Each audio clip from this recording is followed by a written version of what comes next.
Xhinna could tell immediately that something was wrong when she woke in the middle of the night. She'd been certain that she'd jinxed herself with the thought that things were going all right, and now she was certain they were due to go wrong. Seriously. The first thing she noticed was that Xhinna was not keeping her front warm. The second thing she noticed was that somebody, but not Javissa, was lying against her back. Whoever it was shivering and crying, and cold, very cold. Hadn't the girl given up on her and grown some sense?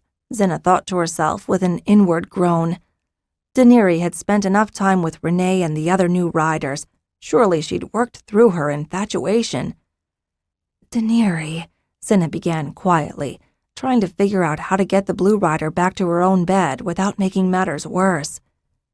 Instead, the body behind her stiffened, and with an indrawn hiss, rose swiftly, running away. "Daenerys, no!" Xhinna cried, wincing as she propped herself up and slowly, achingly stood up. And then, just before she heard dragon wings rustling, a number of things clicked into her mind. The body had been different from Daenerys. Round in the middle. "Tyria, no, I can explain!" Xhinna cried as the green dragon leapt into the air, beat its wings down once, and was gone, between. "Xhinna?" Daenerys' voice called from a different direction. Xhinna had no chance to respond before Daenerys was at her side, a questioning, concerned look on her face. "Just a bad dream," Xhinna said.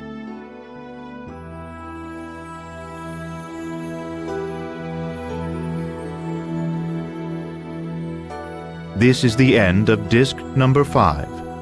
Please insert disc number 6.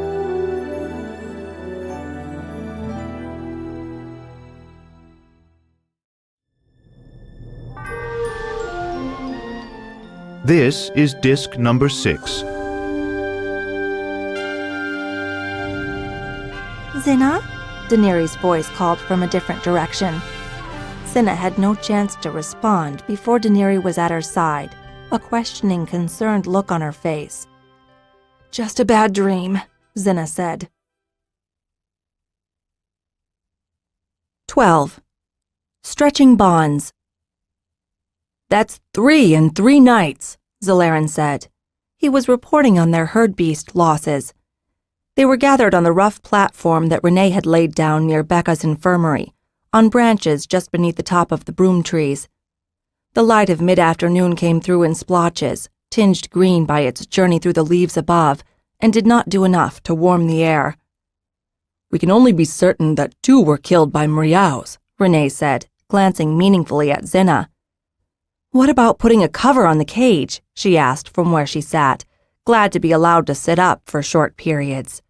Her scar twinged, but she ignored it. The cage for the herd beasts that had been built nearest their cooking fire was sturdy enough and big enough for several beasts at once. Covering it would be a difficult and time-consuming task. "It would stop the Mriaus," Zalaran agreed, leaving the other predator unnamed.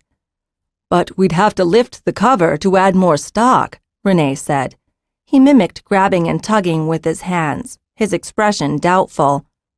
"We can't afford to lose so many," Zalaran said. "And extra guards won't help," Xhinna added. "Particularly with the other losses," Zalaran said.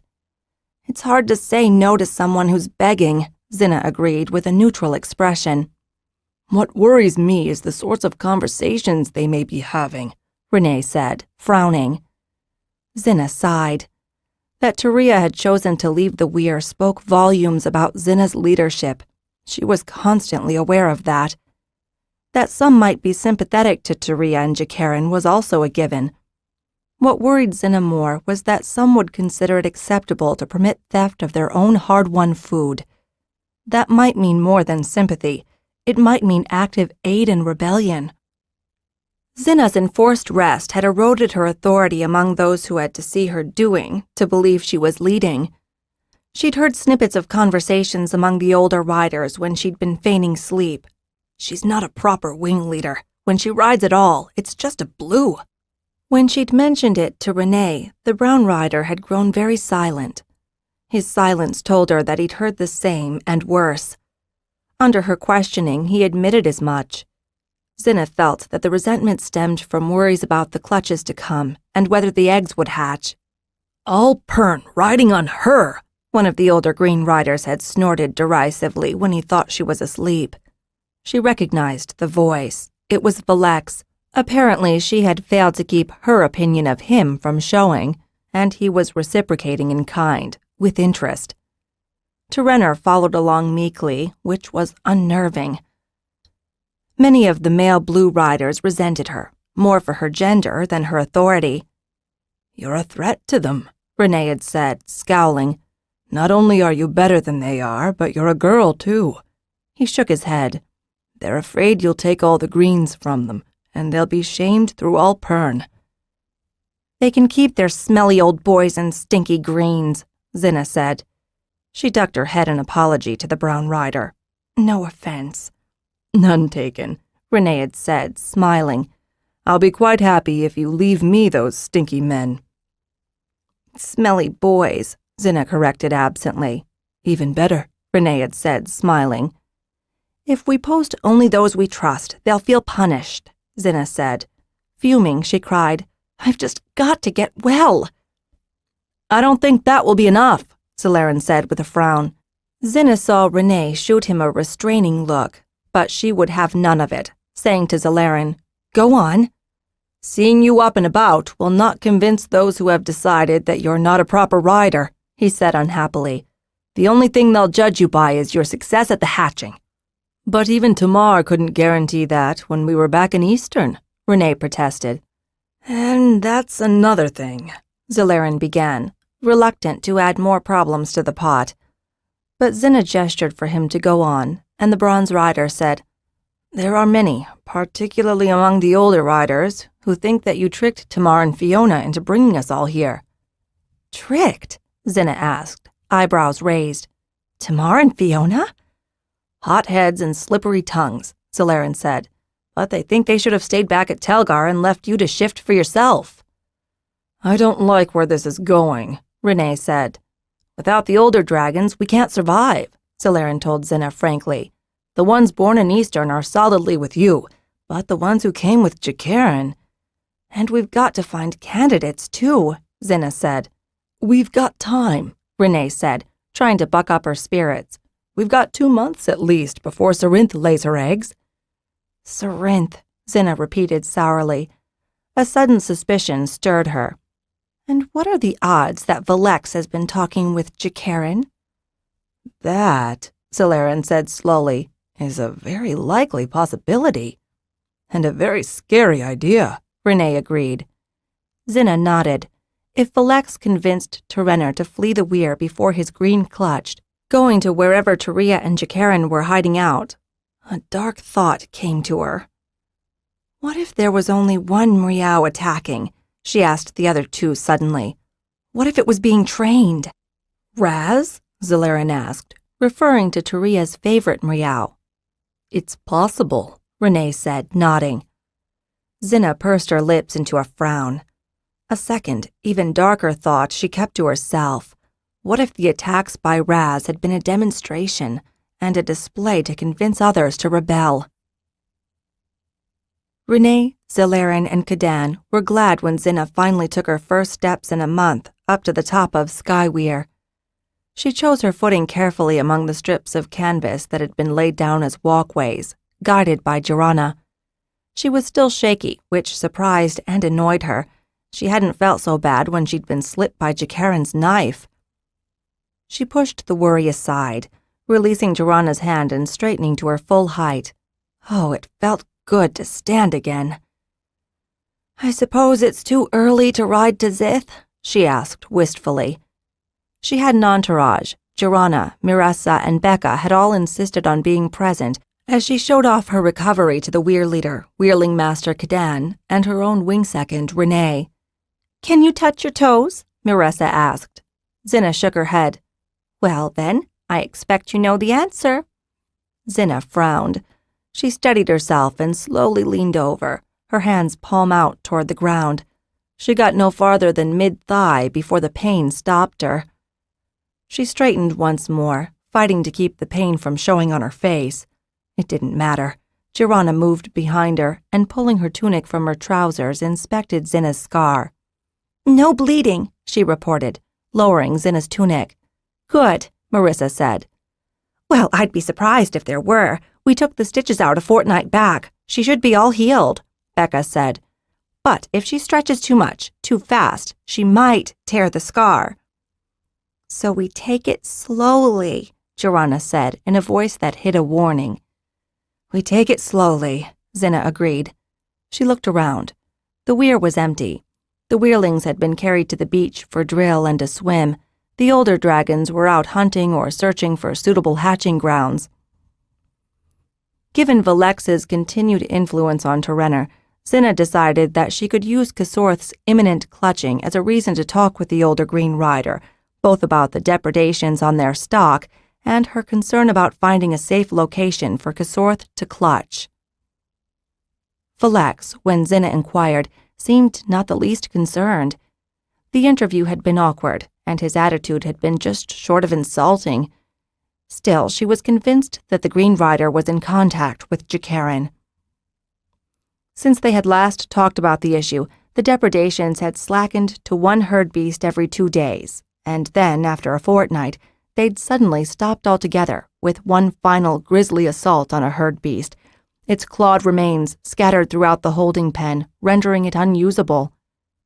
Renee had found a new location, and with Colfit and, surprisingly, Japara, who had proved as fair a hand with an axe as with a bow, had put a new pen together in a day. An itch twitched along Xhinna's scar, recalling her from her reverie, reminding her not to overexert herself. She smiled at Marissa. The Green Rider had matured so much since impressing her Valcanth. She was still too eager to please, too meek for Xhinna's tastes, but she was starting to develop an inner conviction, a strength that would grow all the stronger as her green grew to maturity. She might still say yes far more often than was good for her, but she'd at least started to say no. Xhinna grimaced, then asked Marissa, How many times do you have to touch ground?" Marissa asked, confused. "Just once." "It's hardly ground," Xhinna said, indicating the canvas-covered tops of the broom trees they stood on. "But I meant, how many times should I try this now?" "Oh, you mean to stretch?" Xhinna nodded, and Marissa pursed her lips in a way that made the young Green Rider look cute enough to kiss. "Try 3 more times, and then you should give it a rest." 3 more times, Xhinna repeated with a gleam in her eye.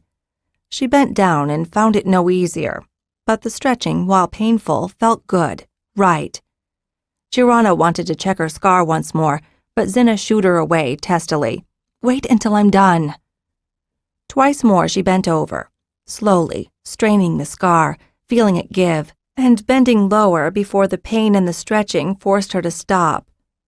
"Okay, now I'm looking," Xhinna declared, sliding Xhinna's tunic back up and, with a hiss, gesturing for Marissa to look. Becca took a quick glance, then gave Marissa a challenging look, requiring opinion. "No," the Green Rider said. "That's all right. It should be a little red." The Green Rider's fingers traced the scar lightly, pressing here and there in what was just barely more than a tickle. Xhinna, who was used to such inspections, managed not to twitch in reaction. "And now, Wing Leader, that you've completed your calisthenics and been vetted," Renee said drolly, "perhaps you'd care to engage in the management of your wing?" Xhinna managed not to glower at him, conveying instead an authoritative nod in his direction. "Very well," Renee continued, drawing a breath to begin. "Becca reports," he nodded in the direction of the healer, "that our stocks of bandages have been depleted." He gave her a telling glance. "I have no idea why they've been used so profligately." Xhinna ignored the taunt and let his words roll over her, even as she smelled the fresh blossoms of the broom trees and the other scents of spring. There would be more showers soon, and then, as Renee had excitedly declared, the mud would flow. The barren hill that lay beneath the burnt plateau was rainfall by rainfall creeping more into view, and the appearance of bare rock could so excite only a smither or those worried for the future of Pern. The new pen was working well, And there'd been no more Mriau incursions, further convincing Xhinna that the prior assaults had been planned. She fumed at that, but revenge would have to wait. "Are you listening?" Renee asked softly. Xhinna shot him a glare and nodded. "Just checking," he said, continuing. "Mia has reported some luck in turning wary feathers into pillows, but Colfit reports that we're running low on canvas." "Any luck with the gold?" Xhinna asked. Renee and Zalaran exchanged looks. Ah, Xhinna thought, so that's why they're looking so complacent. "Shouldn't we get Javissa here with a wrestle to talk about our trade options?" Xhinna asked, cocking her head at them inquiringly. "Wouldn't that be counting your eggs before they clutched?" Renee asked. "Not if I'm any judge of character," Xhinna said, grinning as Bronze and Brown Rider exchanged exasperated looks. "So, Renee, how much did you find? And am I to gather that because Eressel isn't here, she's busy chortling over your new hoard?" "She is, in fact, down at the flume now with Daenerys, cataloging our findings," Renee admitted. "How many grams?" Xhinna prompted, wanting to cut to the heart of the matter without any of the word dancing that the Brown Rider loved, and with which apparently he had also infected Zalaran. "About 2,000, Renee said, smirking at Xhinna's reaction. "We thought you'd be pleased," Zalaran said. Xhinna cut a look over to Cadan, but the Harper shrugged and said, "I've been working with the Weirlings. This is as much news to me as it is to you." Xhinna was not entirely surprised at this admission, but it was a shock to realize that for all Cadan's age and wisdom, it would not have occurred to him to keep a closer eye on Renee and Zalaran in this matter, particularly when they started acting so smug. She would have, but then she was naturally inquisitive and she'd had months of practice. Before that, she'd had even more time with children, and as she was coming to realize more and more, children were great teachers of human nature. "We're going to need to worry about candidates soon enough," she said, musing aloud. "We could probably bring the gold with us for trade." "Gold for people?" Renee asked, dubiously. "No, gold for trade," Xhinna said. "Gold could help make life here easier, more enticing." Renee looked relieved. "True," Cadan said, glancing down at the thick leaves and branches supporting him. "Life here does seem a bit insubstantial." "Airy," Renee agreed. "It would be nice to have a proper weir," Zalaran said. "So what would we buy with our gold?" Xhinna asked, bringing the conversation back to solid ground. "Bandages and medical supplies," Cadan said immediately. "Becca's made a list." "Clothing," Renee said. "Fabric and needles." Eressel had proved to be a dab hand with tanning, and she and Renee had quickly turned Cleova, Alil, Hannah, and Jessart into competent tanners, although the older Weirlings preferred their healer lessons to the smelly, hot work of tanning leather. "We'd do better hunting if we could get proper bows and arrows," Zalaran added. "Penalo's done very well with what we have, but he swears that steel-tipped barbs would give us twice as many kills." "We're having to fly farther and farther to find game," Renee added. "We can talk about that later," Xhinna said. "When will we get our first grams of gold?" "I have a kilo of dust bagged and ready," Renee told her, smiling happily at her surprise. Zalaran chuckled loudly, pointing at Xhinna's face. "Ha ha ha! And you wonder why I made you a wing leader." "What?" Xhinna said. "A kilo," Zalaran repeated, shaking his head at Renee and chuckling again at Xhinna's look. "Who else would have a wing second like that?" "Blue Rider," Velex said, nodding respectfully as he sat down opposite Xhinna. When Zalaran had told her that he was sending the Green Rider to talk with her, she'd been surprised and just a bit skeptical. But now Jakaran's favorite was in front of her, a respectful, apologetic look on his face. "I know who's been taking our stuff," he said in a rush. "I do too," Xhinna replied. "And?" "I don't like thieves," she said. Seeing him about to protest, she raised a hand as she added, "But I won't let dragon riders or their dragons starve." She paused, watching his reaction, then asked, "Have you seen them recently?" Velex shook his head. "Jakaran's changed, Wing Leader. He's a different man." "Sober?" "He's given up the rock gut," Philex temporized. He paused for a moment, looking this way and that, not meeting her eyes before he said, "Terenner's Kasorth will clutch soon." He slid his eyes up to meet hers. "Zalaran says that he's put you in charge of the hatching." "So," Xhinna thought in surprise, "you've grown a spine while Jakaran's been gone." The Philex of old would never have dared criticize the brown rider, and his interest in Kasorth's clutch. Xhinna made a note to keep an eye on the two green riders. It seemed that Philex had taken a stronger interest in Terenner than she would have thought possible, which might have important consequences for the whole weir. Green and blue riders, she was discovering, were hard to keep in one category. With browns it was even more so. Only the bronzes and queens were steadfast in their preferences. The rider of a female green could be the dominant partner in a relationship, although that role was more prevalent among blue riders.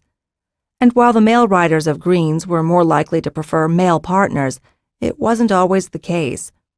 Based on her experience of the past 4 turns, the only thing that seemed certain to Xhinna was that when dragons rose to mate, passions flowed freely, with the controlling passion being that of the dragons over the rider. At all other times, riders were free to follow their own hearts.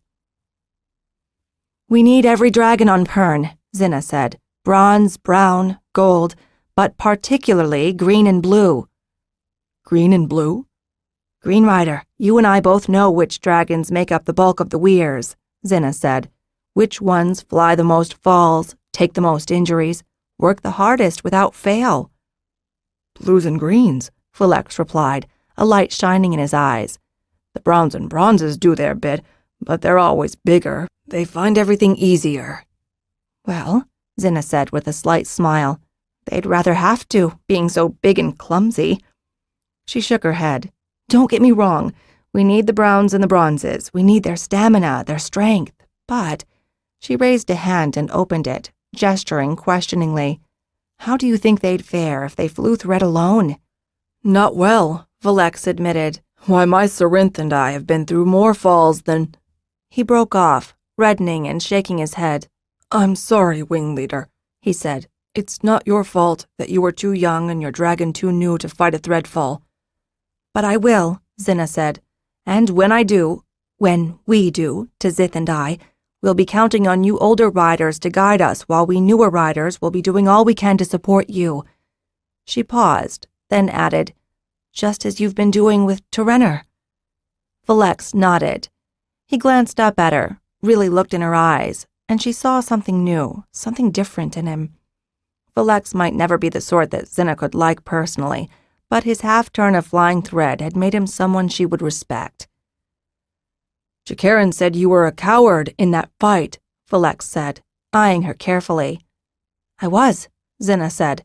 "I was wearing only a tunic and I was trying to convince him that I wasn't his enemy. I didn't want to fight, and in the end I didn't fight.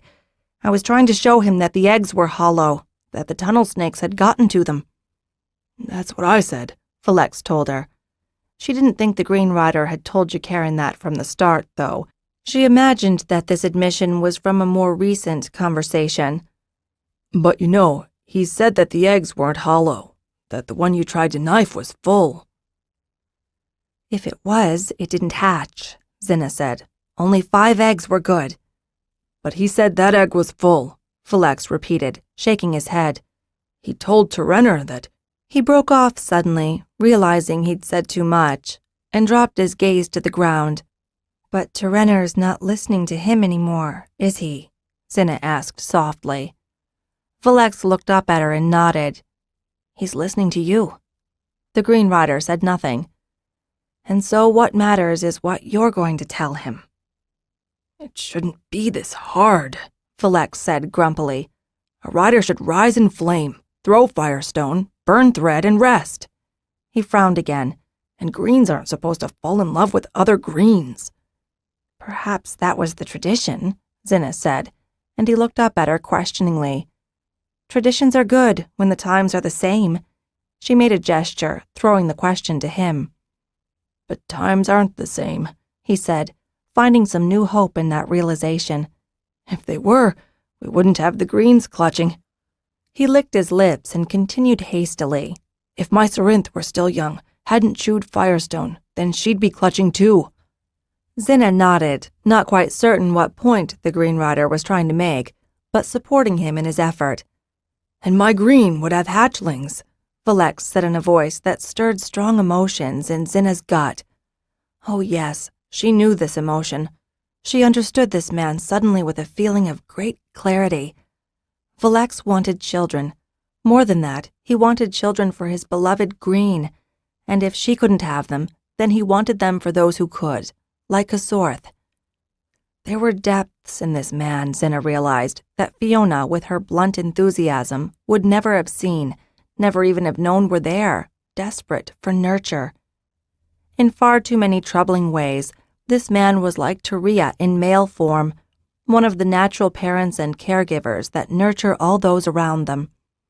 She could see how Valex, surrounded by desperate males, all lonely and far away from their home and even their own time, would have been willing, eager even, to provide all the comfort he could. It was part of his nature.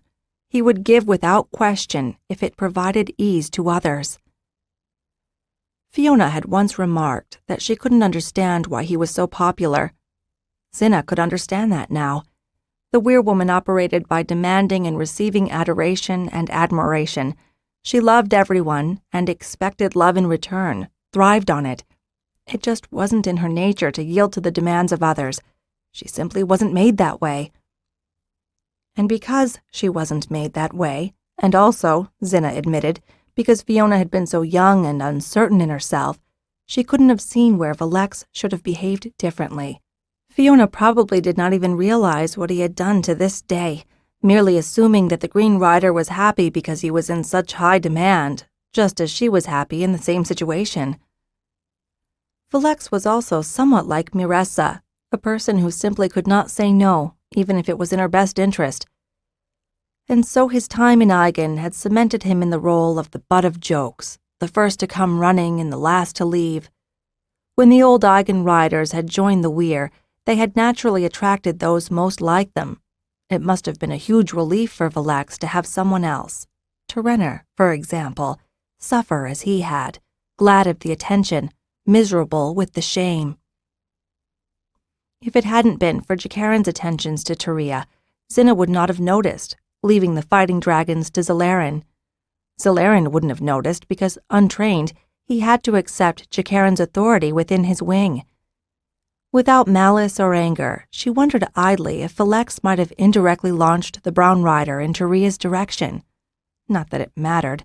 Jakaran, so drained by the repeated falls and the losses, would have gravitated toward Turia, someone much like Valex in nature, someone who would satisfy his desire to mold and dominate. As much as Jakaran and the others had created Valex's behavior, the Green Rider's behavior had affirmed Jakaran's. The two were like poles of a magnet, tilting the one always away from what attracted the other. However, with Jakaran gone, Valex began to chart his own course, the course that led him closer and closer to Terenner and the green that would clutch at the same time as Coranth. In some ways, the old friends, Valex and Jakaran, had become rivals. Valex was breaking with tradition. "Have you started scouting for hatching grounds?" Xhinna asked, leaping to the next logical conclusion. Valex straightened in surprise. "It's what I would have done," she told him calmly, glad to see that she'd guessed rightly, that he was looking on the sly. "It's what I did, until Coranth took the option out of my hands." "I haven't found any place better than Coranth's," Valex admitted. He glanced into Xhinna's eyes and held her gaze. "It's not very good, is it?" "And that's why you were wondering about that egg?" she guessed, referring to the egg that she and Jakaran had battled over. The Green Rider nodded. "If those eggs hatch," Valex said, "Terenner will have a different chance than I did." He paused for a moment, giving Xhinna an opening to question him, but she knew what he meant, that Terenner would be able to be more than a mere Green Rider. He would have the chance to be parent to dragonettes and weirlings. "Terenner already has a different chance," Xhinna told him staunchly. Valex looked startled. "He's got you, Green Rider. That gives him an example that I doubt you ever had." Felix considered her words, and his stance altered, became more upright and decisive. "Yes, a different man," Xhinna mused. "I was wrong to judge him." "So, Green Rider," she asked, holding out her hand, "are you ready to break more traditions?" A smile slowly spread across his face. He reached for her hand and then, with a graceful pull, brought her into a tight hug. Emotion warped his voice as he spoke firmly into her ear. "Yes, Wing Leader, I am." "Good. Then here's what I want you to do," Xhinna said, hugging him tightly before pushing back so that she could meet his eyes. "What, Wing Leader?" She told him. She was careful in her explanation and blunt in her language, causing him to blush at least twice. "Just as hard?" Felix asked when she'd finished. "Harder," Xhinna said emphatically. "I want no one to think you are kind-hearted." "But you're going to ride fall with them, so do what you must, Green Rider," Xhinna said firmly. "Jakaran isn't here," Xhinna reminded him, "and he rides a brown, so he doesn't understand about blues and greens." Felix's eyes lit, and he nodded emphatically. "No, Wing Leader, he certainly doesn't." "I'll let Zalaran know." "And the boy?" Felix inquired. "Jariz?" "Certainly the boy," Xhinna said. "He rides a green. He needs to know." "So that's 4 greens and 2 blues?" Felix asked, verifying the numbers. "Daenerys will have to catch up. She's off with Renee on survey," Xhinna said. "But I expect you to schedule that with her. Don't let her shirk." "She's the scrawny one, isn't she?" "She was starved and sold the last thing she had for food," Xhinna told him. "Did they catch the man?" Felix asked, his features suddenly hard, his hand going to his belt knife. Xhinna's respect for him rose another notch. "No," she replied with the same set expression. Felix noted it, and for a moment they stood reevaluating each other, finding the defensive, guiding parent that was part of the core of each of them. "You'd have taken care of him if they had," Felix said, loosening his grip on his knife and smiling at Xhinna. "Justice is now in letting her heal, letting her see that not all men take," Xhinna said. "I'll bear that in mind." "She's got a strong will and a good heart, Green Rider," Xhinna said. "And she looks manly," Felix said, as though it were a compliment. He nodded to himself. "She'll ride her blue well.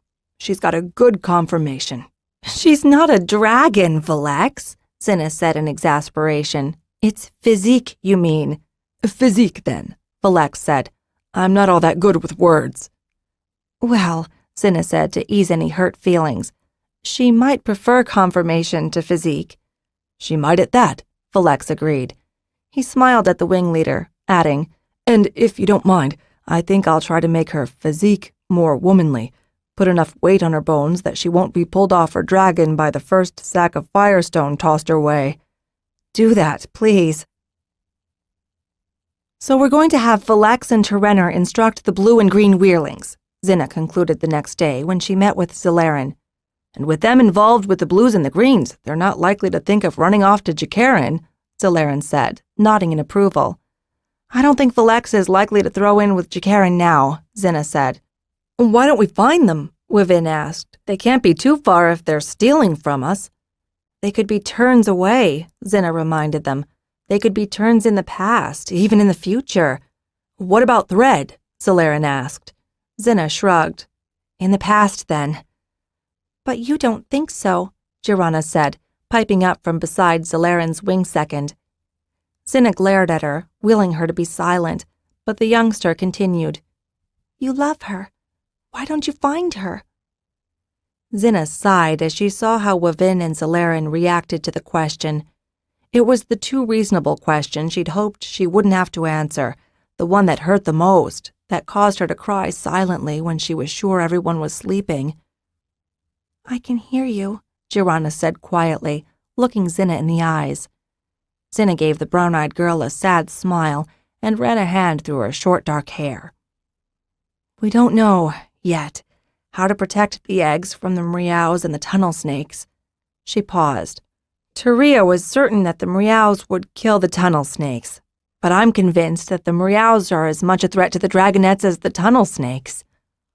So you're gambling, Zalaran said, looking at her in surprise and sympathy. You're gambling with the life of the one you love. And her child, Xhinna admitted with a catch in her voice. But if she's right and I don't let her try, then what will I do to Pern? You know, Xhinna said as she came over and hugged Xhinna, you might try talking to people more. Xhinna glanced cautiously at Zalaran. He grimaced, saying, I'd guessed. You did? Xhinna asked in surprise. The bronze rider nodded. I guessed, and I decided to do nothing, because I think you're right, he told her. Until we have a full clutch of dragonettes hatch out, healthy and whole, we have to try whatever we can. And so we're going to try with 2 clutches, Xhinna said, looking at Xhinna, with Caranths and with Kasorths. That will double our chances of success, Zalaran agreed. But when her clutch hatches, how will we know? She's got to get candidates, Xhinna said. So have we, Zalaran said, frowning. Suddenly his expression changed. Oh. I think it's hard, but I don't think it's hard-hearted, Renee told her a fortnight later. Xhinna had taken him to a far shore to discuss her decision privately. Becca says the baby won't be in any more danger now that they've stopped with that drink of theirs, Xhinna said. And you practically gave them the best of our supplies, Renee said, twitching a grin when he caught her surprised reaction. He pointed to himself.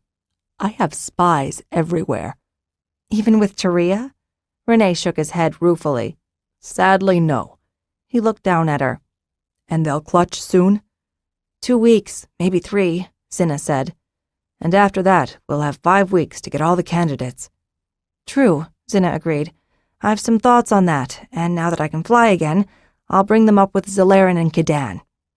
And Becca, Japara, Jirana, and your whole gaggle of girls, no doubt, Renee said, grinning at her reaction. And in the end, they'll say, whatever you think, Xhinna. And you know why? Because I'm a girl, Xhinna said. She smiled at his look of surprise. Because I'm the first blue rider who's a woman, and they know that everyone will be looking to me to see whether a woman can do the job. Renee said bitterly, even if you manage to handle all that's in front of you, there are some who will still say that girls can't ride fighting dragons. Particularly blues, Xhinna said. Especially blues, Renee agreed with a firm nod. The naysayers would be completely addled and wary-brained, of course, but that won't stop them a bit, or they'd have died out turns before. So you're not angry? I'm worried, scared, horrified, and slightly terrified at your resolve, Renee said. But I suppose if Lorana can lose her child to save Pern, you would consider no less. It's not my child, Xhinna said. It's yours and Taria's. Renee snorted. Huh, and who has the name for the child? Who will spend at least half the time diapering the baby? You will, Xhinna said with a grin. I'm planning on sleeping elsewhere until it's toilet trained. Renee snorted again with even greater derision. Well, perhaps a third of the time, Xhinna allowed. I wouldn't want to deprive you of your joy. Renee smiled and waved off her taunt, glancing around abstractedly at the island around them. It wasn't very large, certainly not enough for a settlement, but it had tree cover and plenty of lush undergrowth. Do you suppose we could put herd beasts here? Xhinna started to laugh, but stopped when she examined the island. Yes, I think we could. There doubtless would be tunnel snakes, Renee said with a sour look. This whole island mass seems rife with them. I can understand why our esteemed ancestors never considered this low-lying, damp piece of misery for a home, but there are certainly no mriaus, or we would have heard them. The herd beasts are smart enough to move when the tunnel snakes mass, Xhinna said. A stray thought niggled her, something to do with tunnel snakes. Eggs couldn't move. Oh. Renee, she began slowly. Valex said something odd about the eggs from Caranth's hatching. Valex has gotten some sense, I'll grant, but honestly, Xhinna, he's not much better than a child at most things. That's not fair, Xhinna said. He's not the smartest, but his heart's in the right place. Well, he's certainly amenable, Renee agreed with a carefully neutral look. Xhinna growled and shoved a fist into his arm. Not hard, but enough to get his attention. He said that Jakaran swore that the egg I hit was solid, Xhinna said. But I thought you said you saw eggs rolling down to the sea. Renee stroked his chin absently, his eyes set on the horizon, unseeing. After a moment, he glanced back to her. 5 hatched. 6 rolled down to the sea, he recalled. The Weirlings disposed of the others. Do you? Renee cut off her words with an upraised hand, stroking his chin once more with the other as he continued. Japara says hers was heavy, so Kanian helped. Mia couldn't budge hers until Gareel and Devalor came back from rolling theirs into the sea. He gave her a bleak look. Yours was cold, but there was a formed hatchling inside. Did I kill it? Xhinna asked, horrified. No, Wing Leader, it was already dead, Renee told her. We didn't see any marks, but perhaps a tunnel snake. I see, Xhinna said. Something still bothered her, something he'd said, but she couldn't bring it to focus. So, if Taria's using Raz to drive away the tunnel snakes, what are we going to do for Kasorth's eggs? Renee asked. I don't know. She hadn't meant to, but somehow Xhinna found herself sleeping alone. The winds that swept over the broom trees made it so she was always cold. Alima and the other Weirling riders were all camping with Valex and Terenner, eyeing Kasorth's bulging belly in fascination, prepared to help the moment the green started clutching, even though no one had found a better location than the sands. Blue Rider Panalo had joined them, and Xhinna guessed that it would be less than a fortnight before all the blue and green riders, except her, were camping in the same location. In that much, her plan of putting Valex in charge of their training had worked magnificently. Jirana was with her mother, who'd been staying with Colfit more and more. All of which meant that Xhinna was left to huddle under her blankets, cursing the brilliance of her plan that had everyone in the camp warm and snug except her. She thought of creeping over to Renee, but the brown rider was exhausted from another day of surveying with Daenerys on Tzith, performing the searches that Xhinna was still too weak to do herself. Xhinna was glad to see Daenerys coming out of her shell around Renee. Clearly she felt safe with him, and the effect was that she was slowly recovering from her trauma, learning that some men, at least, could be trusted not to take advantage of her. But all that came at a price for Renee. The brown rider had little free time in which to engage in his own interests. As it was, he spent all his spare time with Raworth, oiling and feeding the brown, leaving him to the care of the Queen Weirlings only when he had to be away. Xhinna thought that, as with Daenerys, Renee was putting his dragon's needs entirely before his own, and she worried that the strain was beginning to tell, all of which meant that she couldn't bother Renee. She shivered. She was just too fartling cold. She thought of crawling in with Japara, apologizing but begging the very real need for warmth. No, she thought grumpily as she scrunched further down under the blankets. If the eggs could handle the cold sands on the beach, then she could. That's it, Xhinna cried, throwing off her covers and pulling on her robe. Renee, that's it! Heedless of her earlier decision, she rushed over to where the brown rider slept. Renee, I've got it! Renee, however, was not alone, and realizing that, Xhinna felt herself blush mightily. What? Renee asked. The body next to him quivered, and a head popped out. Daenerys. Her mouth made a big O of surprise when she caught sight of Xhinna, and she said in a small voice, I was cold. Xhinna smiled and clambered in on the other side of Renee, elbowing him over to get into the warmest spot. Shards, you're freezing, he yelped when her foot connected with his.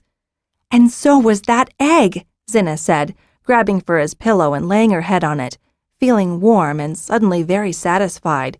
What egg? The one of Coranth's, the one that was dead, Xhinna said, closing her eyes and letting the delicious warmth creep all over her. She could have kissed Renee when he wrapped an arm around her and drew her closer. The sands aren't hot, she explained as she snuggled happily against Renee's flat chest. And the eggs froze, he said, with awe and sorrow in his voice. That's right, Xhinna said. We'll plan in the morning. And in moments, to Renee's amusement, the young wing leader was gently snoring. "So, what's the plan?" Renee asked as he nudged Xhinna awake at first light. "What do we need to build?" Beyond him, Daenerys murmured in her sleep, objecting to the distraction. "Plan?" Xhinna asked sleepily, wondering if perhaps Daenerys didn't have the right of things and that they should wait to rise until the sun warmed them, and then she sat bolt upright. "The eggs. We need to keep them warm." "Oh," Renee said. "The fire lizard eggs had to be kept near a hearth, didn't they?" Daenerys asked, propping her head up on one arm. "And the hatching grounds are always warm, hot even," Xhinna said, remembering how she'd crept onto the sand so long ago, in the vain hope of impressing the queen egg that had held Fiona's to length. "But how did the eggs freeze?" Daenerys asked. "The sands were so hot during the day." "During the day," Renee said, "but at night—" Without warning, he threw the blankets off all of them. Xhinna screamed as loudly as Daenerys at the sudden cold and slapped at Renee, who gave her an unrepentant look. Daenerys clawed for her blankets and pulled them over her, uncovering Xhinna's feet. "And it rained several times, too," Renee said. "Don't even think of getting water just to show us," Xhinna growled. "Of course not," Renee said, as he rose from the bed, carefully tucking Daenerys back in and kissing her cheek in apology. Sardonically, he told Xhinna, "I might freeze my wing leader, but I've grown out of wetting my own bed." Xhinna rose and found her slippers as Renee wrapped her robe around her shoulders. Thrusting her arms gratefully into the sleeves, she smiled and then nodded toward the eating area. "Why don't you see if there's warm claw and, if not, rouse the guards?" she said. "I will if it's really going to take you that long to get dressed," Renee said. "It will." Xhinna planned to wrap a large blanket around herself and change within its warmth. She missed the warmth of the weir, the comforts of a well-established kitchen, of walls to keep out the wind. Living in the trees had gotten beyond charming and had moved into seedy. "When are you going to build us proper weirs?" she grumbled to Renee.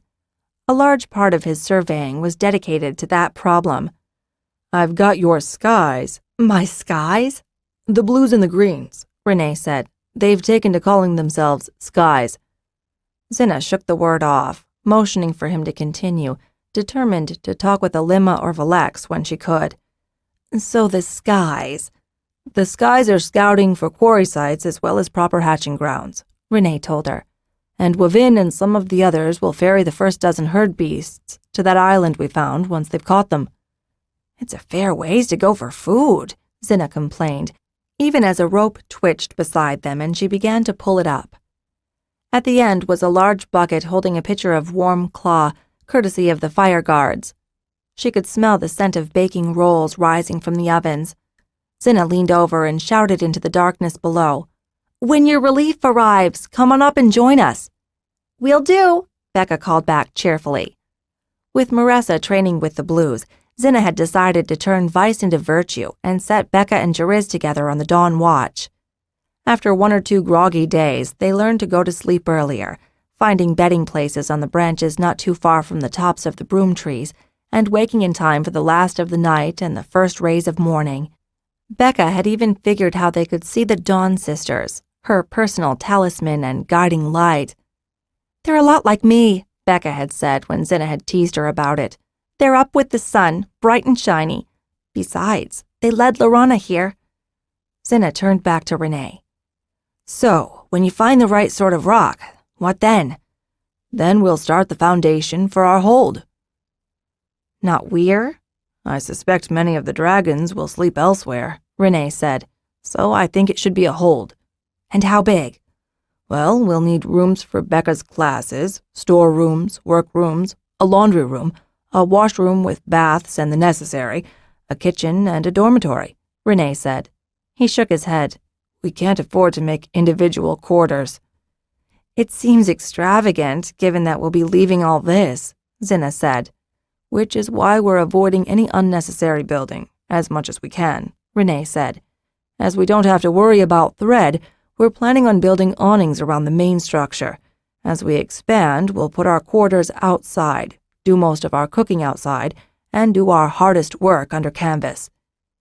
He proceeded to launch into a detailed description of the buildings, the awnings, and the planned expansions. Xhinna was impressed. "You've thought of everything." "Not just me," he said. "Daenerys been an immense help, and it was Colfit who suggested the mass production." He poured a mug of claw, passed it to her, and filled one for himself. "So, what about this new problem you found?" "An old problem," Xhinna said, "and one that we hadn't properly considered." "How warm do the eggs need to be kept?" Renee guessed. He pursed his lips. "We could build bonfires, but the effort would be immense." "Can we afford to be wrong?" "Either way?" Renee asked. "Too hot and we'll surely cook the eggs, not hatch them." "We've got to keep them warm, probably as warm as a dragon," Xhinna said. "So have a dragon sleep on the eggs," he said. Xhinna shook her head. "The eggs are too fragile." "Sleep beside them, then." "That'd warm only one side," she said, frowning. She thought for a moment. "Maybe if we put the rider on the other side and had them switch regularly?" "If Kasorth lays as many as Corinth, we'd need 18 dragons and riders," Renee said. "We've got a dozen." "Have the Weirlings sleep with them as well. That would give us 3 dozen. "But the grown dragons would have to fly the Weirlings there and back each day," Renee protested. "That's a lot of additional work." A rustling of branches announced the arrival of Becca and Jeriz, each bearing a basket of steaming warm rolls. With a grin, Becca said, "Stop talking, eat." She tossed a roll to Xhinna, who caught it and then flipped it from hand to hand until it was cool enough to grab and butter. "If this works," Renee added darkly. "It's got to," Xhinna said, glancing meaningfully at him, willing him not to mention Taria's experiment. The brown rider nodded. "We could set up some tents," Jeriz suggested. "We could move our healer classes under them on the sands until Kasorth clutches." "That's a good idea," Xhinna agreed. The tents were nothing more than sewn sails thrown over a smattering of rough-hewn wood.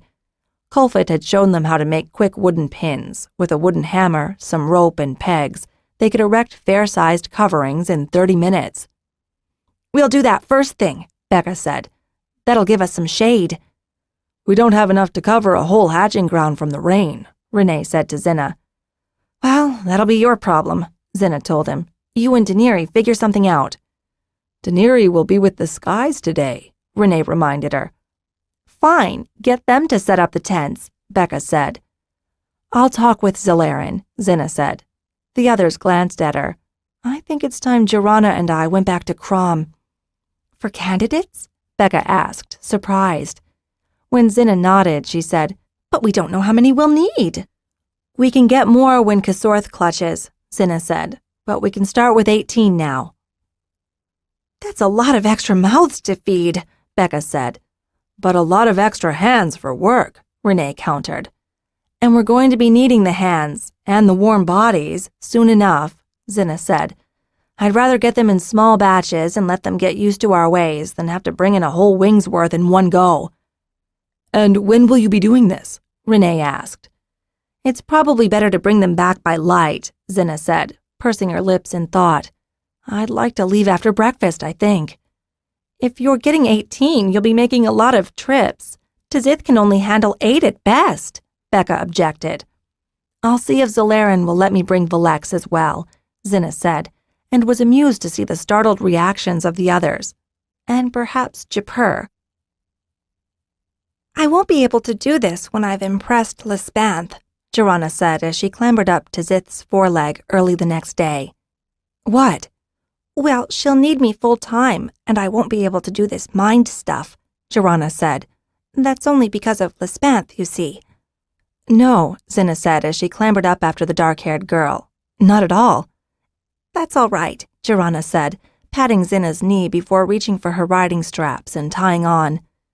Xhinna had rigged her harness to secure Xhinna and 6 others. "Corinth says they're ready," Tzith told her as she looked up at the blue and green hovering in the air above. "Ready?" Xhinna asked the girl in front of her. Xhinna nodded. "Let's go," Xhinna thought to Tzith. He leapt into the air, took 2 beats, sent the word to the 2 other dragons, and the 3 of them jumped between. When they returned, 3 hours later by Skyweir time and 6 hours later by their own time, Xhinna was exhausted. and could barely manage to keep the gabbling girls surrounding her from falling off before they landed on the soft, packed sand of the beach. Xhinna leapt off easily and raced to help Becca and Jariz arrange a group of wheeling riders to handle the excited, frightened, shocked girls down from both their first ride on a dragon and their first time between. Fortunately, the girls had not had to navigate the painful echo of the time-trapped Degan and Fiona. That seemed to be heard only going forward through time, not coming back. The first 6 were quickly joined by another 9 girls, as well as 3 scrawny boys. Xhinna had selected them, with some help from Xhinna, who had seemed more eager to sleep than to talk. "It's because I'm in this time too much," the girl had explained when Xhinna had tried to rouse her. "It's like Fiona and Tamar, too many of them in the same time. It's hard." But they only noticed it after they impressed. "They're not me," Xhinna had said stubbornly. Now, back once more in her proper time, as she called it, Xhinna perked up and was bouncing up and down on the sand as she described her exploits to her older brother. Jariz, to her surprise and annoyance, merely ruffled her hair and congratulated her. Gone were the days when she could drive him into flights of jealousy. Xhinna noted the exchange with a smile, thinking that the little trader girl had far too much attention showered on her, and that a little brotherly indifference would help to settle her head back on her shoulders. Xhinna craned her neck back over her shoulder and stuck her tongue out at Xhinna. How the child had guessed Xhinna's thoughts, she couldn't say, although she wouldn't have been surprised if Xhinna had something to do with it. The blue seemed to be besotted with the child. As if in confirmation, Xhinna rumbled in agreement, adding, "Of course." Xhinna craned her head up to catch the blue dragon looking down at her, his eyes whirling a soft green in the mid-afternoon light. She beckoned, and he lowered his head for her to scratch his eye ridges. The nervous girls and boys stayed huddled together. Xhinna started to move toward them, but stopped when Becca charged ahead of her and into the group of newcomers like a dragon through a flock of wherries. "Line up," the young blonde healer called. "Line up now so that we can meet you." Xhinna looked around and saw Valex and Terenner standing to one side, arms folded. Valex smiled and waved. When she reached them, Terenner looked at her and said, "Nothing like training others to learn yourself." "Not enough boys to search?" Valex commented, watching the new group being guided into 3 rows of 6 each by Jariz, Xhinna, Alima, and 2 of the Green Riders. "Most of the lads old enough are working the fields," Xhinna said. "Those 3 were the only male candidates we could find in 100. 3 in 100? Valex asked, aghast. "Too many died in the plague and the rebellion," Nera told me. "More daughters lived," Xhinna replied. "With so few men to take their holdings, and too many mouths to feed, many sent their daughters where they could." "There were women in the fields, too," Terenner said. "With the men dead, they had no choice." "So we fly with women," Valex said, nodding toward Xhinna. "If they're all like you, we'll have no problem." "It's the browns and the bronzes that worry me," Xhinna said. "I don't think any of the boys here would be taken by one of them." "Well, that's a problem for another day, isn't it?" Terenner said easily. "It is," Xhinna agreed. "They all look so sad," Terenner said. "They'll need feeding and care." He frowned. "It's a pity we couldn't have saved the others. So many died just after the plague." When Terenner's Kasorth clutched 5 days later, the weir was ready. As soon as the eggs were hard enough, Xhinna assigned a wheerling and rider to each of the 16 eggs on the sands. Xhinna walked directly over to one small brownish one and touched the shell gently. "Hello, Lespanth. It's me." "Xhinna, I don't think that's a queen," Xhinna said. "And besides, don't you want to wait until you're older?" "Nope, it's her," Xhinna said with childlike certainty. "And I'm the right age now." She squatted comfortably in front of the egg and peered intently at the shell. Then she looked up at Xhinna and whispered, "She's sleeping. She needs a rest." The words were clearly a dismissal. Shaking her head, Xhinna continued on her rounds, checking on the other eggs, the weirlings and the candidates, whom she insisted should help out. Becca wandered among them, saying encouraging words to each and every one until she got to Xhinna, where she let her guard down. "What if it rains?" We'll put the canvas up, Xhinna assured her, and we'll do it at night, too. It'll help trap some of the heat from the sand. Becca glanced around nervously once more, and then, noticing a young rider looking their way, put on a brave smile again and patted Xhinna on the back. It didn't help Xhinna to know that the young queen rider and healer was as worried as she. She didn't sleep that night, waking fitfully to make rounds through the mass of eggs, weirlings, and riders. She wasn't the only one, but while others dropped off one by one through the night as exhaustion took them, she kept on roaming until the Dawn Sisters appeared in the sky. Xhinna rolled into a blanket and curled around the egg she'd claimed, opened her eyes and gave Xhinna an angry look when she passed by.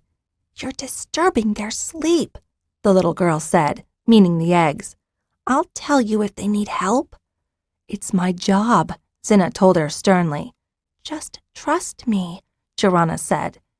Coming from a small, dark-eyed, half-sleeping child, these were words that Xhinna found hard to credit. Xhinna sighed and reached out to grab Xhinna's hand. "Trust me," she repeated. Xhinna smiled at her, patted the hand, and gently pushed it back into Xhinna's pile of blankets. "We need these eggs to hatch," she said. "We can't fail." Xhinna bit her lip and looked away from Xhinna, muttering, "You've just got to trust me." Then she closed her eyes and rolled back toward her egg. Xhinna stared at her. The child was a mystery. She had led them right so many times, and yet it was still hard to believe her claims. No one had ever heard of a queen egg coming from a green, not even among the fire lizards. And here was this girl claiming not only that her egg was a queen, but also that she was in communication with the queen and already knew her name. It was against all tradition, Xhinna thought wearily, as she made her way back to Tzith. "I trust the little one," the blue offered as he drifted back to sleep, curling comfortably around his rider. "I worry about her," Xhinna said. "She bears a lot on her shoulders, maybe too much." As she drifted off, she thought she felt a tendril of love coming from the direction of Xhinna and her egg. "Well, 16 is a good start," Zalaran said a 7-day later as he examined the guarded beach. He turned to Xhinna and examined her face. "You, however, have bags under your eyes. You need to get more rest." Xhinna shook her head, stifling a yawn. "I can't," she said. "No more than you. Renee's working overtime, and the whole weir is camped out here on the sands." A frown crossed the bronze rider's face, and he leaned closer so that his words would carry to her alone. "What about Corinth?" "I know she clutched, but we can't figure out where," she said with a frown. "She'll need candidates, though." "And where will she get them?" "If she's got eggs hatching, I'll send her all the candidates she needs," Xhinna swore. "I don't care how we do it. We need more dragons." "True," Zalaran agreed. "But if she's right about the Muriels—" "We'll deal with that if it's so," Xhinna said. She doubted that Taria was right. She knew the Green Rider, knew that she was holding on now out of pure stubbornness. Xhinna wasn't sure what Taria would do if it turned out she was wrong. She hoped she'd return and accept the consequences. Zalaran paused as he spied Xhinna, happily lying with her back against her egg. He turned to Xhinna with an eyebrow raised questioningly. "She swears it's a queen, her Lespanth," Xhinna said, shaking her head. "She's been right about so many things. It's a pity she's wrong about what she wants the most." "So it can't be a queen?" The young weir leader shrugged. "Caden says there have been some stories about the fire lizards, but they were more likely the tales of confused holders." "The fire lizards came from somewhere," Xhinna said. "I wonder why we've got both green and gold females if only one of them has eggs that hatch." "Green fire lizard eggs hatch if they're watched and kept warm enough," Zalaran said. "Or that's what Caden tells me." He sighed. "He said that Virilin had an idea once that perhaps the blues and greens were first, and the golds, browns, and bronzes came after." "I could see how that might be," Xhinna agreed. "The blues and the greens are smaller, more able to survive on less than the larger creatures." "I hadn't thought of that," Zalaran said. "If you're right, then perhaps a green hatched the first gold." "From a blue mate," Xhinna added. Her expression changed as she added, "All this clutching is giving people ideas."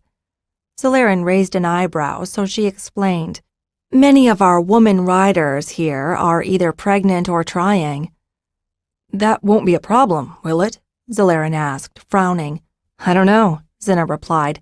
We've got more than 2 turns before we go back to fight Thread, and they've got at least a turn before their dragons are ready to fly, so this is the best time for them to start a family. So you're encouraging them, Zalarin guessed. Not that so much as just letting the facts speak for themselves, Xhinna said. And it's helping the older riders, too. How so? They've got an investment in the future, Xhinna said. Not only do they see these riders as their future wingmen, but they also see their children as a part of them, part of the wings, part of the weirs when we come back. It gives them something to live for, Zalarin said. Exactly, Xhinna agreed. With a twinkle in her eye, she added, and something to do in the meantime. So am I to hope that you are taking your own advice? I will, when the time is right, Xhinna said. Didn't you just tell me that time is now? I've my duties, Xhinna replied, turning away from him. It's a duty of a wing leader to see to the future, Zalarin told her softly. I know that not all blue or green riders can find it in themselves to be parents. I'll be a parent, Xhinna said. There's Taria's child, Zalarin agreed soothingly. No, I'll be a parent myself, Xhinna told him. She smiled at his look and added, I've got a proper father in mind for my child. He just doesn't know it yet. And so you're waiting for the right time? He guessed. A mating flight, perhaps? Perhaps, Xhinna agreed lightly. Now, if we're done here, I'd best do the rounds. I'll come with you, Zalarin offered. Xhinna raised a hand, turning around to tell him, If you don't mind, Weir Leader, I'd much prefer it if you and your riders would get us dinner. Zalarin chuckled and held up his hands in surrender, then started toward his kavith. As he climbed onto the bronze's back, he called down, You should get some rest, Wing Leader. I will when you do, Weir Leader, she called back in the same teasing tone. Zalarin shook his head, did a graceful bow in his seat, and urged the bronze dragon skyward in pursuit of the evening's meal. In the end, it was Alima who got Xhinna to rest. They had made it through another night, and Xhinna was drinking claw to keep awake, mumbling to Zalarin about the day's patrols, when the blue rider came to her. Excuse me, Zalarin, I need to talk to the wing leader, Alima said, grabbing the cloth of Xhinna's tunic and tugging her away. Let go, Xhinna said, batting at Alima's hand. No, the blue rider said, you need rest. What are you saying? Xhinna asked. I've got work to do. We've got to— Xhinna, Alima said sharply. Everyone's looking to you. You know that. Xhinna nodded, opening her mouth for a fresh protest, but the other blue rider held up a hand, saying, Hear me out, please. Xhinna fumed, then nodded. She'd hear the girl out, and then she'd give her a piece of her mind. Everyone's looking to you, Alima said again, and you know that many are looking for you to fail. That's why Alima cut her off with her hand again. That's why you've got to rest, she said. You're unraveling, and it's affecting the rest of us. She gestured around her, and Xhinna noticed that the other 4 blue and green riders of Corinth's first clutch were there, too. It's affecting everyone in the weir. Japara's worried. Becca's been crying. Jirana only talks to her egg. I know. Shh, Alima said, raising a finger to her lips. You rest. We'll take it from here. But Zalarin, he knows what we're doing. That's why he let me take you away from him so easily, Alima said. Renee's got the first room finished at the Stone Hall, and it's quiet there. We've set a bed up for you. Xhinna tried to protest again, but Alima spoke over her. I promise we'll have someone with you who will wake you the instant there's a problem we can't handle. But it's light out, Xhinna exclaimed, gesturing to the rising sun. It's daytime, and you haven't slept more than a wink in the past 7, Alima said. Becca's waiting for you. She's got a drink to help you sleep. Fellas juice, Xhinna said, making a face. I hate it. Please, Daenerys said, stepping forward from the others and touching Xhinna on the shoulder softly. You promised to take care of us, so let us take care of you this once. Xhinna nodded, still reluctant. At the new stone hold, Renee greeted her, and Becca smiled when she saw her, insisting on tucking her into bed personally. Drink up, the blonde healer said, handing her a glass. Let me know how it tastes when you wake. It tasted good, much to Xhinna's surprise, and the bed was warm. There'd been a warming stone in it moments before she arrived, she was certain. The blankets warmed her further, and there was a long, soft pillow running along the wall like another person keeping her company. She dropped her head and an arm onto it, and quickly drifted off to sleep. 13. Attack from beneath. They're back, someone said in the darkness. It was a male voice. Renee. Xhinna stirred and turned over, reluctantly releasing the long body pillow that had comforted her for how long had she slept? You've been asleep for a day and a half, Renee told her. She smelled fresh claw and warm rolls. Those scents and the sound of liquid spilling into a mug inspired her to propel herself from lying on her side to sitting upright. Renee chuckled as he extended the mug into her outstretched hands. By the shell of Tzith, Renee, you are a true friend, Xhinna sighed as she sipped the marvelous warm liquid down. Renee's chuckle became a laugh, and he turned aglow. When she blinked in the sudden light, he said apologetically, You need to see to butter a roll. The brown rider, or someone, had brought a chair and small table into the otherwise barren, large room. He had placed the tray on the table, and now, at Xhinna's sinuous one-handed invitation, took a seat opposite her. He raised a hand the moment she opened her mouth. Eat first, talk later. As she started to wolf down her roll, Renee frowned and, putting on a fierce expression, added, Slowly. Xhinna slowed and chewed her roll with exaggerated diligence. Better, Renee allowed. While you start your next roll, I'll tell you the news. Xhinna dutifully reached for and buttered another roll. Really, if it weren't for the worry in his voice, she would have gladly just sat and gobbled down the whole basket. But she knew Renee wouldn't be here if it wasn't urgent. We had another attack of Mriaus, a pair, and we've heard more in the woods, he said. The worst of it is that the pair actually came down to the sands before we drove them off. They were quick and they went straight for the sands, scattering candidates and weirlings in front of them until... Xhinna swallowed hastily. Was anyone hurt? No, thank goodness, Renee said. How'd you stop them? I yelled and waved my hands, Renee admitted. He lowered his eyes. In another instant I would have been mauled, but Penorth landed in front of me and grabbed the nearest Mriau, throwing it high into the sea. He paused at the memory. Snapped his neck, too, from the sound of it. So we double our guard and make sure everyone has a knife, Xhinna said, marshalling her thoughts. Spears would be better, Renee said, and more bowmen, too. We can spend some time training the candidates, Xhinna said. She cocked her head at him. All this you or Zalarin could handle on your own. Why did you rush here to wake me?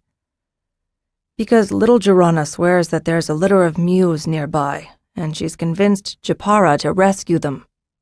Xhinna pushed her sheets aside, jumped up, and slipped out of her nightgown as she looked around for her clothes. Pass me my things, she told the brown rider. At the beach, they found Japara and Xhinna in the center of a knot of riders. Zalarin was in front and gave Xhinna a look of relief as she approached. Xhinna says that there's a litter of mews, Japara said to Xhinna. I want to rescue them before they die.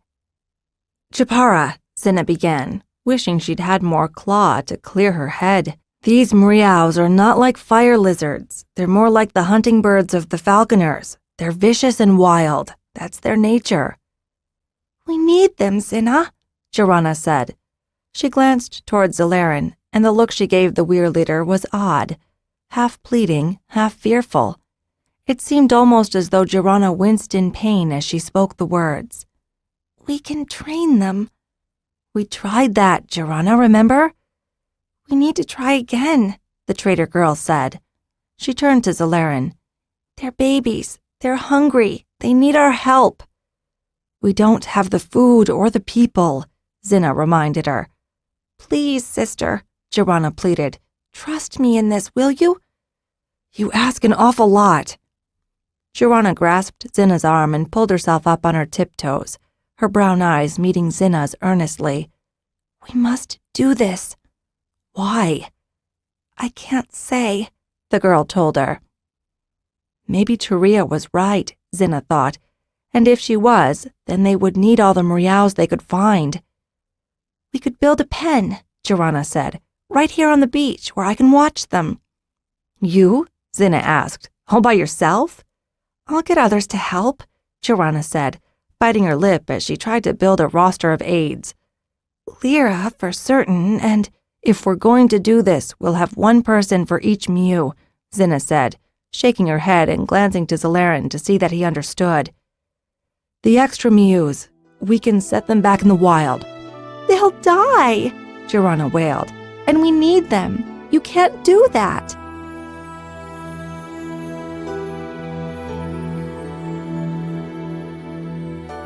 This is the end of disc number 6. Please insert disc number 7.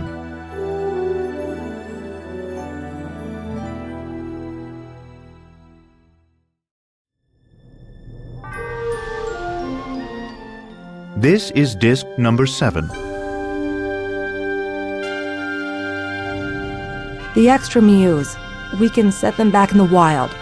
"They'll die," Xhinna wailed, "and we need them. You can't do that." "Well, perhaps we can get some of the candidates to help," Xhinna said. A flickering thought passed through her mind as she recalled the small balls of fur and the cute sound they made when they were contented. She nodded decisively. "I'll take one myself and—" "Me too," Japara said. Xhinna started to jump for joy, but the Gold Rider told her warningly, "If I'm not satisfied that they're safe, I'll put them all down myself." "But they're not safe," Xhinna said seriously. "They're death to tunnel snakes."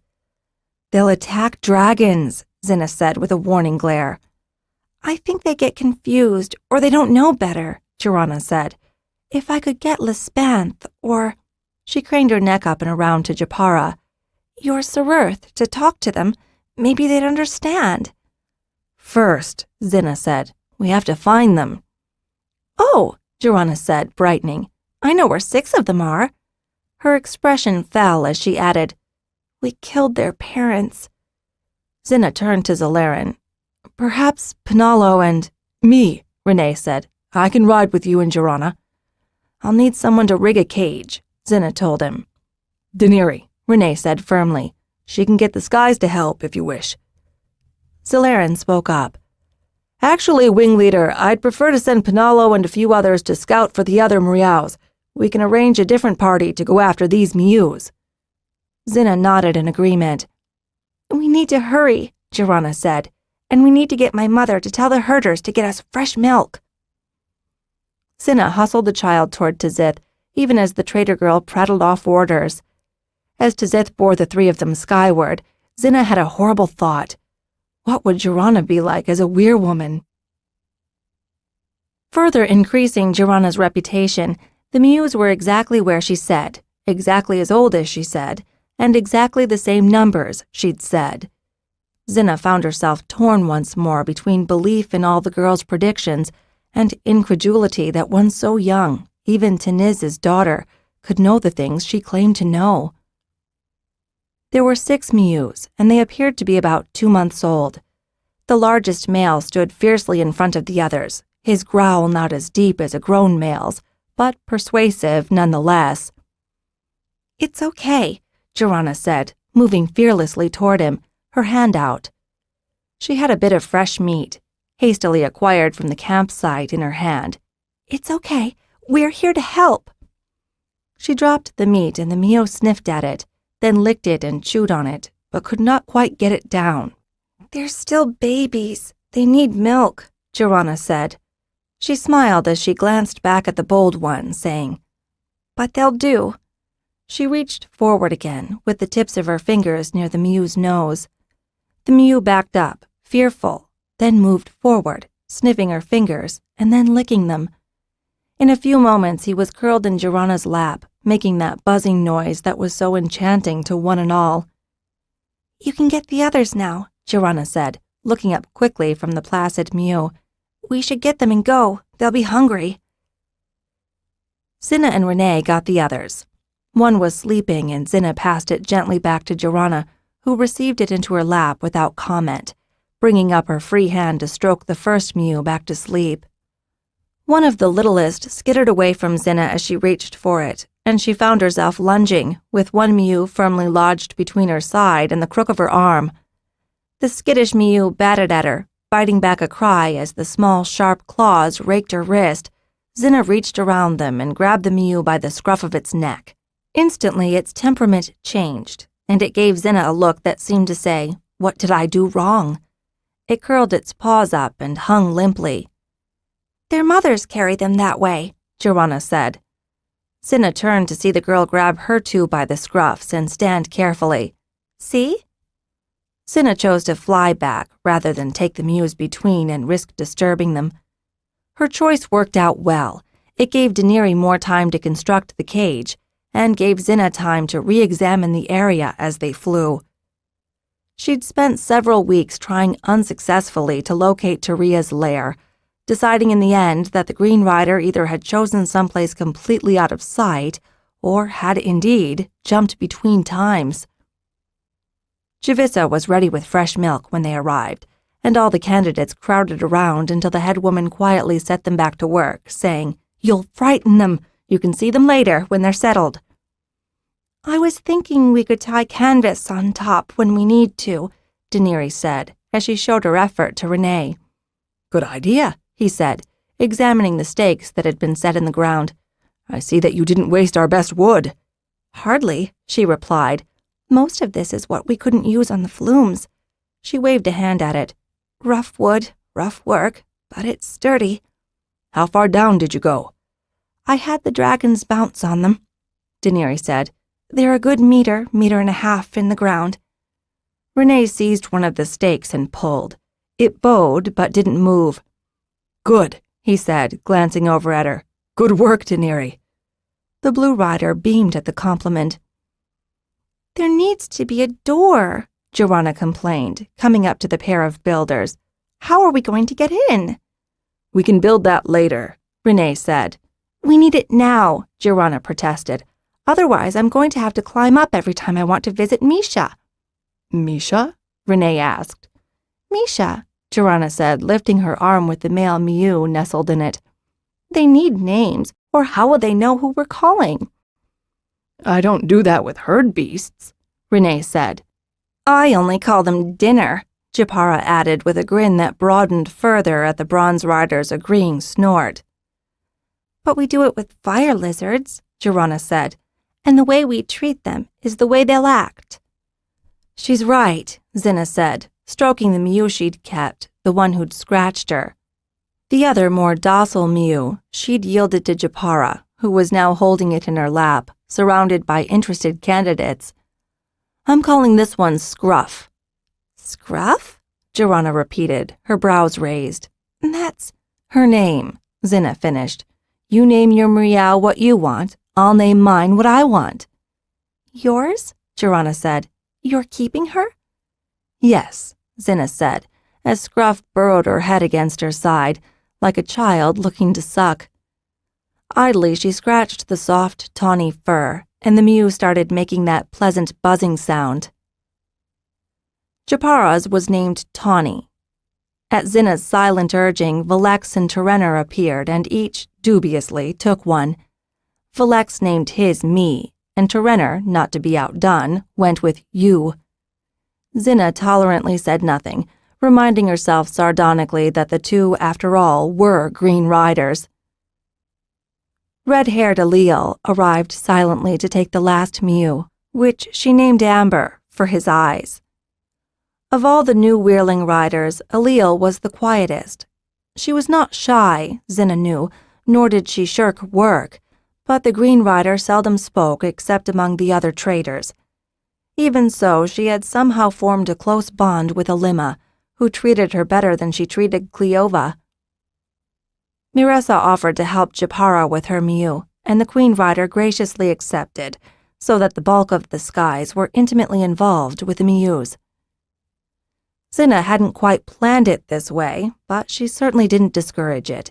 She was confident that if she needed, these riders beyond all others would do what she ordered. And much as she loved and respected little Xhinna, she was willing, if it became necessary, to kill all the mews with her bare hands to protect the eggs and weirlings of her weir. Little Scruff whimpered against her, and Xhinna softened. "Have we got someone bringing milk?" It seemed that everyone in the extended camp had to touch, pet, fondle, or hold one of the mews in the next several days. To keep the litter from getting too frightened, Xhinna decided that only those who had done more than their share on any particular day would be allowed to handle a mew. The competition worked, and industry picked up immensely. The effort lasted for 3 days until Xhinna, sensing that she was straining the weir too much, decided to end it, allowing each individual mew handler to set his or her own schedule. Xhinna took to leaving her scruff with Japara or Alima when she needed to be elsewhere, although she was determined to bring the Mriau with her onto Xith when it got older, if it proved trustworthy. The blue dragon regarded the small mew with a mixture of curiosity and boredom, verging on antipathy. Xhinna had managed to badger Jariz into making her a shoulder halter for her mew. She attached a lead rope to it and walked her Misha everywhere as if it were a hold canine. The mew was not quite as obedient as that, but seemed content enough to stay more or less at the trader girl's side. Pretty soon all the mews had halters and leads, Xhinna's scruff included. Japara shook Xhinna awake in the middle of the night. "Something's bothering Sir Earth." The difficult queen rider had chosen to sleep with Xhinna, ostensibly for warmth and proximity to Scruff, but really, Xhinna had quickly realized, for advice on relationships. Apparently, Zalarin was being aloof to her, spending more time in the company of the other weir women, and Japara was near frantic with worry. Their conversation had turned intimate, and Xhinna was not surprised to learn that Japara had not realized that one love was much like the other, no matter who gave it or to whom it was given. When they finally decided to sleep, after the topic had been talked over far longer than Xhinna cared, Japara had rolled over with her back to Xhinna in a clear statement. Xhinna had smiled to herself and was not at all surprised when, sometime later, Japara heaved a huge sigh, rolled back over, and draped an arm lightly around her. Cold nights made for the strangest of bedfellows, Xhinna thought as she rested her head on the pillow nestled up against the egg she was warming. She considered rudely forcing Japara to move around to the far side of the egg, but Xith was already there, and little Scruff would complain at being wakened, having just found the perfect spot at the back of Xhinna's knees. Now Xhinna could feel the little mew tense against her, and she reached to Xith. The blue was awake. Xhinna felt for the mew's lead, found it, and gripped it firmly in one hand, as she used the other to probe through her clothes. When she found the hilt of her knife, she rose, saying over her shoulder to Japara, "Stay here." The night was cold, and the wind blew through her gown, causing her to shiver, but Xhinna continued onward with some sense of dread. She saw a figure moving toward her. It was Alil with her mew. "Something spooked you too?" Xhinna asked when she recognized the red-haired green rider. "Amber woke me," Alil said. Suddenly, Amber veered left, flinging sand. At the same moment, Scruff leapt in the same direction. Wordlessly, the two women let the mews have their lead, Xhinna edging forward, knife in front of her. They heard the sound of a weirling moving anxiously, and Xhinna started running toward the sound, even as Scruff strained at her lead. The mew stopped in front of an egg and turned back to Xhinna anxiously, making her pleading mew noise. Xhinna moved forward, gesturing with her hand for Alil to stay back, and cautiously touched the egg in front of her. One of the bronze dragonettes came around the far side at that moment, sniffing at Scruff and blowing at Xhinna. "Something is wrong," the bronze, Fayanth, told her. "Gareel went for help." Xhinna paused, listening, her knife moving back toward the egg. There was a faint scratching sound, coming from inside the egg. Xhinna slammed into the egg hard, rocking it. Loud growling came from both mews, and Scruff lunged under the egg, grabbing and pulling at something with his teeth. A tunnel snake. "Take my knife! Kill it!" Xhinna yelled, raising her knife hand up behind her as she strained to keep the egg leaned over, away from the mew and the tunnel snake. As soon as Allele took the blade, Xhinna put all her weight into keeping the egg tilted, while the Green Rider grunted, swinging wildly. At last, there was a sick, fleshy thunk. Scruff gave a satisfied sound and pulled back, and Tawny leapt forward, buzzing happily to join her littermate in gnawing on the warm morsel. "The egg is dead," Tzith reported sadly. Xhinna could see the sand under the egg growing darker as the egg's vitals leaked out. "Eat it up, gnaw it, tear it all you want, you two," Xhinna encouraged the two mews. "You deserve it." With a tear in her eye, she stepped back, letting the dead egg rock upright once more. She felt a hand on her shoulder and turned as Allele handed her the still ichor-slimed knife. "Well done," Xhinna said, taking the knife and sliding it into the sand to clean the worst of the mess off. "I would have preferred to kill it before it got the egg," Allele said with a hard edge to her voice. She met Xhinna's eyes squarely. "I'd kill them all by myself if I could catch them." Xhinna nodded. The Green Rider had reflected her sentiments exactly. "I'm sorry, Terenner," Xhinna said as Kasorth's rider watched the crew haul away the wrecked egg. "You did your best," Terenner said. Beside him, hand on his shoulder, Velex frowned. "It wasn't good enough," Xhinna said, glancing directly at the older rider. Velex looked up, flinched, and then dropped his eyes. Xhinna turned away towards Zalaran, who stood close by, watching the egg as the work party moved it to the shore and slid it gently past the surf into the sea. "We're leader," Xhinna said around the heavy lump in her throat. Zalaran lifted his eyes to her and shook his head slightly. "I may not be able to keep my vow." "No," Zalaran said with a fierce undertone in his voice, raising a hand to forestall her words. "Don't say it." "But—" "You gave your word. I expect you to keep it," he said sternly. Around them, heads turned to watch the interplay. "We know now that the tunnel snakes can attack through the sand, and we know our mews can find them, so your job has gotten that much easier." He gave Xhinna a slight wink, barely visible, as he said, "Now do it."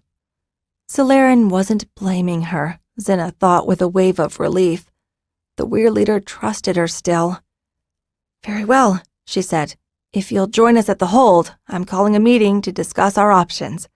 "Strategies," he corrected absently, tearing his eyes away from the sea where they had wandered once more, and focusing back on Xhinna. "I believe that's the word you were looking for." "Precisely," she said with a curt nod. She marched briskly to Tzith, nodded thanks to Japara, who was watching Scruff this morning, and ordered the blue skyward. Ahead in time from whence they'd escaped, without these new eggs fully hatched, impressed, and matured, Pern had no hope. Only the last remnants of those fighting against steadily increasing losses until the last dragon on Pern died, overwhelmed by masses of unopposed thread.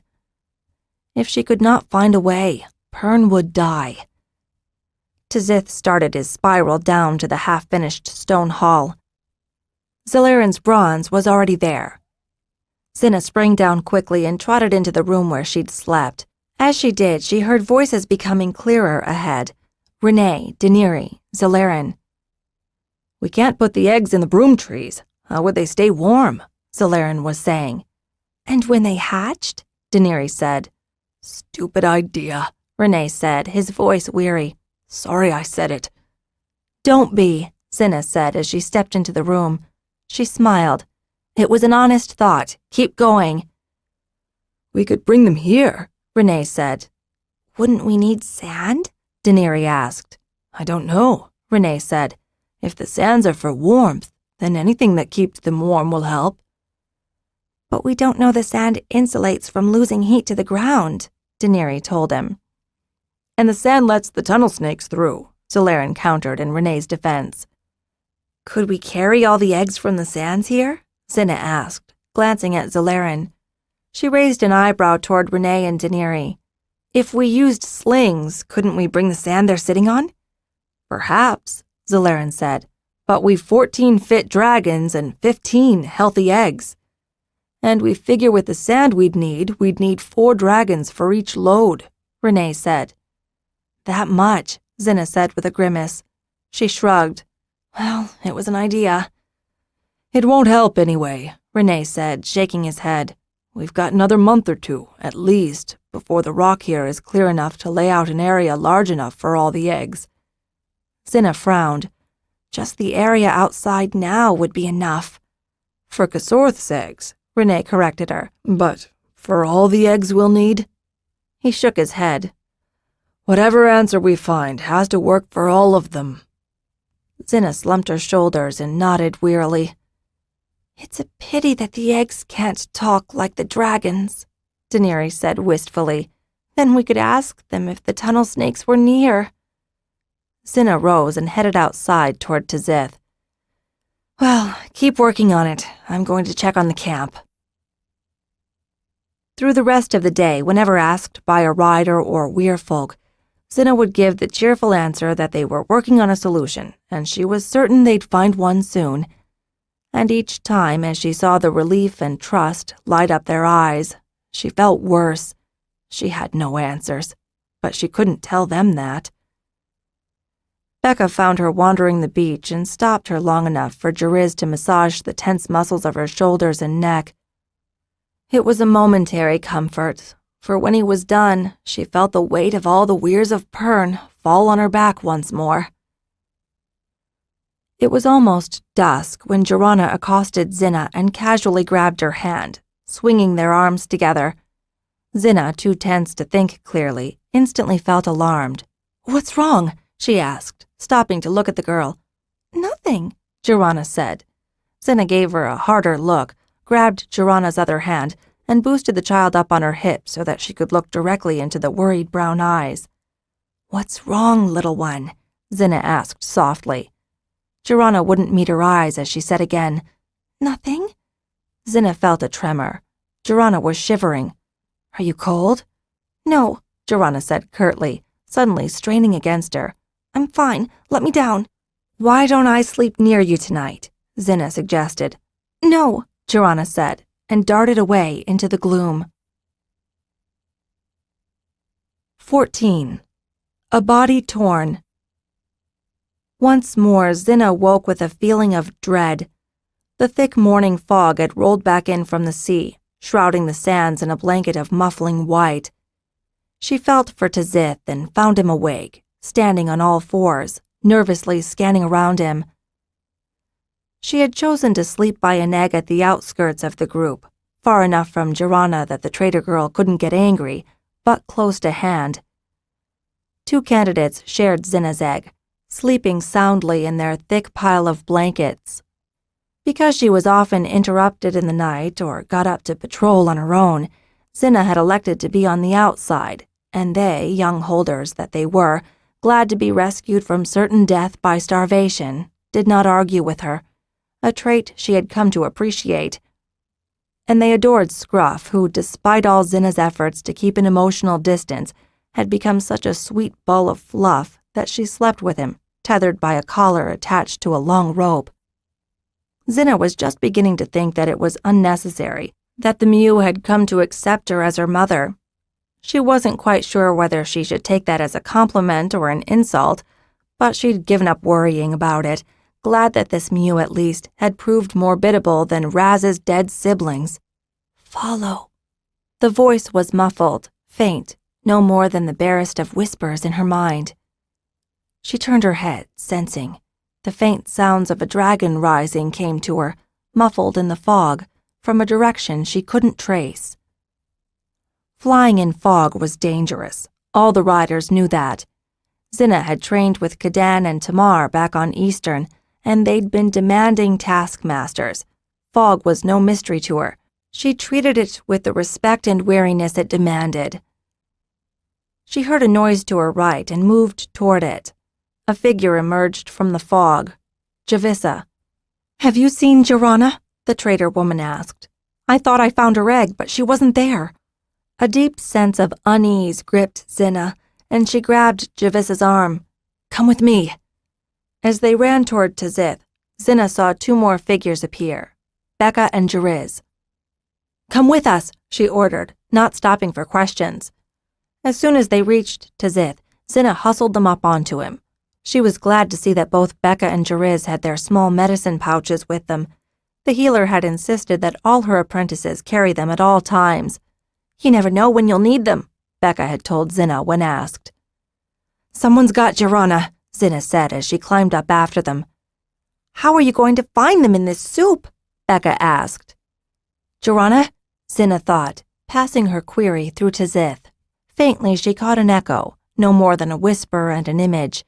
Darkness, fog, a large black spot. It was not enough to go between. The image needed to be clearer.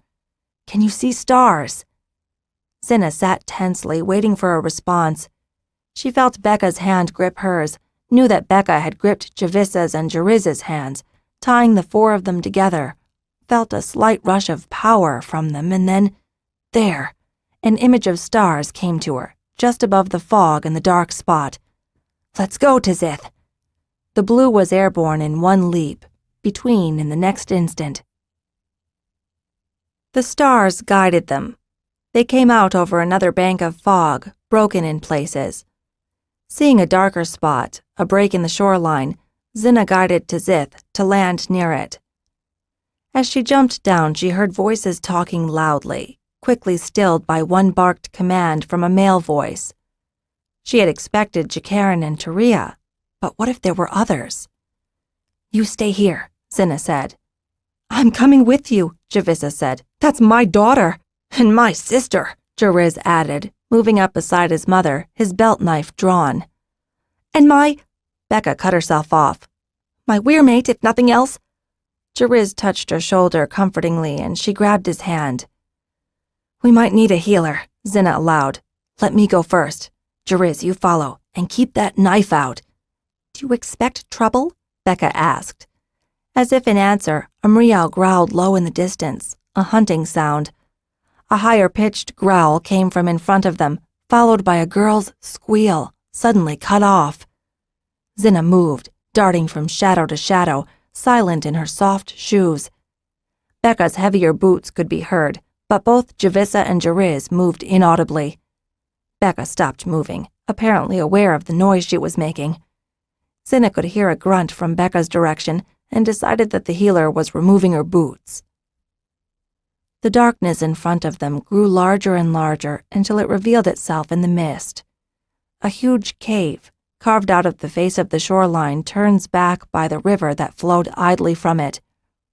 No wonder no one had found it, Xhinna thought as she scrabbled from rock to rock across the river to the wider expanse on the far side.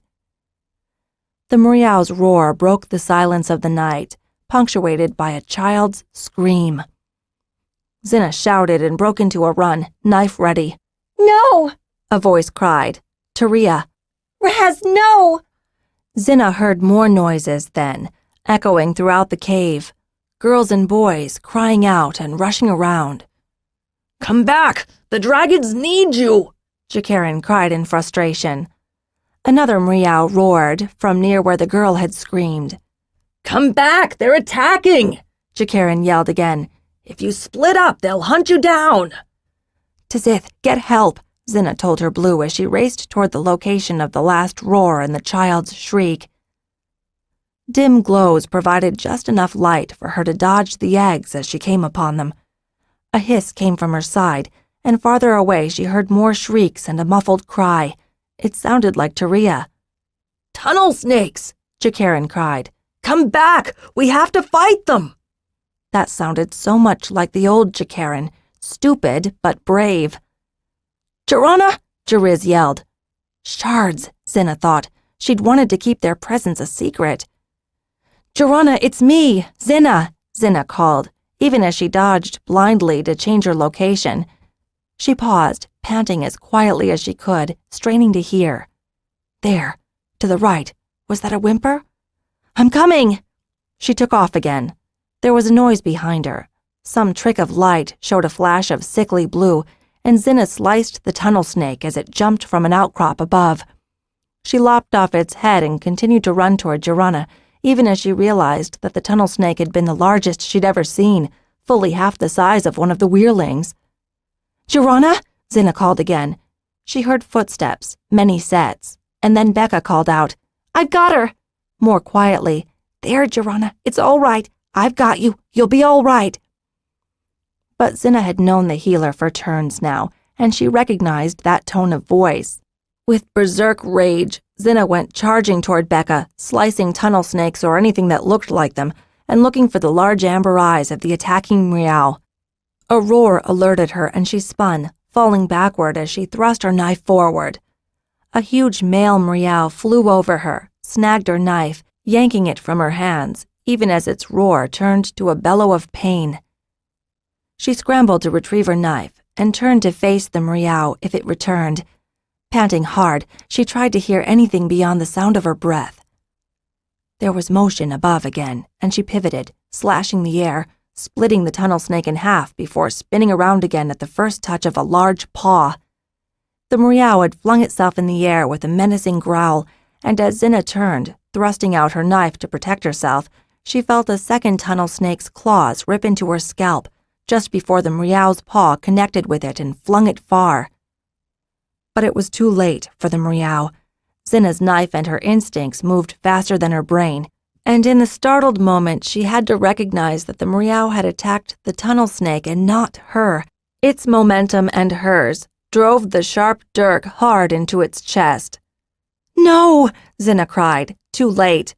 She and the Meow continued in motion, and as they fell, Xhinna's weight drove the point of the dirk home. "No, no, no!" The Meow hit the ground, Xhinna on top of it, her dirk beneath her. And then she spotted its collar. It was Raz. "Becca!" Xhinna cried. "Oh, no, no, no!" The tawny beast had been trying to save her, attacking the tunnel snake she hadn't seen. "Becca!" Blood gushed around the hilt of her dirk, flooding over her, pumping out with the force that only an artery produced. "Becca!" Xhinna shouted. She put her hand around the blade, trying to staunch the flow of blood, but it did no good.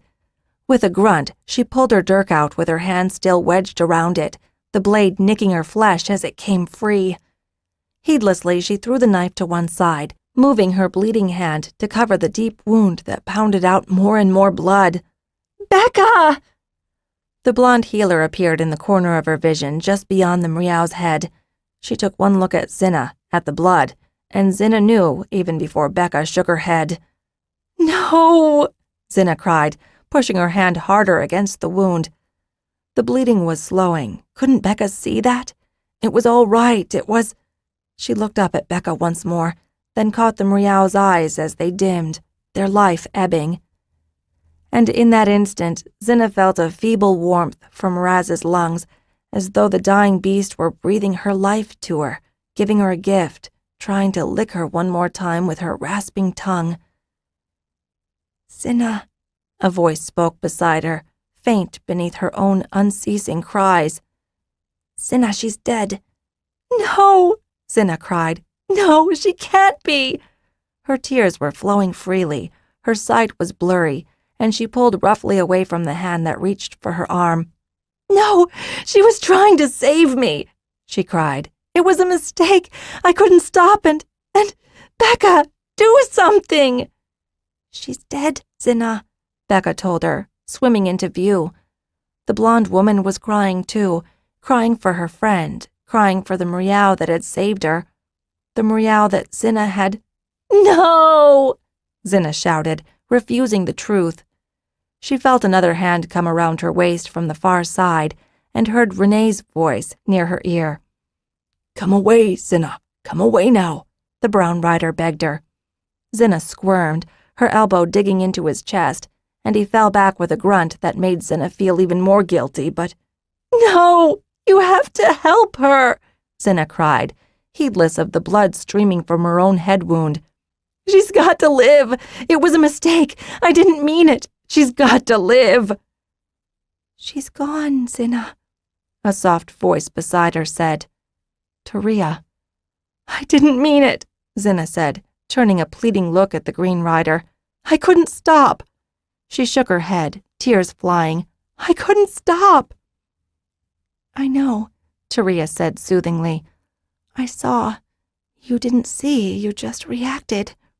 We've got to help her, Xhinna said, turning from Taria back to Becca and then to Renee, who stood nursing the side he had fallen on. We've got to save her. We can't, Xhinna, Becca said, stepping closer. She held a hand over the tawny beast's eyes and slowly lowered the lids. She's gone. There's nothing we can do for her. Give me a bandage, Xhinna ordered the healer. Becca's eyes widened. There's no point, Xhinna. Get me a bandage, Xhinna roared. In the distance, dragons bellowed in support. She felt a moment's awe at that. She hadn't known they would do that for her. Tremulously, Becca pulled a bandage from her carry sack and passed it to Xhinna. And another, Xhinna said, as she bunched the first one and stuffed it quickly under her hand into the wound gaping below. It won't help. Her heart's been torn, Becca said as she passed another bandage over. I need something bigger. It's got to go around her, Xhinna said, ignoring the healer's words. She heard a dirk being drawn and a sharp tearing sound beside her. She turned and saw Taria ripping her shirt to shreds. Cut mine, too. Taria obeyed, passing Xhinna the bits she'd quickly knotted together from the wreck of her shirt. Xhinna held still for Taria to cut her shirt away. Quickly, she knotted the new strips to the end of the other shirt. I'll help, Renee said, moving into her field of view and holding out his hand for the end Xhinna was trying to wrap around the large beast. Becca took the strip from him and continued it around the beast's back, cinching it up in line with the wound, then passed it to Taria, who passed the last bit back to Xhinna. They repeated the process with the strips of Xhinna's shirt, so that the wrappings went around the dead Mriau's chest twice. After that, Xhinna stood up. I'm sorry, she said, looking at the still form in front of her. I didn't know. She glanced at Taria, and her tears came again. I was wrong. I should have listened to you. Behind her, Tzith started scooping out the soft sand, digging a deep hole. We'll put her there, Xhinna offered, glancing at the Green Rider. If you don't mind. No, Taria said softly. That's perfect. Xhinna nodded, then turned to Becca. Xhinna? She's resting, Becca said. She's got a nasty cut that will need stitches, but she'll be fine. Stay with her, Xhinna ordered. She sent out a call for Zalarin and the rest of the fighting wing, asking them to send half their strength here and set the rest on perimeter patrol. She moved around to stand behind the Mriau's head. She reached down, laced her fingers together under it, and began to lift with her knees. Renee moved to the Mriau's tail, but he couldn't reach around. Taria joined him on the far side. They couldn't budge it. A rush of noise flowed around them, and suddenly there were more riders, each finding a place under the Mriau's sides and lifting. Zalarin, Wavin, Jakarin, Colfit, Kadan. What was he doing here? I killed her when she was trying to save me, Xhinna said from her position at the Mriau's tawny head. I want to bury her here by the sands she fought to protect. The others nodded and heaved the body off the ground. They moved slowly, in silence, and gently placed the Mriau in the hollow Tzith had dug. I'm sorry, Xhinna said, half to the dead Mriau, half to Taria. I should have listened. She reached down and took a handful of sand and sprinkled it over the body. Renee joined her from the other side, then Taria, Zalarin, Wavin, Jakarin, Colfit, and Kadan. They stepped away as Tzith gently pushed the rest of the sand over the dead creature. When the hollow was full, Taria stepped up to her and said, What are your orders, Wing Leader? Xhinna! It was Becca hurrying over to them. She was alone. Where's Xhinna? Xhinna asked. You'd better come, Becca said, her eyes suddenly shiny with tears. What? Xhinna demanded. She said for me to tell you she was okay, Becca said, her face crumpling. She gestured hurriedly. "You'd better come." Xhinna reached out and grabbed Taria, tugging her behind her. As they moved, she noticed that Taria's belly was huge, that otherwise the Green Rider was gaunt, hollow-eyed with terror and exhaustion. "You look awful," Xhinna said over her shoulder as they moved. "You're all green with tunnel snake," Taria said. She sniffed and made a retching sound. "Ugh, and the smell!" Xhinna was lying on the ground, her eyes closed. Xhinna and Jariz were beside her, the Green Rider's eyes flowing with tears, while his mother just stroked her daughter's hair quietly. "The Mriau sliced her open," Becca said as Xhinna knelt beside the girl, reaching forward with one hand to stroke Xhinna's upright palm. The girl opened her eyes and tilted her head toward her. "Lisbeth?" "She's fine," Xhinna lied, gently stroking Xhinna's hand. "You'll be fine." "It hurts," Xhinna moaned. "I knew it would hurt. That's why I couldn't tell you." "But—" "Ask the queens," Xhinna said, closing her eyes with a grimace. Xhinna leaned forward, impelled by some inexplicable feeling to catch the words Xhinna only breathed. "Trust." "She's young," Xhinna said, looking to Javissa and then Becca. "She's strong." Becca shook her head. "Xhinna, she's not this strong," the healer told her quietly. "If she moves when I try to stitch her up, I'll tear her guts open." "Phyllis," Xhinna said, aware that others were gathering near. "Not good enough for this," Becca said, "and she's in such bad shape, I'm afraid that she might slip too deeply into sleep." "We can't just give up," Xhinna said. She looked at Javissa, but the traitor would not meet her gaze, still stroking her daughter's hair. "I'm not giving up," Xhinna declared. She looked at Becca. "We are not giving up." "No," Becca agreed. "Of course not." "Renee," Xhinna called over her shoulder. "Take charge here. Clean this up. Bring the eggs to our sands." She bent down and gently put her hand under Xhinna's head. "We can't move her," Becca said. "We have to," Xhinna replied, sliding a hand under the girl's back and gently lifting her up. Xhinna gave a whimper and Xhinna carefully adjusted her position so that the child was cradled in her arms. "Guide me," Xhinna said to Jariz. The Green Rider nodded and slowly led her out of the cave. He climbed up to Xith and helped her raise the stricken girl. Becca clambered up behind her. "We're going to the sands," Xhinna told her, even as she urged Xith to climb, gently, into the sky. "You've got your kit?" she asked Becca. "Yes." "And you've got the needles and sutures?" "Yes, Xhinna," Becca replied testily. "But this is hard work, and it's still dark." "Xith," Xhinna said, picturing an image in her mind, and then they were between. She felt Becca's astonishment and worry. The cold of between could do horrible things to an open wound. They came out above the beach, where Penorth bugled in surprise. The sun was high above, and the sands were warm with the noon heat. "Enough light now?" Xhinna called as Xith began a gentle spiral to a soft landing on the sands. "If the cold of between didn't kill her," Becca said, jumping down and reaching up to receive the stricken girl. Xhinna and Jariz did all they could to get her down gently without stretching open the 3 long gashes in her abdomen. Weirfolk rushed to help, including Valex and Zalarin, who grabbed her, carefully keeping her level, and gently lowered her to a canvas spread over the ground, arrayed with tools. Taria approached them with a much-relieved Javissa, saying, "Xith told me what you did, so we came here early and got everything ready." Becca glanced at the supplies all neatly laid out and said to Xhinna, "It might work." As they laid her on the ground, Xhinna stirred and murmured something. Xhinna leaned in close, but only caught the tail end. "Anth." Xhinna glanced up. They were in the center of the sands, far from the egg the traitor girl had claimed as her queen. "She's okay," Xhinna said, but the girl whimpered, her face puckering in pain.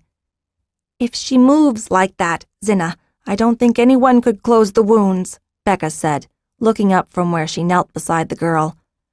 "Don't do anything yet," Xhinna said. Becca raised her eyebrows in surprise, but Xhinna shook her head, raising a hand as she raced to Xhinna's egg. "Trust me," the girl had said. "Ask the queens." "Tzith, send the queen dragonettes here, hurry!" "They come," the blue replied, even as Xhinna felt him leap skyward and arc lazily overhead. "Can you help the little one?" Xhinna had no reply. "Xhinna, what is it?" Japara asked as she approached with her Sarirth. "Xhinna's dying," Xhinna told her, and at the words her eyes welled with tears. "We've got to help her." "How?" Mia asked as she and Kalith came nearby. "Becca," Xhinna said, clutching the gold rider, "you can talk to the dragons, can't you?" Becca nodded, her forehead creased in puzzlement. Xhinna grabbed the healer's hand and placed it on the egg. "Trust me," the little girl had said. "Everyone, gather around. Hands on the egg," Xhinna said. "Japara, talk to her." "Talk to her?" Japara repeated in surprise, and then, enlightened, she placed her other hand on the shell and closed her eyes. "We need to ask Lespanth to help Xhinna," Xhinna said, closing her eyes and placing her hands on the egg, the smallest finger of her right hand brushing the smallest finger of Mia's left. Another finger brushed her left hand. Japara. "Lespanth," Xhinna thought, "help Xhinna. Take her pain. Give it to us. Keep her still so that she can get better." Beside her, Xhinna heard Japara gasp in surprise. "Now!" Xhinna shouted, relaying the same thought to Tzith. She brought her full focus on the moment, on the egg, on the queens, on the small girl who had asked her to trust her, and it was as though she'd never truly seen before, as if she'd never truly breathed before, felt before.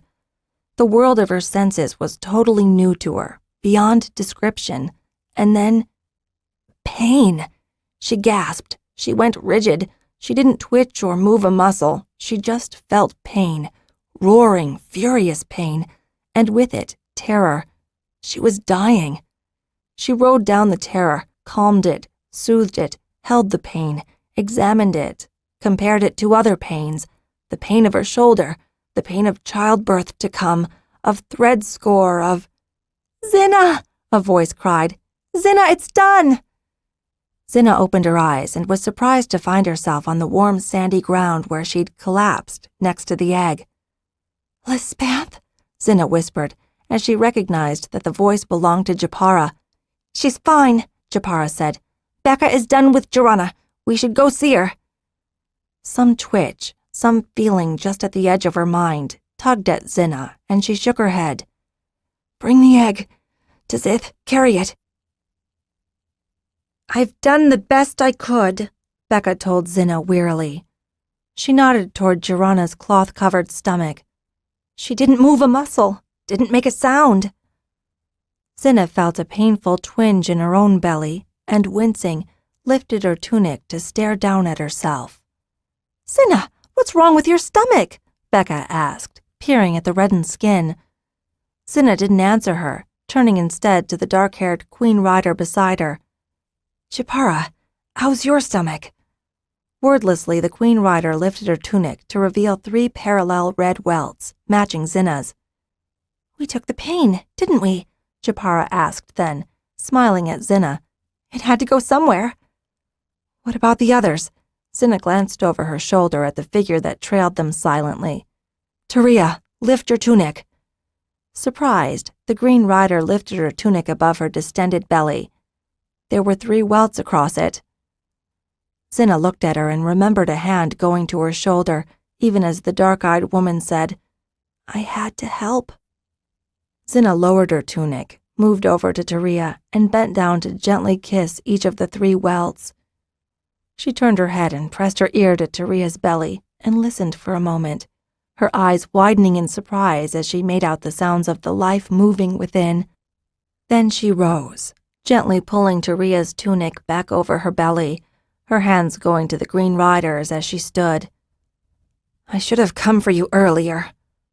"I thought we could manage on our own," Taria said. "I knew what you were doing." "You did?" "Not at first," Taria admitted. "At first I was too confused, Too dazed by Jakarin's attention and that awful drink. We've got better, Xhinna offered shyly. Not until the baby comes, Becca growled tersely from beside the sleeping Xhinna. I'm sorry about Raz, Xhinna told her friend. I know, Taria said. I'm sorry we didn't find an answer. Becca shushed them as she noticed Xhinna stirring. Xhinna turned to the girl, saw the pain on her face, and knelt down at her side, opposite Becca. Xhinna, it's all right. You were right, Xhinna said. I spoke with Lispanth. I trust you. Ask the queens, Xhinna heard clearly. Ask the queens what, sweetie? Xhinna asked, tenderly stroking the girl's dark hair. For help, Xhinna said. We did that, Xhinna assured her. We did that, and they helped you. You need to rest now, get better. You want to be healthy when Lispanth hatches, don't you? The girl sighed, and Xhinna felt her slipping into a deeper sleep. I'll stay here, Becca said, gesturing to Xhinna. You go away. You're disturbing her. Xhinna nodded and, with one last brush of Xhinna's soft hair, rose. She was surprised when she felt a hand slip into hers. Taria. 15. A greeting foretold. In the end, beyond talking quietly and hugging, Taria was too exhausted for more than sleep. Xhinna fed her carefully, a light broth, and kissed her on the forehead as she lay beside her, as though Taria had never left. Jakarin was an issue that would wait for another day. Ask the queens. She shook her head in wonder at Xhinna's words. The little girl was almost too trusting. Her gift made it hard for her to distinguish between what was real and what was wanted. She wandered over to the egg that held Lispanth. She no longer doubted Xhinna about that. She'd felt the strangeness of the dragonette inside, felt the quiet strength that was such a mirror of Xhinna's own strength. A queen from a green. How could that be? Cadan and Zalaran must have been right. In the evolution of fire lizards, the queens, bronzes, and browns must have come after the blues and greens. The queens were smarter than all the others, the leaders of their clutch. But what about that first queen? She couldn't protect herself in the shell. How had she survived? How had she made her green mother dame and blue sire know about the tunnel snakes? With a sudden insight, Xhinna moved to Lispanth's egg, placed her hands on it, closed her eyes, and opened her mind. Lispanth, where are the tunnel snakes? She thought, hard, at the form inside the egg. Nothing. And then, she heard it first, a rustling, rock-moving noise, slithering, sliding, and then suddenly it was as if the ground beneath her were lit with glows, showing map lines where tunnel snakes burrowed, digging and rising toward their helpless prey. Xhinna, what is it? Becca cried. Xhinna realized that she had been screaming. Rouse the weir, she called, crying to Tzith, sending bursts of thought to the queen weirlings, to Penorth, to Zalaran. Xhinna, are you okay? Becca called anxiously, rushing to her side. Grab my hand, Xhinna said, clasping Becca's wrist tightly and pulling her hand to Lispanth's egg. Reach out, feel, close your eyes and see. Becca gasped as she felt and heard the first whisperings of Lispanth's thoughts. Beyond her, dragons bellowed in anger and excitement. Xhinna felt Tzith, pictured a large site underground, heard the blue digging furiously, and then roaring with glee as he surprised a group of tunnel snakes and tore them to pieces with his jaws. All around her the dragons roared, the riders cried, and the night air was rent with the sounds of dying tunnel snakes. A noise alerted Xhinna, and she spun as she saw Japara approach with Scruff on her lead, chewing on something greenish and spitting out bones, buzzing with pride in her achievements. She got 6, Japara cried happily, and Sir Earth got 3. She grabbed Xhinna and hugged her as Scruff ran in circles, wrapping her lead around the pair of them. And Sir Earth can hear the tunnel snakes. She can spot them. She says that Lespanth showed her how. Xhinna saw Taria approaching, eyes wide in surprise. Xhinna bent down and picked up the Mriau. This is Scruff. She killed 6 tunnel snakes. She's pretty, Taria said, letting the grime-stained Mew sniff her. I should have listened to you, Xhinna apologized once more. And I should have come back. The Mriaus aren't enough. They are now, Xhinna said. The dragons find them, the Mriaus dig them out and kill them. Indeed they are, an ichor-covered Japara agreed fervently. Certain that all the eggs were once again safe, Xhinna went back to check on Xhinna. It's a wonder she's still asleep, Becca snorted in disgust. She's not, Xhinna said as she peered down at Xhinna, watching her chest rise and fall. But she's too tired to talk, too excited to cry, and too sore to do either. She stroked the child's hair once more, smiling down at her. Behave, little one, or I'll talk to your queen. A small smile played across Xhinna's lips, and then she let out a deep, slow sigh and slipped into sleep. Xhinna assigned Jakaran to guard Xhinna, saying, If she dies, you die. The brown rider had been abject in his apology, but it hadn't spared him her wrath. True to her word, she'd beaten him to a pulp, limiting her revenge to a swift kick where it hurt the most, followed by a double-fisted blow to his chin as he collapsed. He had awakened, groaning, to find a knife pointed at his neck. Say it, Xhinna growled, standing above him. You know the words. Jakaran swallowed, feeling the tip of the knife prick his skin. Wing leader, I have struck another in anger. My life is forfeit. Louder so the others can hear, Xhinna said, flicking her knife to the left and right before resting it, once again, under the point of his chin. Jakaran's eyes followed her blade, saw those standing around him in a tight knot. He recognized Zalaran, Kadan, Wavin, Bronze Rider Jassard, Terenner, and Valex. Weir leader, my life is forfeit. I struck another in anger, Jakaran said more loudly, his eyes darting toward Zalaran, his heart sinking as he acknowledged his shame. The person above him was no longer a mere girl, a mere blue rider, an upstart. He'd been wrong not to accept what he'd seen, arrogant to think that he might know better. He had clenched his jaw tight as he felt the knife bite into his skin. He would not cry out. He would at least die with honor. The blade stopped. Your life is forfeit, Xhinna said, standing back, sheathing her knife and gesturing for him to rise. You live for the Weir now. Jakaran rose slowly and knelt before her, head bowed, ignoring the drop of blood that spilled to the ground. Wing leader, my life is yours, he said. Heard and witnessed, the crowd called. Behind him he heard dragons roar, heard his beautiful, precious Perinth among them. He would live. He could fly again, fight Thread as he was meant to do. He glanced up at Xhinna and was surprised when she winked at him, reached down and slipped her forearm behind his and heaved him to his feet. Live long, Brown Rider, she told him quietly. As he looked into her deep blue eyes, he saw that she truly meant it. Thank you. One more thing, she said, raising a hand warningly. You belong to the Weir, and so for it I say, you may not drink again unless the Weir leader gives leave.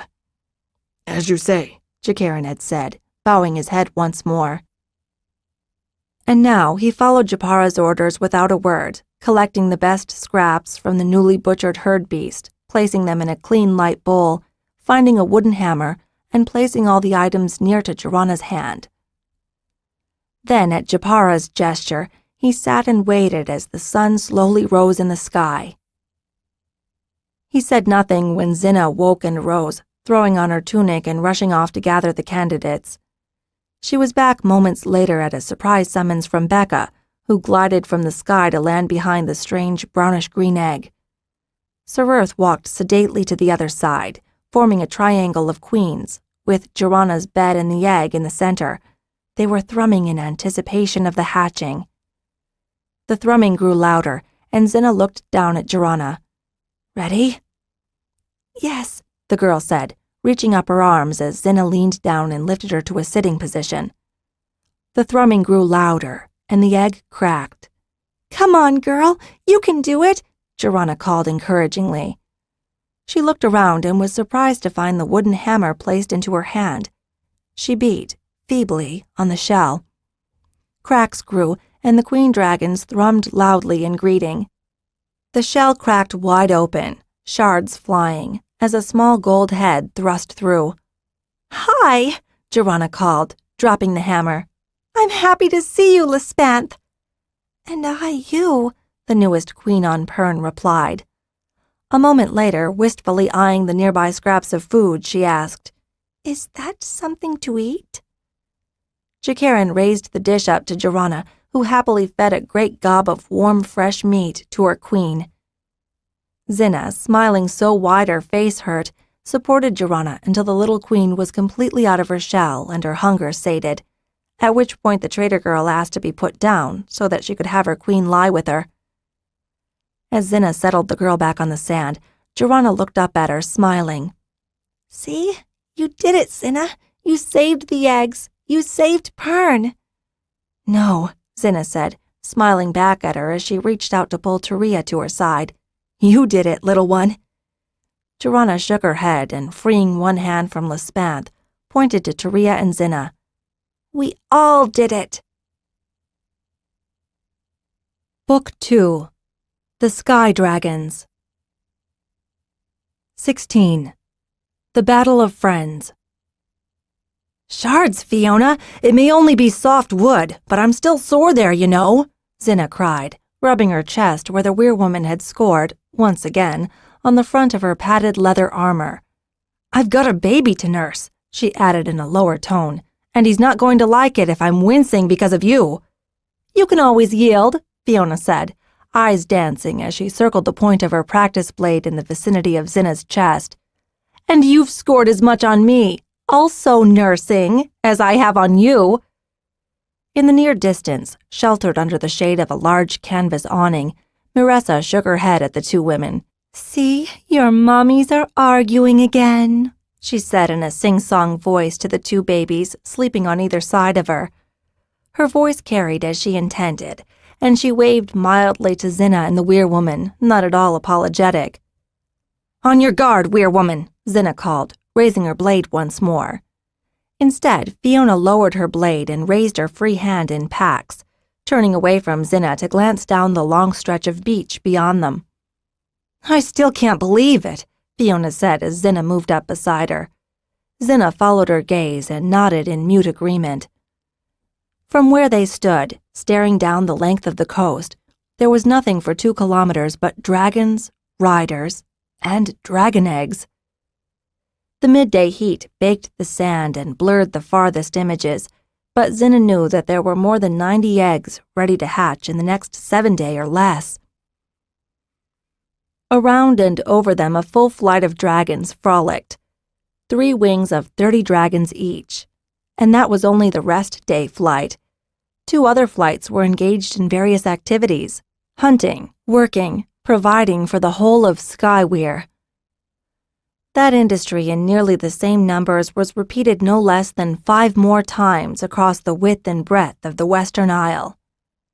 2,000 fighting dragons, Fiona said to herself, reaching to grab Xhinna's hand. And no one in our time knows about it. Well, none that are saying, Fiona agreed with a light chuckle.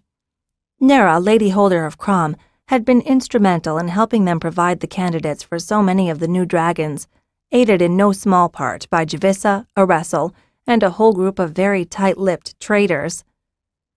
Pulled from the wreck of the plague, 2,300 people had been brought here to the Western Isle to rebuild the dragon strength of Pern. Fiona shook her head in wonderment. I keep thinking... What? Fiona turned to look up at the Blue Rider. I just keep thinking that it's too good to last. Xhinna nodded silently. She'd had the same feeling. Footsteps crunched in the sand, causing them to turn. A small form approached. Xhinna, rider of the first of the green queens hatched from green clutches. 2 turns had done little for her height, but her eyes showed an age far greater than her 12 turns. "It won't last," she said. "In half a turn at most, we'll be back in our own time." She wore the light robe that was used as both towel and body covering by so many of the Weir's beach worshippers. She'd been part of one of several parties speckled up and down the beach, who'd mixed their rest with swimming and sunbathing. Now her gaze swept down the sands toward Miressa, sitting in the shade, and a look of pain twisted her face for a fleeting moment. Xhinna, who'd been watching, nudged Fiona. The weirwoman, rubbing where the blue rider had scored on her in the previous bout, nodded quietly. Presently, Xhinna turned her attention back to them. "How did your practice go?" she asked Fiona. She turned to Xhinna. "Have you managed to disarm her yet?" "Bruise, yes. Disarm, no," Xhinna replied easily. "You fight like a girl," Xhinna said, deadpan.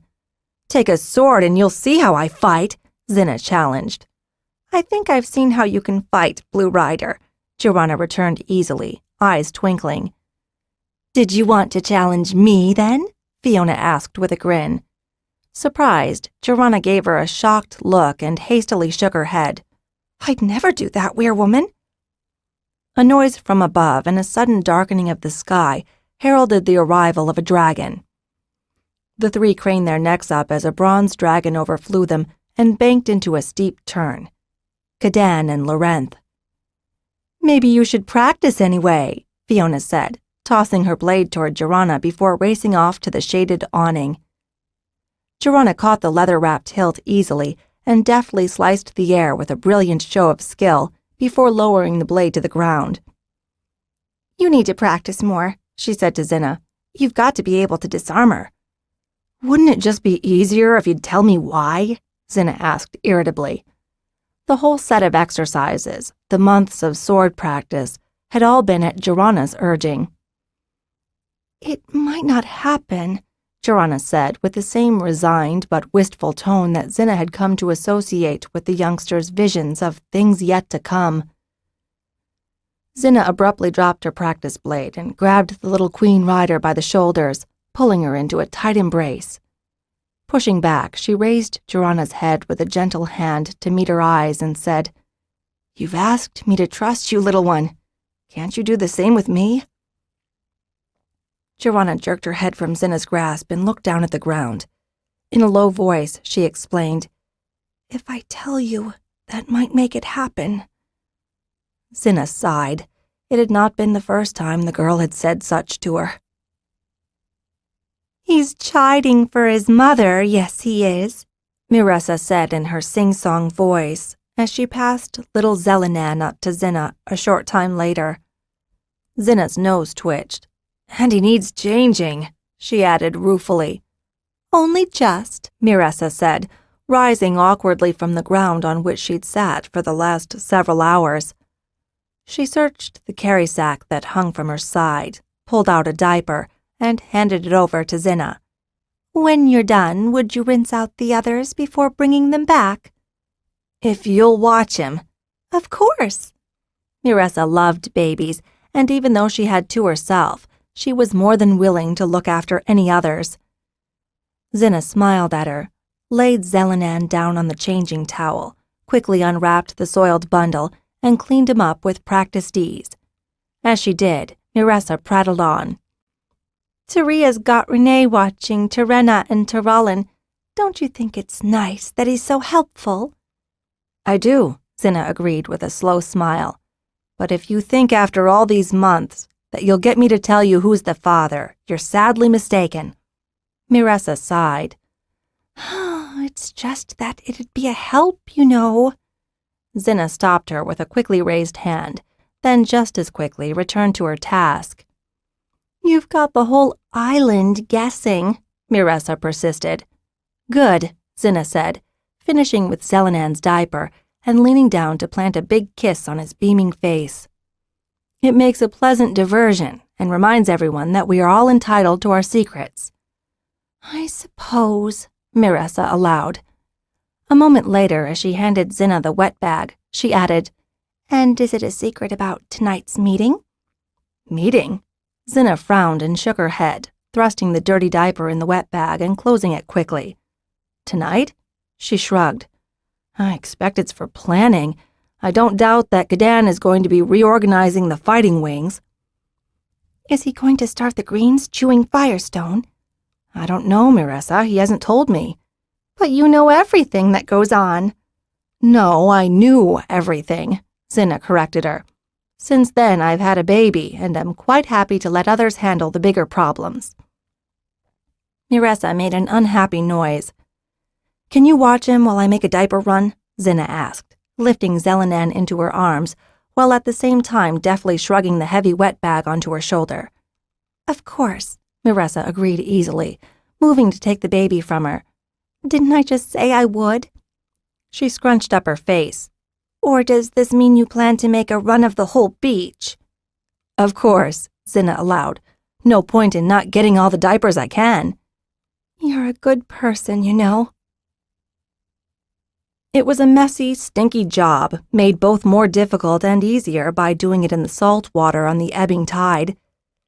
The diapers, so rinsed, would be boiled and properly cleaned when Xhinna brought them back to the burnt plateau, now more often called Miu Plateau. Rinsing and recycling were more crucial now than ever, now that cloth was in such short supply with the added need to provide diapers and baby clothing. It was an unanticipated side effect of the widespread realization that here on the Western Isle, and now, back in time before the third pass, was the best time for the young women who rode blues, greens, and queens to complete their families. Xhinna was chasing down a diaper that had gotten away from her and was threatening to be carried out to sea, when a shadow above her alerted her to the arrival of Teria on Green Coranth. A few moments later, the green rider helped her snag the errant cloth and passed it back to her. "Doing stinky duty again, I see." "Someone's got to do it." "And you don't mind?" "I wouldn't go that far," Xhinna protested. But as Miressa was watching the baby, it seemed a fair trade. Fair trade was a phrase borrowed from the traders who had grown in importance and meaning as the inhabitants had outgrown Skyweir and overflowed throughout the Western Isle. It was all the result of Xhinna's simple message, left nearly 3 turns back at the Red Butte by the grave of Teniz, Jorana's father and the seer who had glimpsed this strange island future. It seemed more than fitting to Fiona, Laurana, and Xhinna that the dragon riders saved by the vision of the trader be willing to borrow from his people's customs and his bequests, particularly the strange sights that his daughter Jorana had provided. "You're thinking about her again," Teria said suddenly. "She and her queen were back in the trees just now." "Did she send you here?" Teria's silence was answer enough. A moment later, she sighed. "Her queen will be old enough soon." "That doesn't worry her," Xhinna said, recalling a recent conversation with Jorana. "She'll rise when we're ready," Jorana had assured her. Lispanth, the first of 6 green queens, was still small for a gold and clearly growing, so perhaps there was no reason to doubt Jorana on this. That hadn't stopped Fiona from bringing the matter up with Xhinna, nor Xhinna from worrying about it. "So what does?" Teria asked. Confidentially, she added, "She's always sending me to you when you get worried about her, you know." "Trying to distract me?" Xhinna guessed. "Humph," Teria said. "1, you're impossible to distract when you've your mind on something, and 2, if I wanted to distract you, I wouldn't be talking about it." Xhinna chuckled, rinsed another diaper, and placed it back into the bag. She motioned to Teria, who, with a wrinkle of her nose, gamely pulled out a few diapers and joined in the cleansing. The dark-haired rider was right on both counts. Xhinna would not let herself be distracted when she thought something was important. And regardless, no matter how important her thoughts, Teria could always distract her if she really desired. In the past 2 turns, their relationship had grown both stronger and freer than Xhinna could possibly have imagined. They no longer needed to be inside of each other or constantly touching. In fact, they now took joy in being able to recount separate adventures, to revel in the strength of their bonds, rather than railing against them.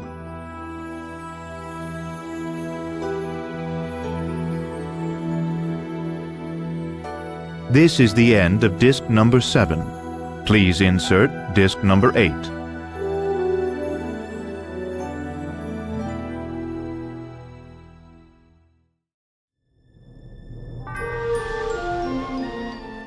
This is disc number 8. They no longer needed to be inside of each other or constantly touching.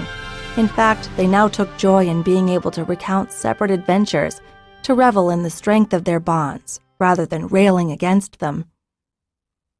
Xhinna could feel that special connection with Taria, that increased joy in her presence, the knowledge that they were free enough to go their separate ways without fear of hurting each other, and the greater joy that, when they could, they preferred each other's company above all others. Not that they were exclusive, they couldn't quite be, because of the nature of their bonds with their dragons. Taria was willing to cheer when Tzith outflew browns to catch other greens. Xhinna was willing to stand in honor as Caranth was caught by another blue. But Xhinna and Taria had learned to adjust and thrive in those situations. What mattered most was what they chose, not what dragon passion compelled.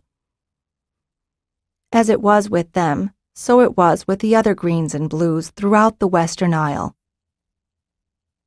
"So what is it?" Taria asked, bringing Xhinna's focus back to the present, and to the pleasant surprise that in her reverie she'd finished rinsing the last of the diapers. Taria passed her back her handful, and Xhinna put them into the wet bag, gladly sealing it and trudging out of the surf to the dry shore. "Something's bothering her," Xhinna said grumpily. "Not her scar." "No," Xhinna said with a quick shake of her head. "You can hardly see that, and it's not as though she's worried about the looks she gets from the boys." "I like scars," Taria said slyly, tracing the line of Xhinna's scar through the shirt on her back. "Whatever it is," Xhinna said, accepting the oblique apology for the scar that Jakaran's knife had left, and continuing single-mindedly on the question at hand. "It's not going to happen for a while." "How can you say?" "Because she's not that desperate," Xhinna said. "She'd be angry with me, fighting with me, if this were something coming soon." "She could be wrong, you know," Taria said. "Well, even if she is, it's getting me quite fit," Xhinna replied, grinning as she caught the look of pleasure that spread across her partner's face. Xhinna shook her head and trudged farther back up the sands. "I've got to drop these off and pick up Xelanan." "I'll get Xelanan," Taria offered. "Or you could take these," Xhinna countered. "Oh, let's see. Cute, adorable boy or a bag of smelly diapers? What a hard choice," Taria said, racing to leap upon Caranth's neck and urging the green skyward before Xhinna could utter another word. She waved down from above, a wicked grin spreading across her face. Xhinna chuckled, shaking her head ruefully. The Miu Plateau most clearly showed the industry that had occurred since Fiona, Tamar, and the others had come back in time to join Xhinna in response to the simple polyhedral marker she'd left at Red Butte, inscribed on all 3 upright sides with the same one word, "Come." She remembered the evening, nearly 2 turns ago, when she got Fiona's description of the events that led them there. "So, there's Dagan, all high and mighty, right up until his Kaloth collapses from the injection of the dragon sickness cure, and then he starts bellowing and raging all over the place until we could calm him down and get him to his weir," Fiona had said as she brought Xhinna up to date on the several days they'd spent back in Telgar Weir. She shook her head, trying to shake her anger out of it. "And then, that last night, acting like he was the weir leader." "Well, he was," Xhinna said. "Half a turn ago, before he and all his dragons were lost between," Fiona agreed, "but not now." "He has over 300 riders who think otherwise," Lorana disagreed from where she sat nearby. "And they're planning on riding fall with high reaches today." Fiona made a sour face. You should have heard him go on about the new Firestone, she said. He practically accused me of sabotage for ordering the old stuff removed. And then one of his bronze riders nearly jumped out of his skin when one of our Weirlings dropped a rock in a bucket of water by accident. She brightened. After that he changed his tune, but he never said anything to me. He'd hoped to ignore us, Xhinna said. He might still succeed, Tamar said. Fiona shot him an angry look, and the bronze rider raised his hands defensively. He's got almost more dragons than all the other Weirs put together, he pointed out. We're all exhausted, and his riders are still in their prime, ready for anything. We really can't reject his aid. And the blues and greens we brought back would have needed a 7-day at least to learn to chew Firestone, Fiona said in agreement. So Dagan can ignore us, leave us out of the fall, and we have nothing to do about it, she ended bitterly. She sighed and sat back dejectedly in her chair. Xhinna threw her a questioning look. And another thing, Fiona said, gesturing toward Shanice, who sat nearby. Remember how the Weir folk were when we first arrived? Xhinna nodded, her stomach clenching in anger.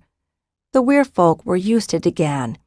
He demanded their instant respect and was not very caring when it came to women. Well, Shanice's Larat is now alive and well, Fiona said, her lips curled in anger. And he believes that Tamar is a poacher. She shook her head. He even told Tamar, as you've a woman already, I want mine back. Shanice tried to deal with it diplomatically, Xhinna said with a sour look, but that didn't work.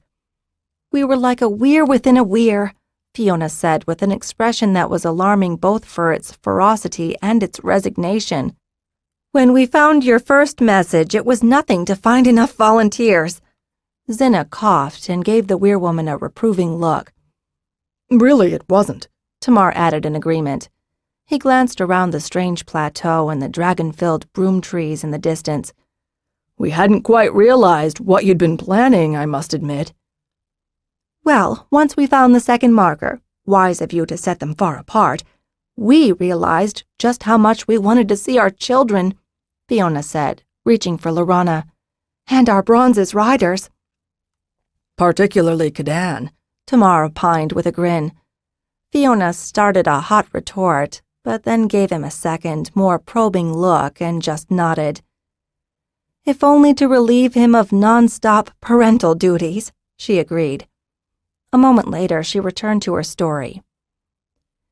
And then Dagan came up to us, saying that there was a fall at High Reaches and wanting to know how many of our riders could haul Firestone for his fighting dragons. She changed her voice to a mocking imitation of the old Telgar Weir leader. I don't allow shirkers in my Weir. Uh-oh, Xhinna said. I told him, this is my Weir, Bronze Rider, and he said, we've no need for impertinence. And then, can you believe it? He turned to Tamar and said, if you can't control your women, and you have far too many of them if you ask me. He didn't, Xhinna and Taria exclaimed in unison. Fiona nodded solemnly and then looked up at them, eyes blazing. But it was Xhinna who, with awe in her voice, said, and then she said, enough, you will be silent now. Hinez, Xhinna, and Tamar all broke into laughter. I thought he was going to burst the way his eyes bulged, Xhinna continued. Shards, I didn't think he could even speak, but just as he was about to, all three of our queens bellowed as one. The old queen called back, but she didn't sound like she was angry, only resigned. She glanced toward Fiona, continuing.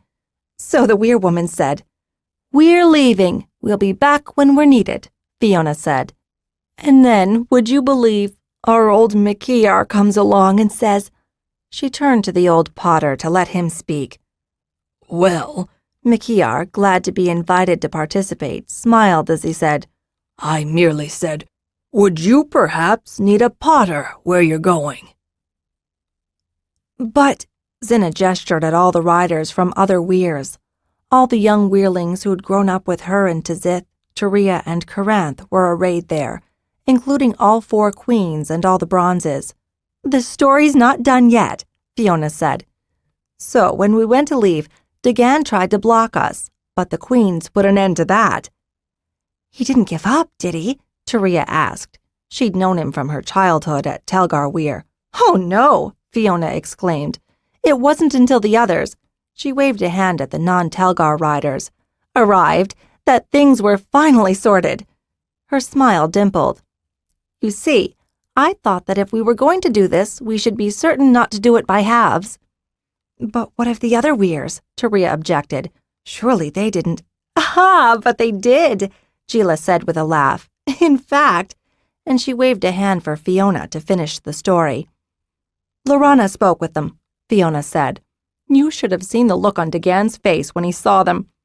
And then I told him, the others are a parting gift, as it were. Others? Xhinna asked. That's just what Dagan said, Xhinna laughed.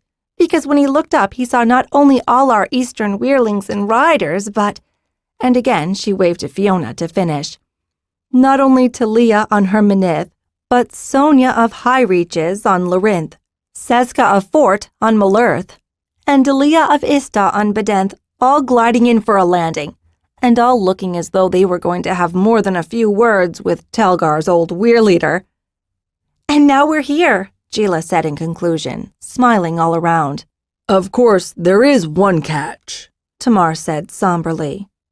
Xhinna and the others of Skyweir had given him all their attention then, ready to hear what came next. But it was Càdan who spoke up instead. We can't fail. And they hadn't. There were enough dragons and more to repopulate all the weirs of Pern. In half a turn or less, they'd be able to return home, triumphant, ready to fight Thread. The hectic days of scouting, building, and struggling to establish all the extra dragons and riders across the Western Isle were over. The days of mating flight after mating flight, with the horrifying specter of battles between mating queens and mating greens, were nearly done. And besides, Xhinna and her riders had learned how to distract and separate amorous dragons safely. Soon it would be all over. They'd go back, and Pern would be safe. So why was it she was so worried? And if it was just that she felt things had gone too well for too long, then why was Xhinna still acting so oddly? 17. Journey to Starlight. Zarenth says you should join them, Tazith told Xhinna as they wheeled around toward a landing. Zarenth? Tamar? He is in the stone, Tazith replied. Xhinna's lips twitched at her blues title for the first housing that had been built on the reclaimed Mew Plateau. Bare rock, with a few smaller piles of sand, made the whole area look like a blight on the otherwise green plain that stretched out under the watch of the Skyweir's broom trees. Scouring the plateau of all life and soil had been Renee's solution to the problem of tunnel snakes, superseded by the brilliant plan of uniting Mriaus and dragon eggs to spot and counter any assaults on the unhatched dragonettes. Almost as a sop to Renee, 2 dragons had clutched on the sand piles, but most preferred the comfort of the long, sandy beaches. The upside of gouging the earth down to the rock and letting the torrential rains churn the ground into mud had been runoff that included a large amount of gold dust. The gold dust, in turn, had been used to surreptitiously purchase those items that could not be found or made on the Western Isle by the industrious riders and weirfolk. The bare rock, augmented by sands and stout iron, had been the primary home for the baby mews and adult Mriaus that helped guard the defenseless dragon eggs from the depredations of the ever-hungry tunnel snakes. The Mriaus and the mews preferred any of the 6-limbed creatures of Pern as their prey, so enlisting them to protect the dragons had its drawbacks, particularly as the Mriaus grew older and less controllable by either human or dragon. The solution had been to retire the intractable beasts to one of the many smaller islands that dotted the oceans surrounding the great eastern and western isles of Pern. Xhinna's own scruff had been one of the first to be so placed, and a pang of sorrow went through her even as she realized it was prompted by the sight and smell of the cages and the noise of the latest litter of little mews. Xhinna and the other Green Queens, as the Green Queen riders had come to be known, were gathered around, chatting among themselves and instructing a group of younger helpers in the care and feeding of the cute but noisy beasts. Xhinna made a note to speak with Xhinna about this.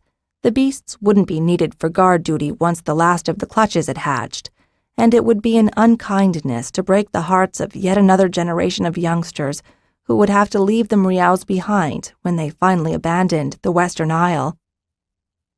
Tamar? Xhinna wondered. What did he want? And what, she thought guiltily, did I do wrong?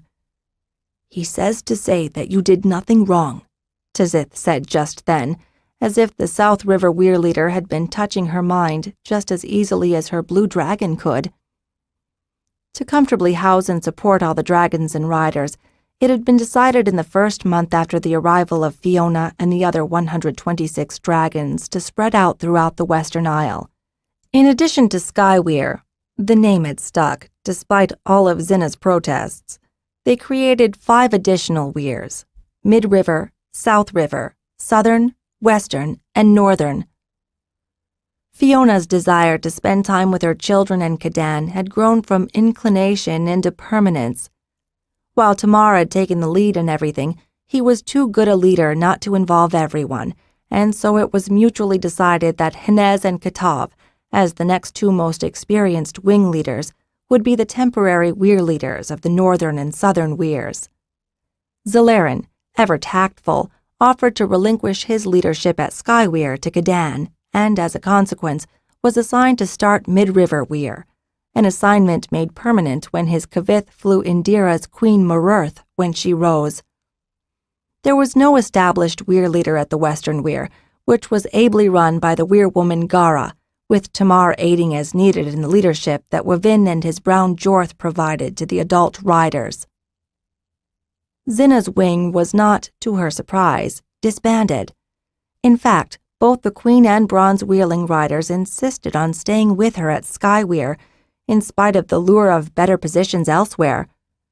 But at Xhinna's insistence and in defiance of Fiona, who had been delighted with the notion of a blue wing leader, the young Bronze riders themselves had rotated through the leadership of the fledgling wing, able to lean on the assistance of both Xhinna and Renee as wing seconds.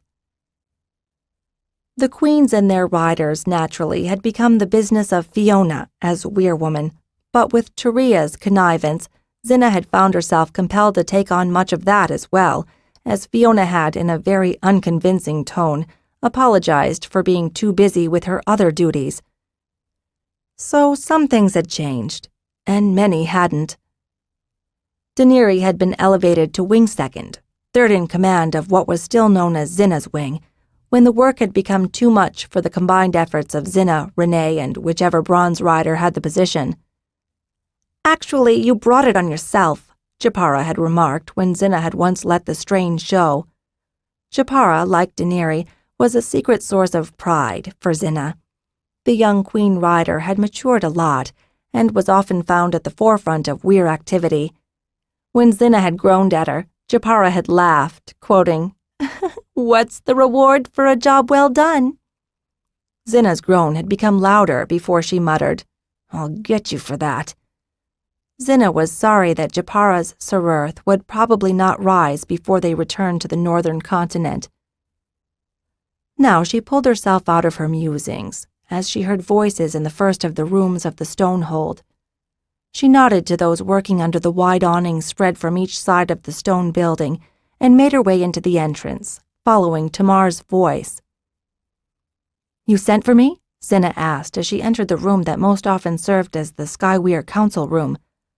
"I did," Tamar said, rising from his chair on the opposite side of the table that filled the center of the room and extending his hand toward her. Xhinna took it in a quick grasp. With his other hand, Tamar gestured her toward a seat. Xhinna nodded to the others in the room, not surprised at the sight of Zalarin, Xhinna, Katav, Cadan, and Fiona. With Tamar present, she had expected nothing more than a full council of the weir leaders. They often met. That was no surprise. That they wanted her, however, was. "I understand you've been thrashing the weir woman again," Tamar began in a bantering tone. I'm only trying to keep her fit, Weir Leader, Xhinna had said in the same tone. Far be it from me to say that she's getting out of shape. Ha! Fiona cried. No, indeed not, Cadan agreed blandly. And who was it stopped our bout today?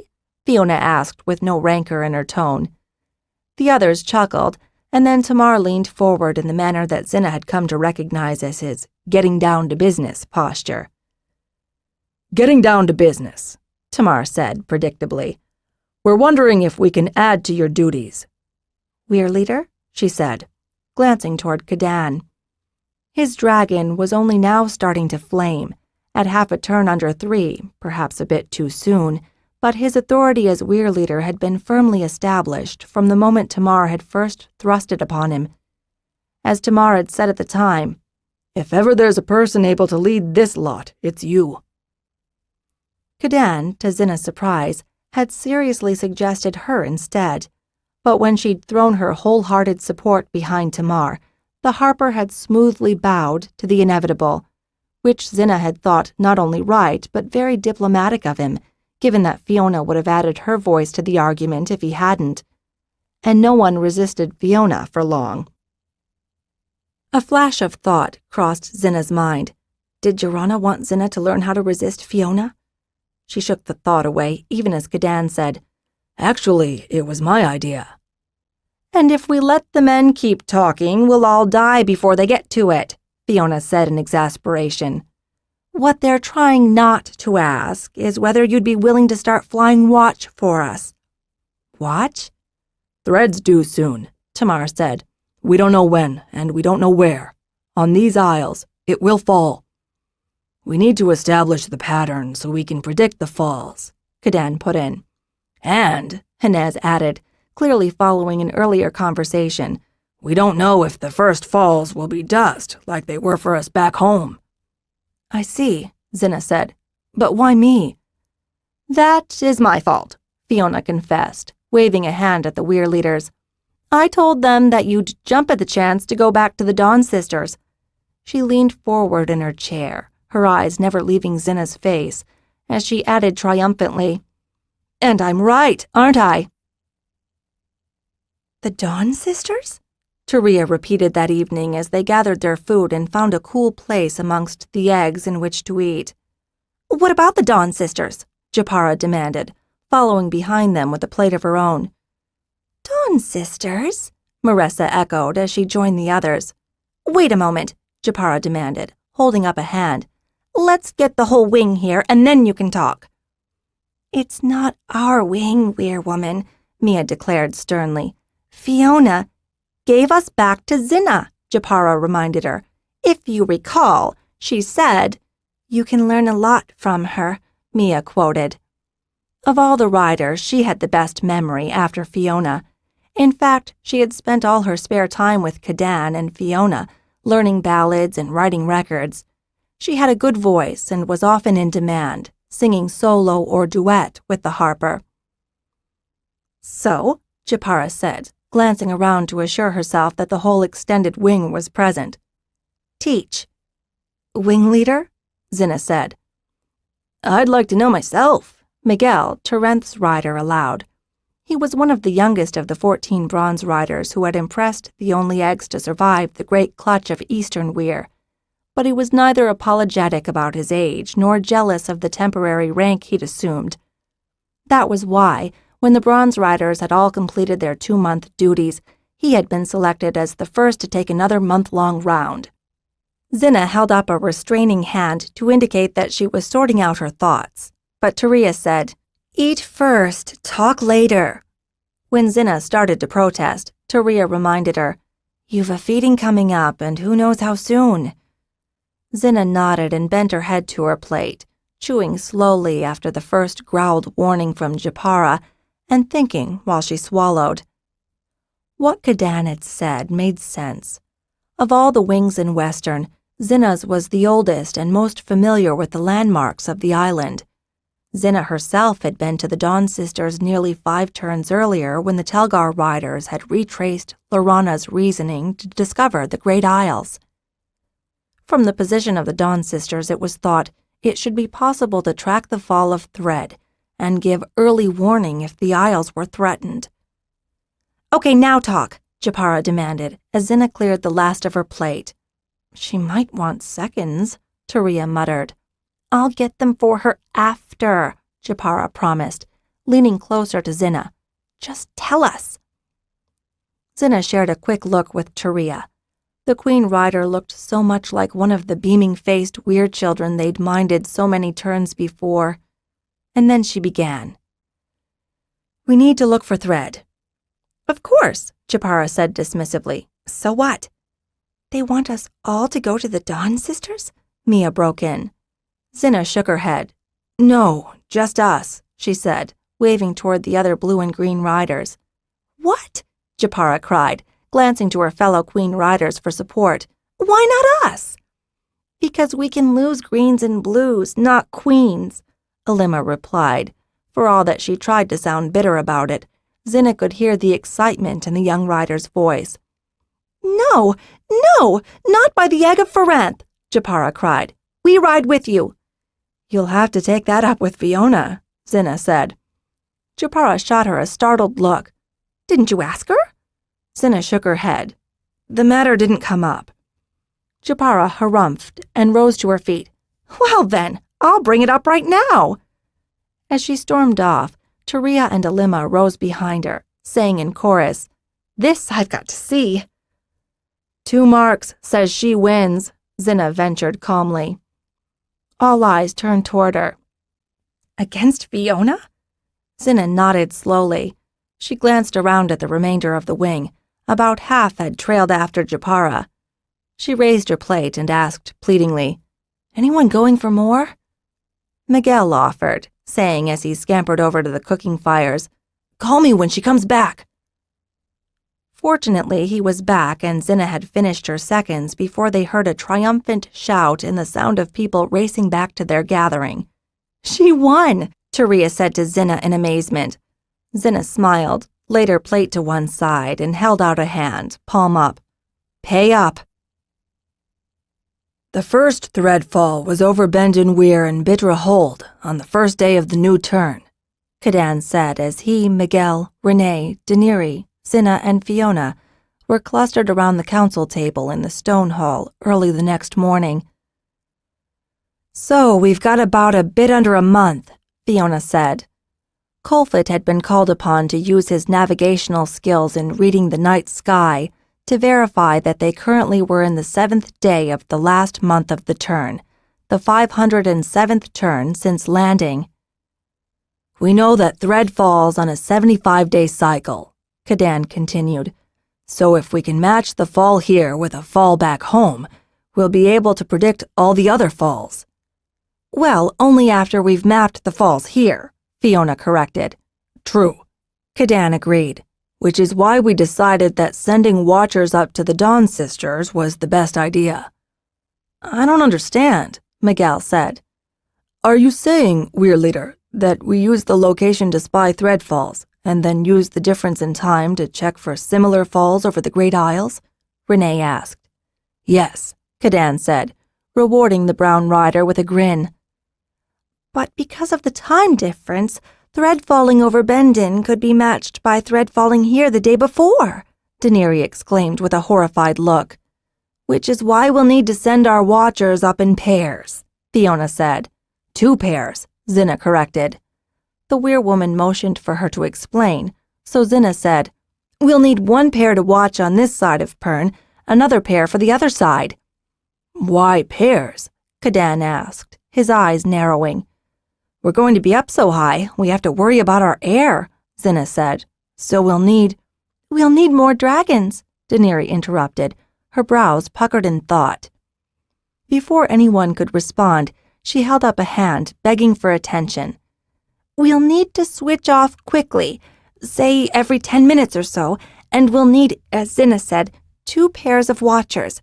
And we'll need a 24-hour watch. Until we try, she continued. We won't know how long we can keep sending up pairs before we have to rest them.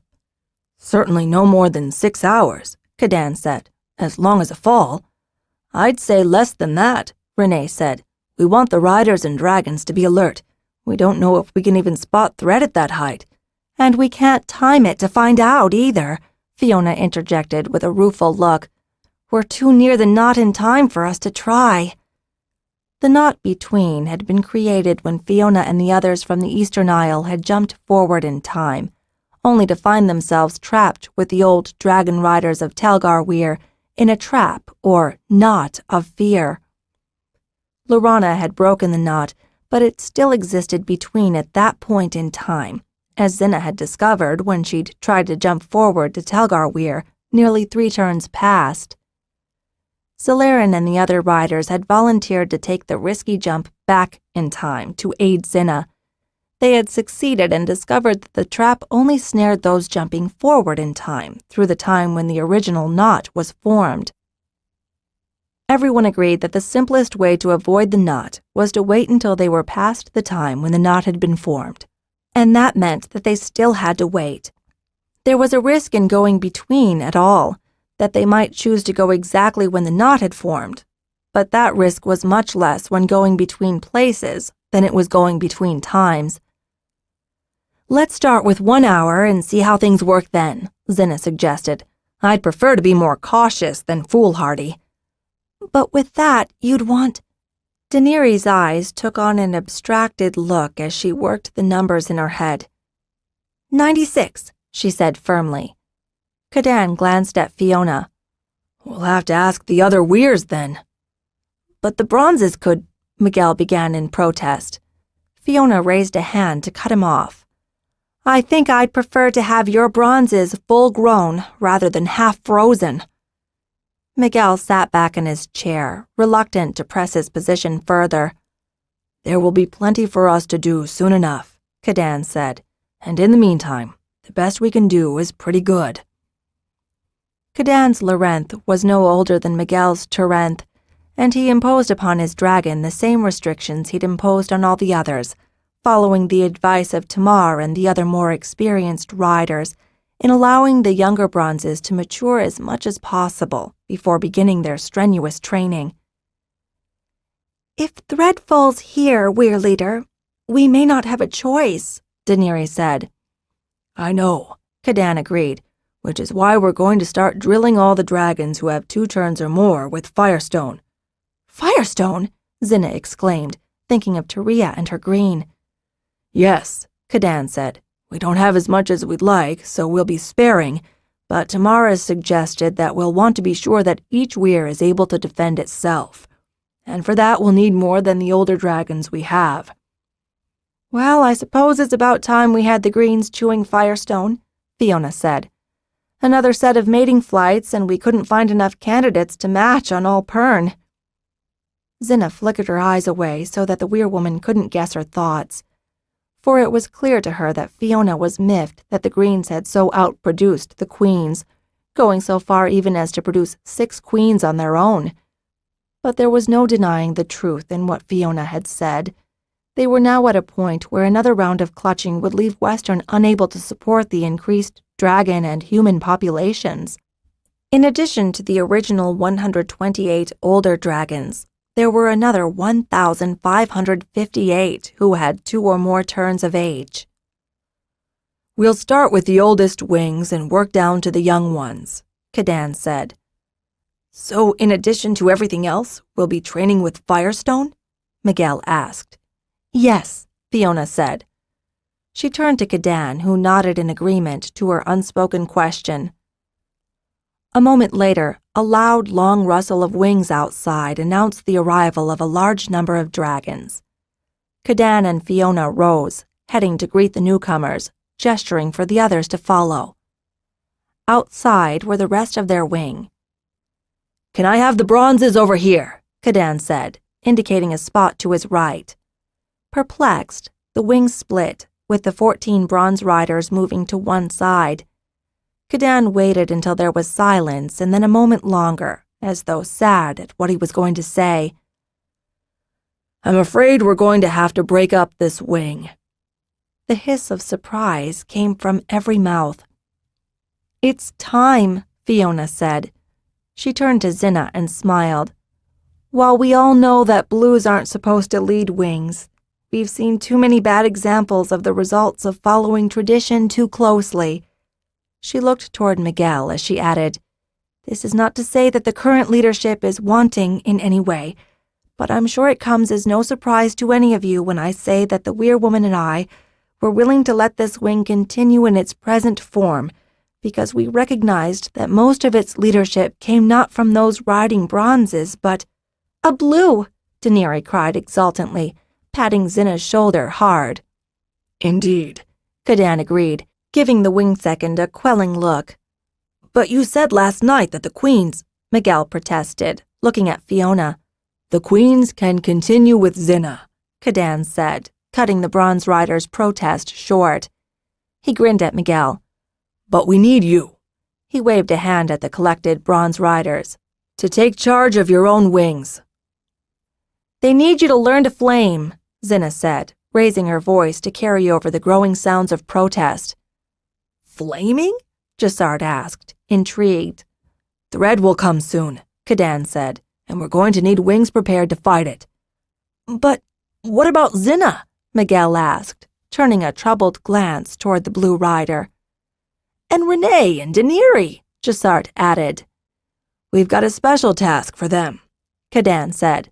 "They'll be training with Firestone too, but for the moment we're going to keep that much of the Sky Wing intact." He smiled at Xhinna, Renee, and Daenerys before turning back to the Bronzes.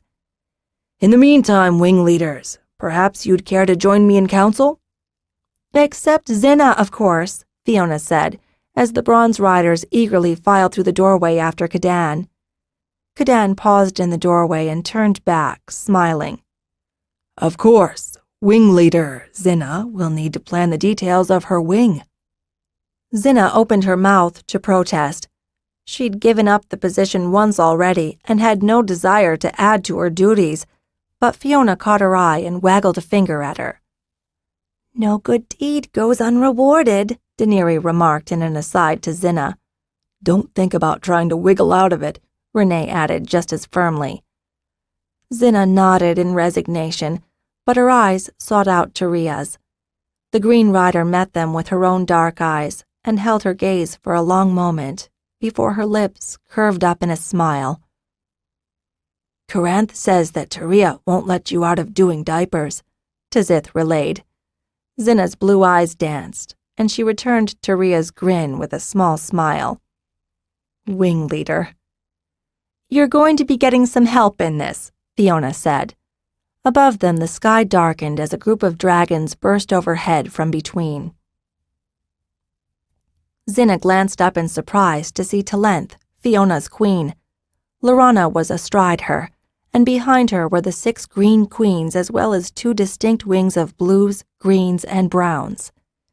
The queens landed first, as was their right, and Joanna came bounding over, followed by the 5 other young girls who had impressed the green queens.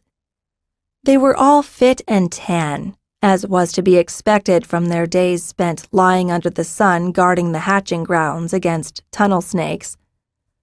The girls were all near Joanna's age, much younger than normal for a candidate, but they had all formed the strange connection with their queens before the hatching. It was their ability to hear the unhatched queens that protected the sands from the depredations of tunnel snakes, aided by the growing population of mews and older mriaus. "But what about the eggs?" Daenerys asked as she noticed Joanna. "We've got that covered," Joanna assured her. Xhinna turned thoughtfully to Fiona. How had the Weir Woman known how many were needed?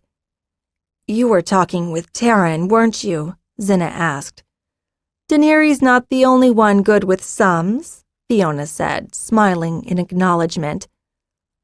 Lorana was trailed by someone whom Xhinna couldn't immediately identify, and then, "Seaban! I thought having an old hand around to advise you wouldn't be amiss," Fiona said, as the ex-dragon rider waved in reply. "I know we've blues and greens to spare, but I'm still surprised that we don't have more browns or bronzes," said Avara, the blue rider sent from Zalaran's mid-river weir, who was leading their 24 blues and greens. "Well, as you say, we have them to spare," Renee, one of the few brown riders in their wing, allowed a little smugly. I try never to argue with weir leaders, Xhinna said. Jirilli, the blue leader of the northern contingent sent by Xhinna, nodded vigorously. The 3 wing leaders and their 9 wing seconds were all gathered under one of the outside awnings hung off the stone hall, the rest of the dragon riders having gone to the beach to help with the egg guard. Xhinna and the other young queen riders were seated cross-legged in a ring away from the table, while Laurana and the Sky Queen riders were seated behind Xhinna. Anyway, Xhinna said, what I think we should do first is set up the watch order. After that, we'll make a quick visit to the Dawn Sisters so that we can instruct the riders of our wings. I pity the wing that's got the night shift, Avara said.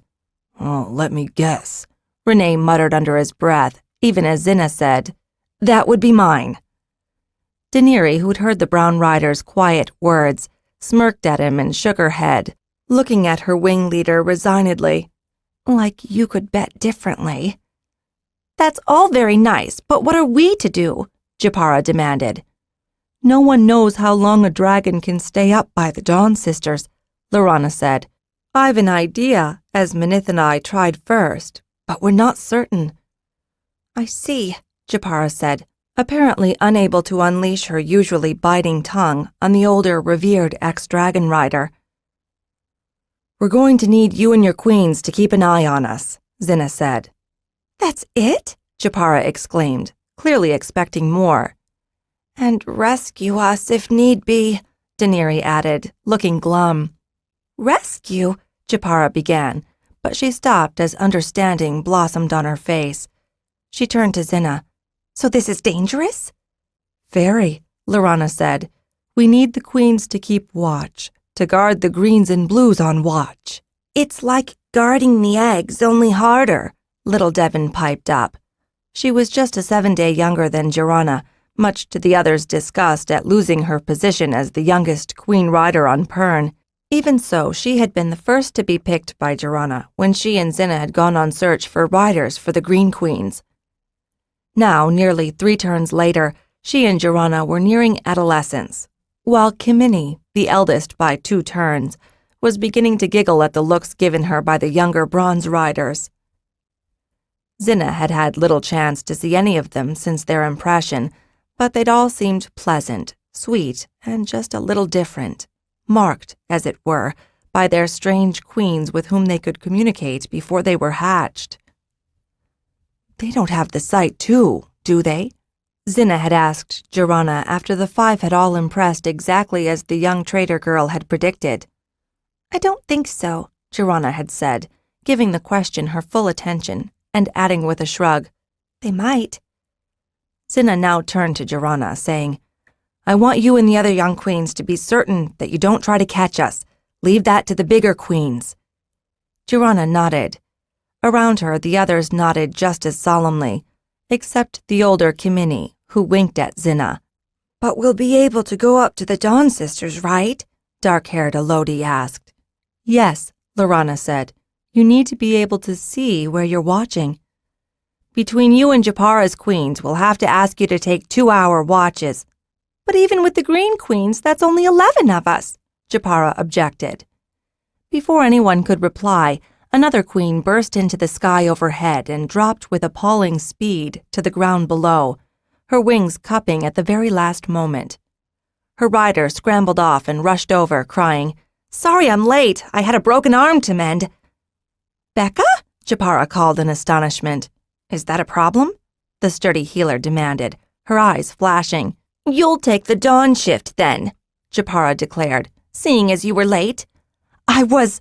Becca's hot protest died as she caught a look from Laurana. That's fine. A moment later, she added reflectively, I'm usually up by then doing my rounds. You'll have your second do them, Japara ordered. You'll need your full attention for this. When did your queen rise? Becca demanded hotly. She and the other queen rider had locked horns on so many occasions that Xhinna had feared they would finally come to blows, but so far their arguments had always dissipated just short of that. After a while, Xhinna decided that their bickering was just their way of being friendly to each other. She'd seen them stick up for each other's best interest countless times in the past 2 turns, but it still seemed to her a strange way of expressing affection. "Before yours, certainly," Japara snapped back. "Enough," Xhinna growled, cutting her eyes to the horrified looks of the other Blue and Queen riders. "Becca, that would be great. I think Japara has just volunteered to precede you." "I did not," Japara snapped. Xhinna lowered her head toward her with raised brows, and the Queen rider sighed, saying to Becca, "Don't expect any claw." "You'd probably spit in it," Becca shot back. "I hadn't thought of that," Japara said, smiling sweetly. "Children," Xhinna said to the 2 of them, earning her a pair of dark looks. Both of them were as near her age as made no difference. "Are you sure you'd like them watching out for you?" Avara asked in a choked voice. "Absolutely," Xhinna said. "I'd trust them with my life." "I can take the watch before Japara," Jirana offered. "No, take the watch with Becca," Japara said, turning toward the younger rider with an affectionate look. Her gaze fell on the other young Queen riders, and she added, "Maybe Devin will watch with me." The youngest Queen rider beamed in agreement. In short order, the watches were set, Lorana noting them down on a slate for Kadan's later confirmation. "So, when can we go up?" Japara asked when the last dispositions were made. "Food first, then flying," Becca said authoritatively. "Then let's eat," Japara said, springing to her feet. Becca coughed significantly and nodded toward Xhinna and Lorana.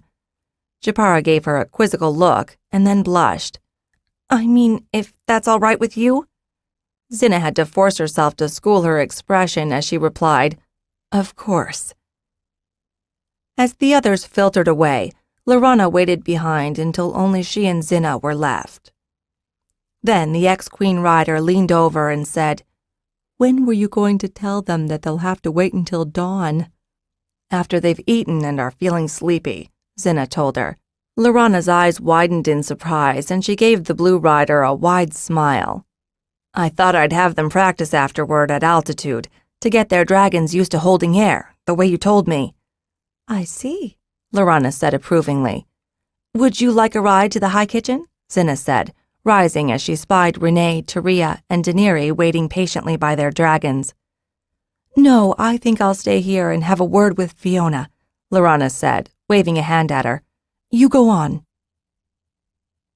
Xhinna and Taria sat at the large table in what they'd come to call the high kitchen. "Here they come," Taria murmured. In the turns since they'd come to Skyweir, they'd learned that while spring and summer were often mild and pleasant, fall and winter were not the nicest seasons for tree dwellers. Fortunately, they had learned the lesson early and had discovered that some broom trees were more accommodating than others. So the original kitchen area had been superseded by a much larger, fully enclosed area in Zalaran's broom tree, the one that the Weir leader and his bronze kavith had occupied. Softer pinus wood had been used to lay a floor and erect walls and ceilings for the large room. After that, several more rooms had been constructed in other broom trees, providing winter quarters that were later expanded to house most of the Weir. The high kitchen provided sufficient seating for no more than a full wing at best, so Xhinna had arranged for the various wings to eat in shifts. Tonight she had invited the wing leaders, Queen riders, and wing seconds to eat first, as they would immediately after be going up to the Dawn Sisters. Taria had managed to insinuate herself into the group with accepting nods from both Renee and Daenerys, and then had insisted that Xhinna eat quickly, predicting that the other 2 female Blue riders would seek her out. Sure enough, both Jirilli and Avara were already making their way toward Xhinna. "May we sit with you?" Avara asked. "Of course," Renee said, moving closer to Taria and elbowing her to make more room. "Daenerys, move away from the wing leader. You get to see her every day." Daenerys favored him with a look that was a cross between a glare and a grin, but dutifully moved away. Xhinna was just as unsurprised as Taria at their desire to sit with her. Slightly more than half of all the new green riders and just a bit more than 1 in 3 blue riders were women, a tremendous break with weir tradition brought about mostly because of the dearth of able-bodied males of suitable searching age.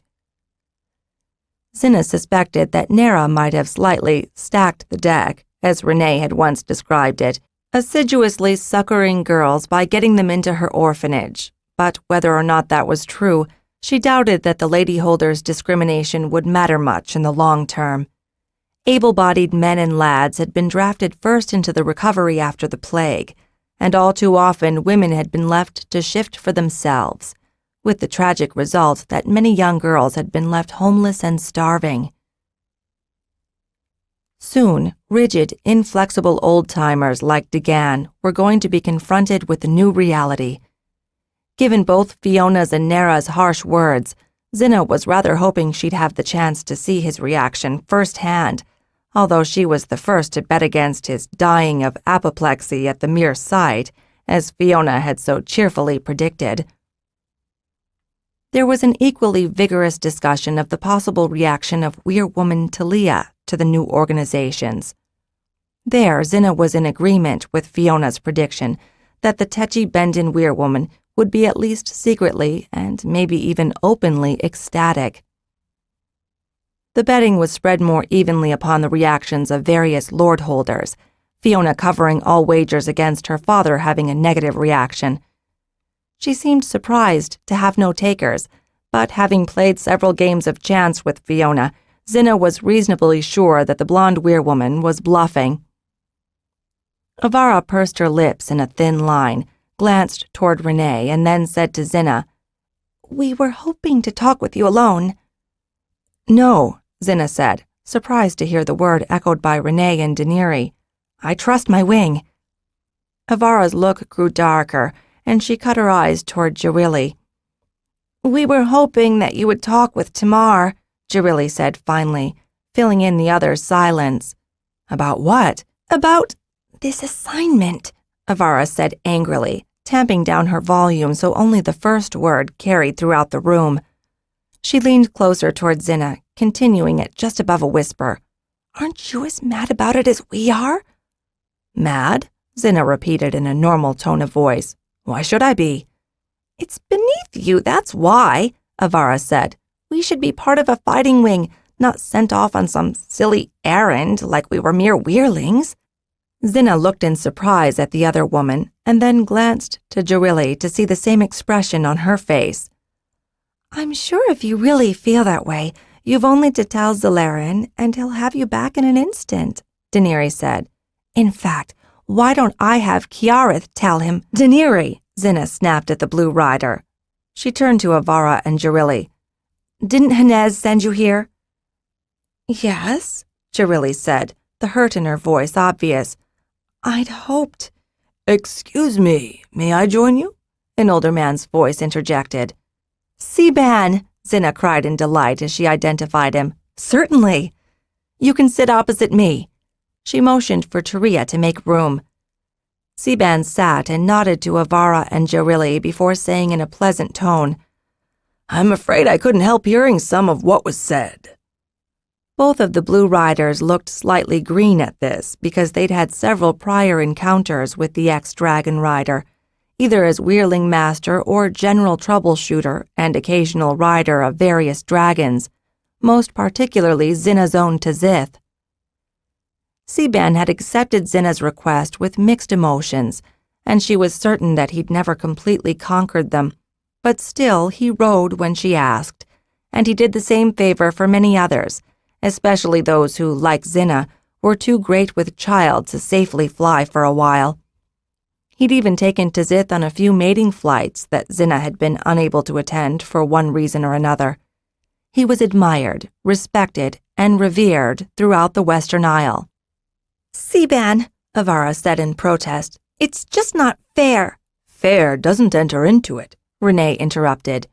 Seaban raised a calming hand, and with the added weight of a glare from Xhinna, the brown rider subsided, nodding an apology to the ex-Dragon Rider.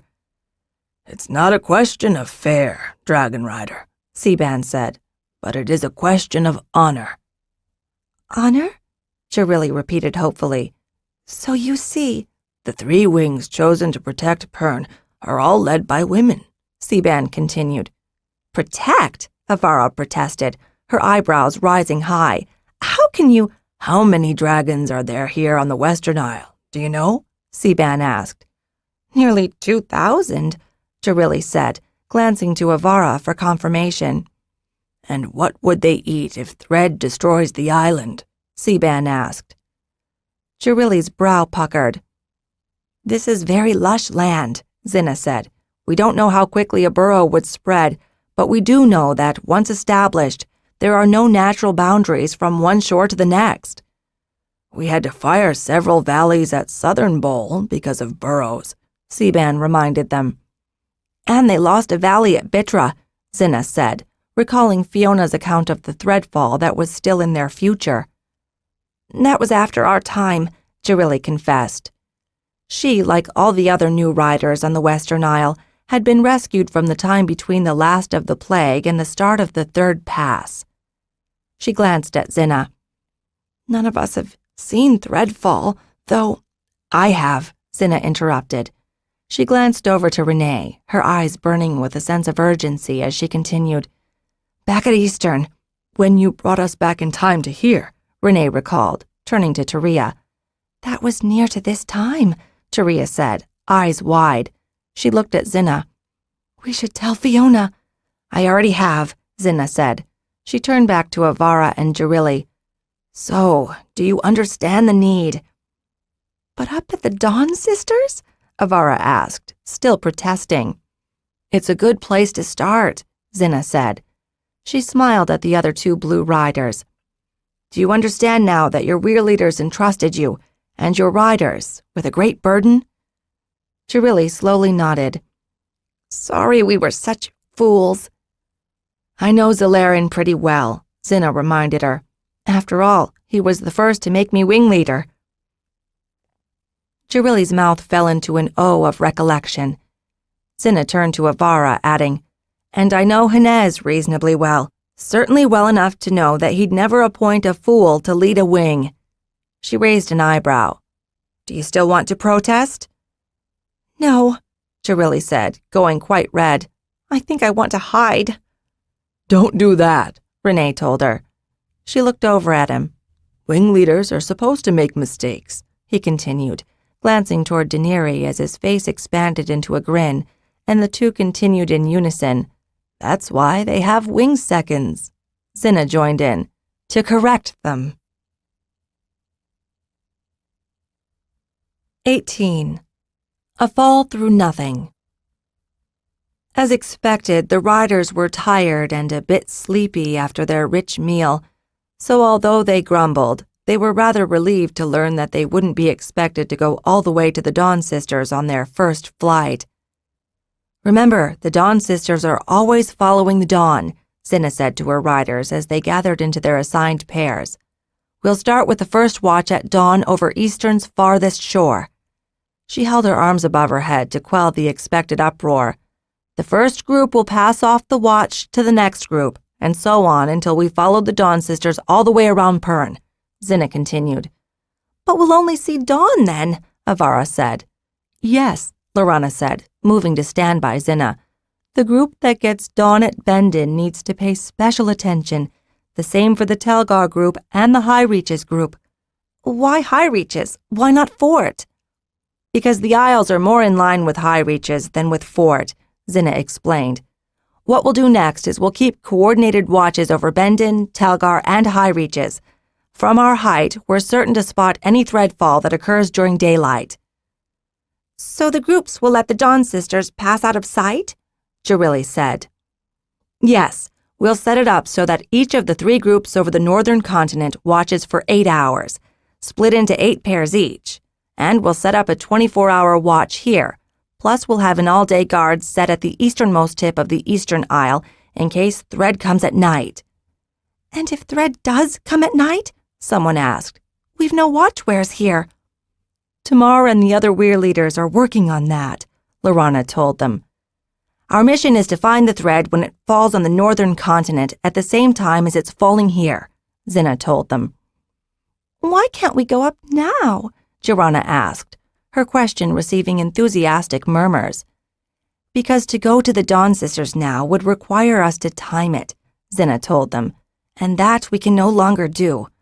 What? Came a stunned chorus. It's too dangerous, Xhinna said. We're too near the time when Degan and Fiona— Oh! Xhinna exclaimed, her voice matched by sounds of understanding from the rest. We'd get trapped. But Lorana would save us. Only if she could find us, Daenerys reminded them. And she only barely found Fiona. Her words prompted a thoughtful silence among the riders. Which is why it's vital to get good images from the riders already in place, Xhinna said. In the meantime, I'd like us to practice going as high as we can, beyond where we can breathe. What? It's been done before, Xhinna said, raising her voice to quell the protests. Lorana did it when she went to the Dawn Sisters. All heads turned to the ex-dragon rider. Lorana smiled.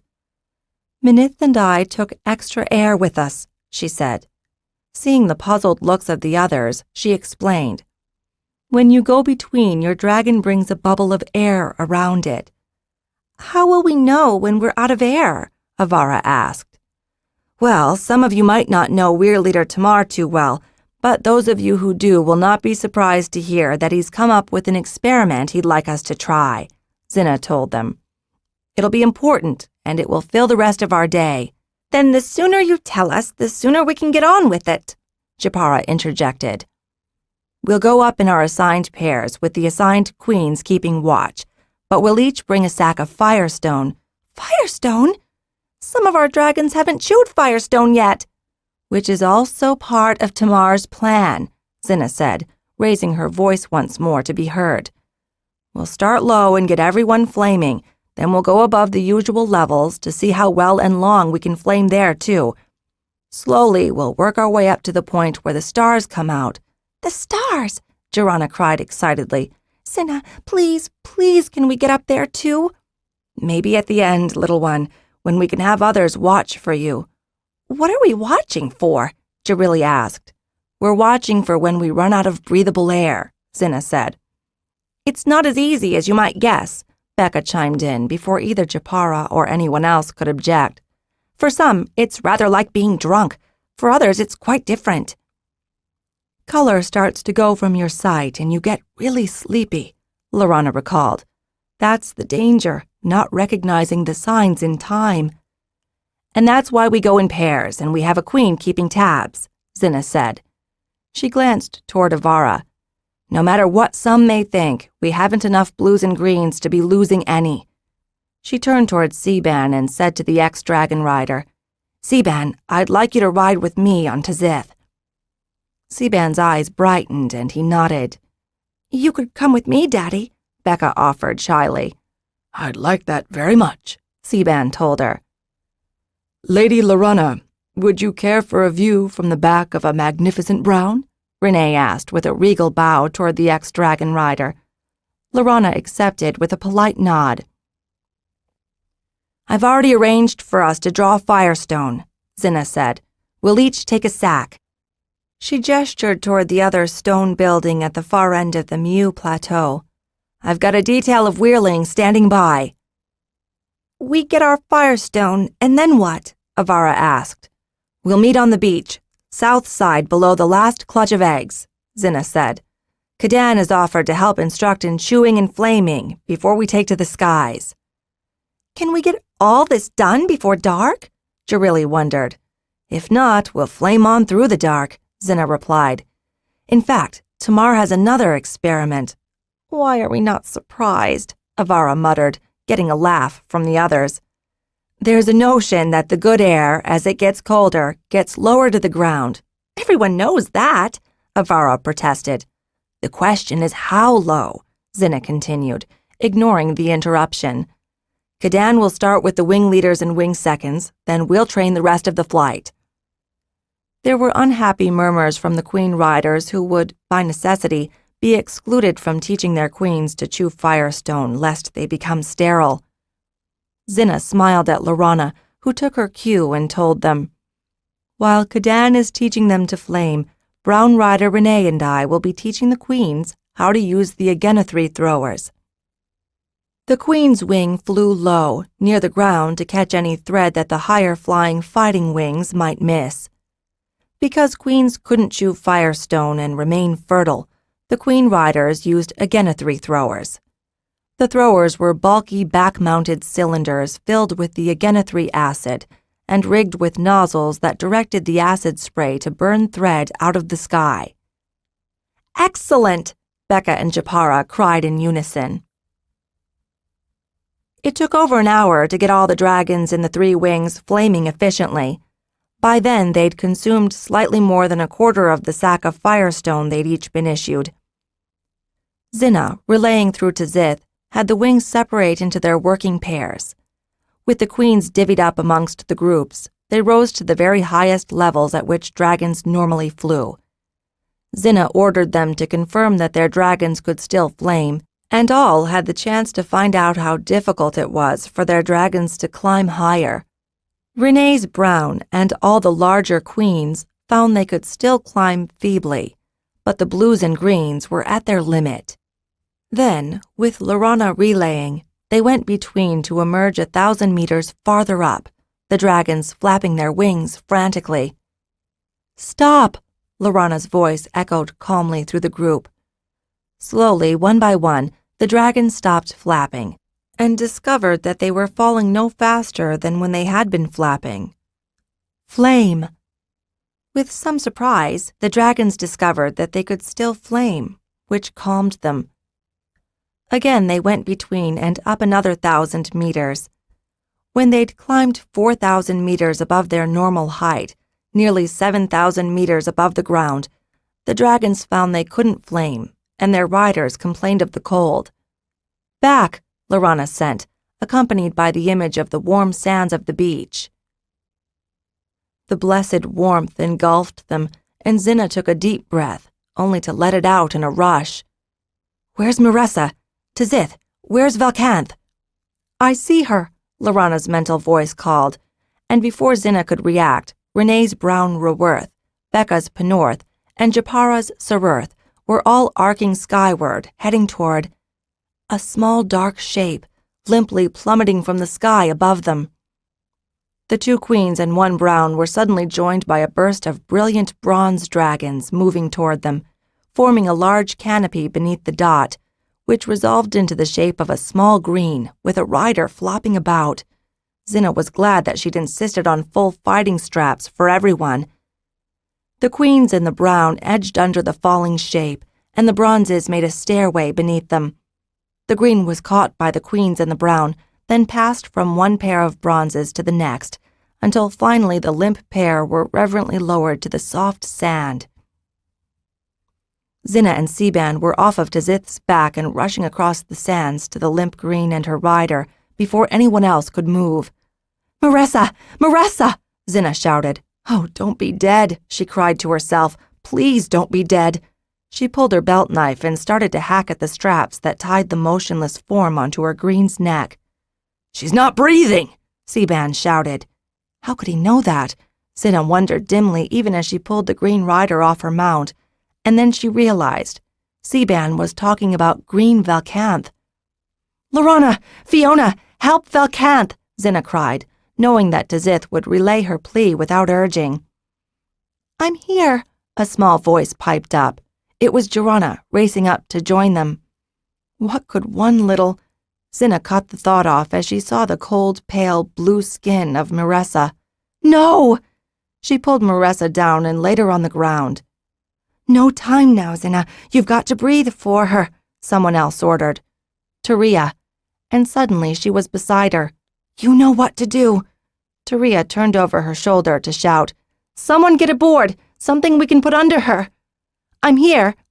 Xhinna hardly heard Becca's voice. She was already leaning forward, opening Maressa's mouth and ensuring that she hadn't swallowed her tongue. She leaned down and gave Maressa 2 quick breaths, as she'd been taught, then turned aside, gasping in breath for the both of them, and listening to the air coming out of Maressa's still body. "Stand aside! We've got the board!" a strong male voice cried. Recognizing Miguel, Xhinna stood and moved back. A crowd had gathered. She turned to see Laurana and Xhinna standing by Valcanth's head, their eyes closed, their bodies taut, expressions strained. "Tazith," Xhinna called. "Valcanth must breathe." She reached out to the rest of her wing. "Help Valcanth breathe!" She moved over to Laurana and stood behind her and Xhinna.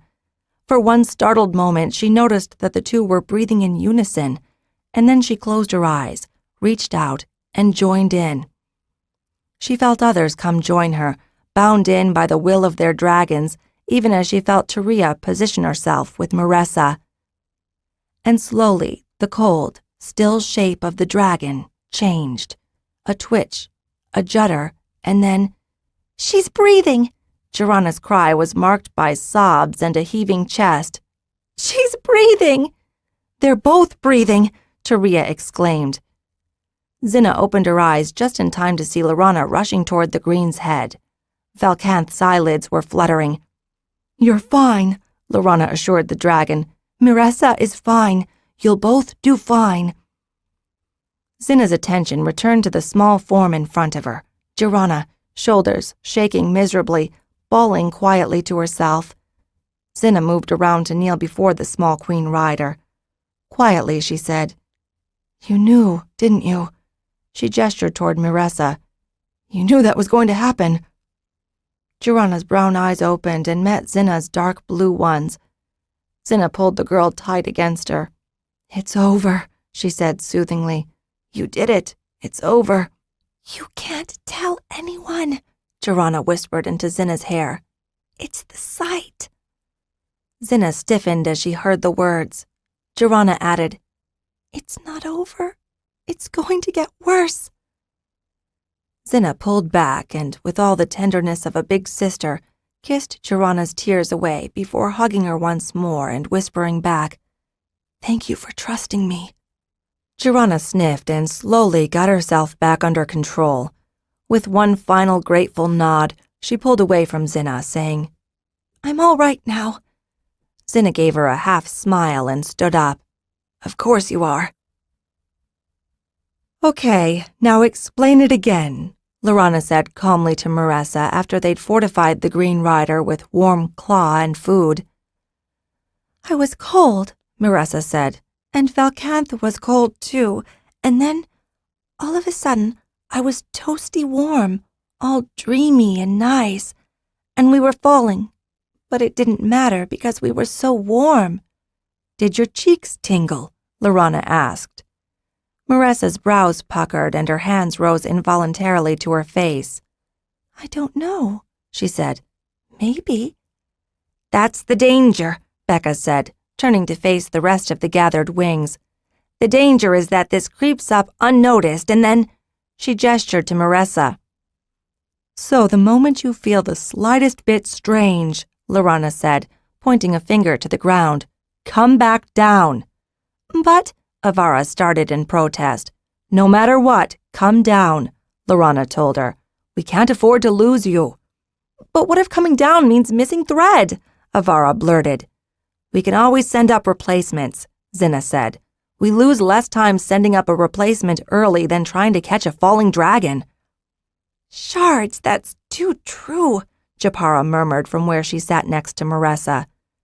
Maressa looked up at her and made a face, but Japara, to Xhinna's surprise, merely shushed the green rider and stroked her hair, while on the other side of her, Mia patted the green rider's shoulder. "We should have seen it," Devin said with a frown. "We should have noticed." "We were all coming back," Xhinna said. "We only noticed when we started to count heads." "Something you do instinctively," Laurana said, casting an approving look at her. "I should have seen it," Daenerys said in a very small voice. "I'm sorry, Maressa. I should have noticed."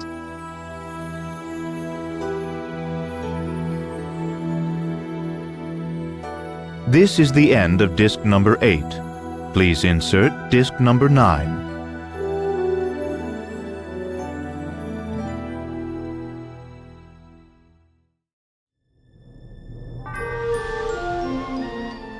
This is disc number 9.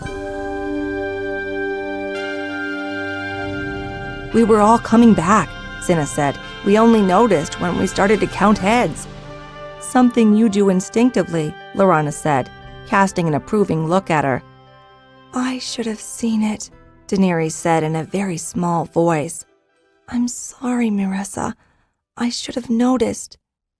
"You were a dragon length away. How could you?" Marissa replied. "No, I should have realized. The thing is, this will be different for everyone," Becca said, cutting across the growing recriminations. She turned to Lorana and Xhinna. "What we really need to do is set it up so that everyone gets a chance to know what it feels like for them." "You want to risk every one of us?" Avara cried in surprise. She was backed by a tumult of agreeing murmurs. "It's the only way to know for certain," Becca retorted firmly. She gestured toward Marissa. "Unless you want to hope we'll catch you when we're not even looking." Jirilli protested. "How can we hope to take watch when—" "I think we'll do what Becca says," Xhinna said. "If only we could do it without all the risk," Avara said. "If only we could find out while still here on the ground." "You can," Jirana piped up. "Just hold your breath." "What?" several riders cried. "No offense, little rider," Avara said, careful to remain respectful of a queen rider. "But—" "She's right," Becca said. She held up a hand. "Oh, it won't be quite the same, but it would give you an idea, a starting point, as it were." "I wish we'd thought of it sooner," Lorana said. Then she shrugged. "They do say that the burnt hand learns best about fire." She turned to Xhinna, passing the job on to her. Xhinna smiled at her in acknowledgement, took a deep breath, and then said, "Here's what we'll do. We'll break into our pairs, and each will hold their breath until they can't, while the other will count the time. We'll mark it and switch off." She turned to Marissa. "You and Daenerys will sit this out. I'll have you two recording." "But—" Daenerys started in protest, only to be cut off by Xhinna's look. "Very well." It took close to an hour for everyone to complete the drill satisfactorily and mark the times. At Avara's suggestion, they tried twice. The longest anyone could hold their breath was just a bit more than a slow count of 70, an honor split between Renee and Avara. The young queen riders insisted on being included and had the shortest times, being still in their growth, while the smaller riders, surprisingly, had mixed results. Xhinna was pleased with her count of 67 and worried by Taria's count of 53. "Okay, now it's time to learn Lorana's trick," Xhinna said when she and the other two wing leaders were satisfied. "I don't know if it's a trick, really," Lorana said. "It's easiest to try if we go up way high." "So, Lorana, if you give us the right coordinates, the wing leaders and wing seconds will go up," Xhinna said. "And when you think we've been there too long, have us come back." The other green, blue, brown, and queen riders could not hide their disappointment, so Xhinna told them, "While we're up, break into your groups, and when Lorana comes back, we'll take turns bringing you up as well." The groans subsided. Xhinna glanced to Lorana, who gestured to Renee, and the two mounted his brown Reworth. As Xhinna clambered up onto Dazith, she motioned for Daenerys to mount her blue Kiareth. "May I come?" Seaban asked. Xhinna thought for a moment and nodded. "Certainly." To the others, she said, "Don't forget to tighten your straps." In moments, the 9 dragons were airborne, and then, taking the image from Lorana, they winked out, between. Xhinna gasped at the sight that filled her eyes when they came out of between. Stars, brilliant, glowing stars. She swiveled her head and saw in the distance a bright red orb, the Red Star. "Look down," Lorana told her, and she swiveled her head to look through the gap between her left arm and her left leg. "It's beautiful," Xhinna exclaimed, as she saw the brown and green shades of the Great Isles so very far below. She looked to her right and thought she could spy a smudge on the horizon. High Reach's tip, or perhaps even Tilek, she wasn't sure. Blue, laced with thin white streaky clouds, marked the ocean, which filled most of her view. She was just beginning to try to make out the patch that would be Skyweir's Mew Plateau when— "Come back!" Lorana's voice was full and firm, There was no disobeying it. And then they were back in the sky above the beaches, warm and pummeled by a chorus of voices, human and dragon. After that, Xhinna went aloft 3 more times, first with Taria, then with a reluctant Miressa and Daniri, and finally with Becca and Xhinna, all while the other wings rotated wing seconds, wing leaders, and riders up to the starry height above beautiful Pern. "I never thought it would be so beautiful," Xhinna remarked when they were once again on the ground. The sun was setting and it was getting very cold on the beach where they'd gathered. In the distance, north of them, fires had been lit to warm the eggs against the cold and light the night against tunnel snakes. She turned to her little queen and absently rubbed the queen's eye ridges as she continued. "I've only seen it when—" "I know," Xhinna said. Quickly she corrected herself. "At least I can imagine." Xhinna seemed ready to argue, then shook her head, sighing. "You've got friends, you know," Xhinna said. "We're sisters because of Fiona." "Losing friends is what's hard," Xhinna said miserably. "Little one," Xhinna replied, moving an open hand toward the youngster. "There's no point in mourning them before they're gone." Xhinna raised a hand to meet Xhinna's, fingers touching fingers as she whispered, "You'll see." Xhinna shivered. "She's not your child. Why don't you bring it up with Javissa?" Taria said later that night as they were settling their babies into bed. "Because I offered my support, not her mother's," Xhinna replied. Taria turned from the small bed where she'd laid Terena and gave Xhinna a small smile. "Then, as you said, don't mourn before it's time. She must be awfully lonely." "How can she be? She's got the whole weir watching over her, 5 queen riders who positively adore her, and every weir leader hanging off her very words." Taria shook her head. "It's a wonder she's not more spoiled than she is." Xhinna gave her a sharp look, but Taria just smiled. "And you, my dear, are among the worst." "Really?" Xhinna said, examining her feelings critically. She hadn't thought she doted on the youngster overmuch, but perhaps. "And I'm next in line," Taria said, chuckling. She fluffed the final pillow, eyed the sleeping room carefully, turned the glow, and gestured for Xhinna to precede her. "Now," she said quietly as she moved along the thick branches that marked the hallway from one room to another, "we're going to need to sleep.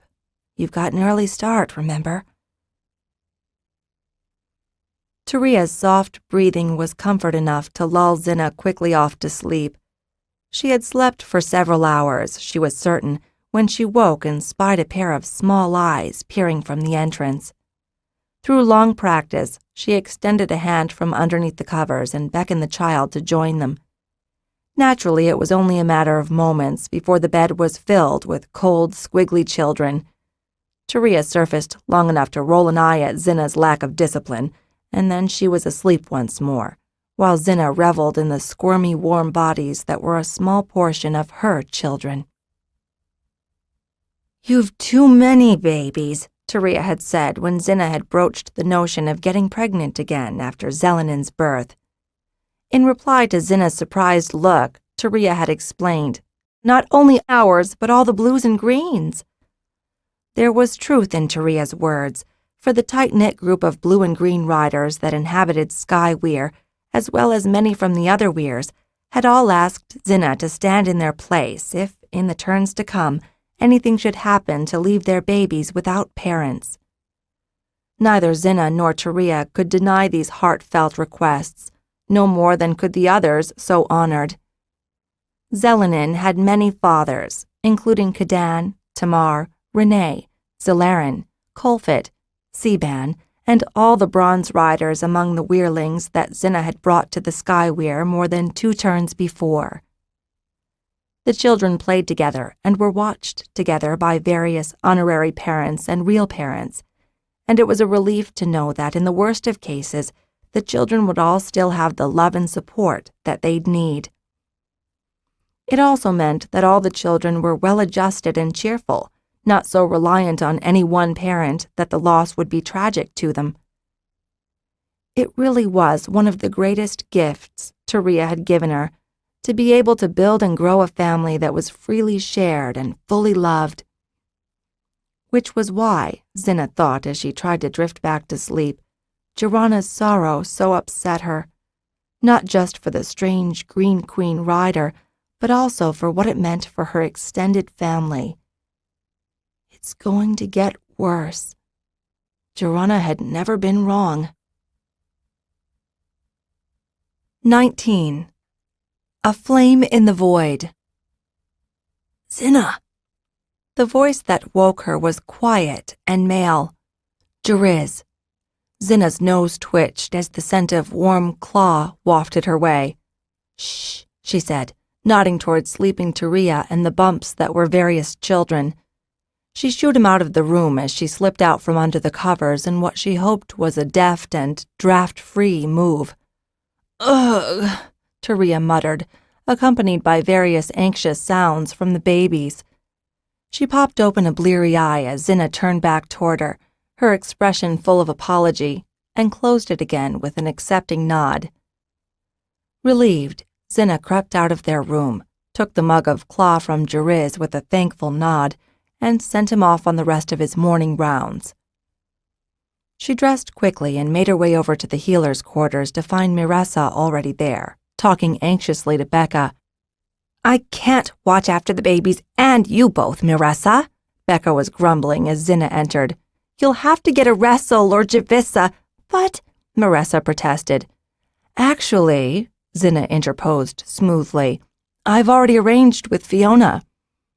Miressa's eyebrows shot up in surprise, and she started to protest, but Xhinna cut her off. It's not as though she doesn't owe us, after all. But you in particular, Xhinna cut across the Green Rider's incipient objection. She's right, and you know it, Becca said. She smiled at the Green Rider, adding, And why do you think she's used you so unmercifully to sit her brood if she didn't intend return payment? Miressa's objections died on her lips as she digested Becca's words. And it's not as if she won't pester my mother or Aressel or Colfit or any one of a dozen others to help at it, Jeriz added with a grin. He's right, Xhinna said to the Green Rider. Now come on, we've got work to do. It's still dark out, Miressa said. It's lightning, and we've got to catch the Dawn sisters over Eastern, not here, Xhinna reminded her. Miressa sucked her lower lip worriedly.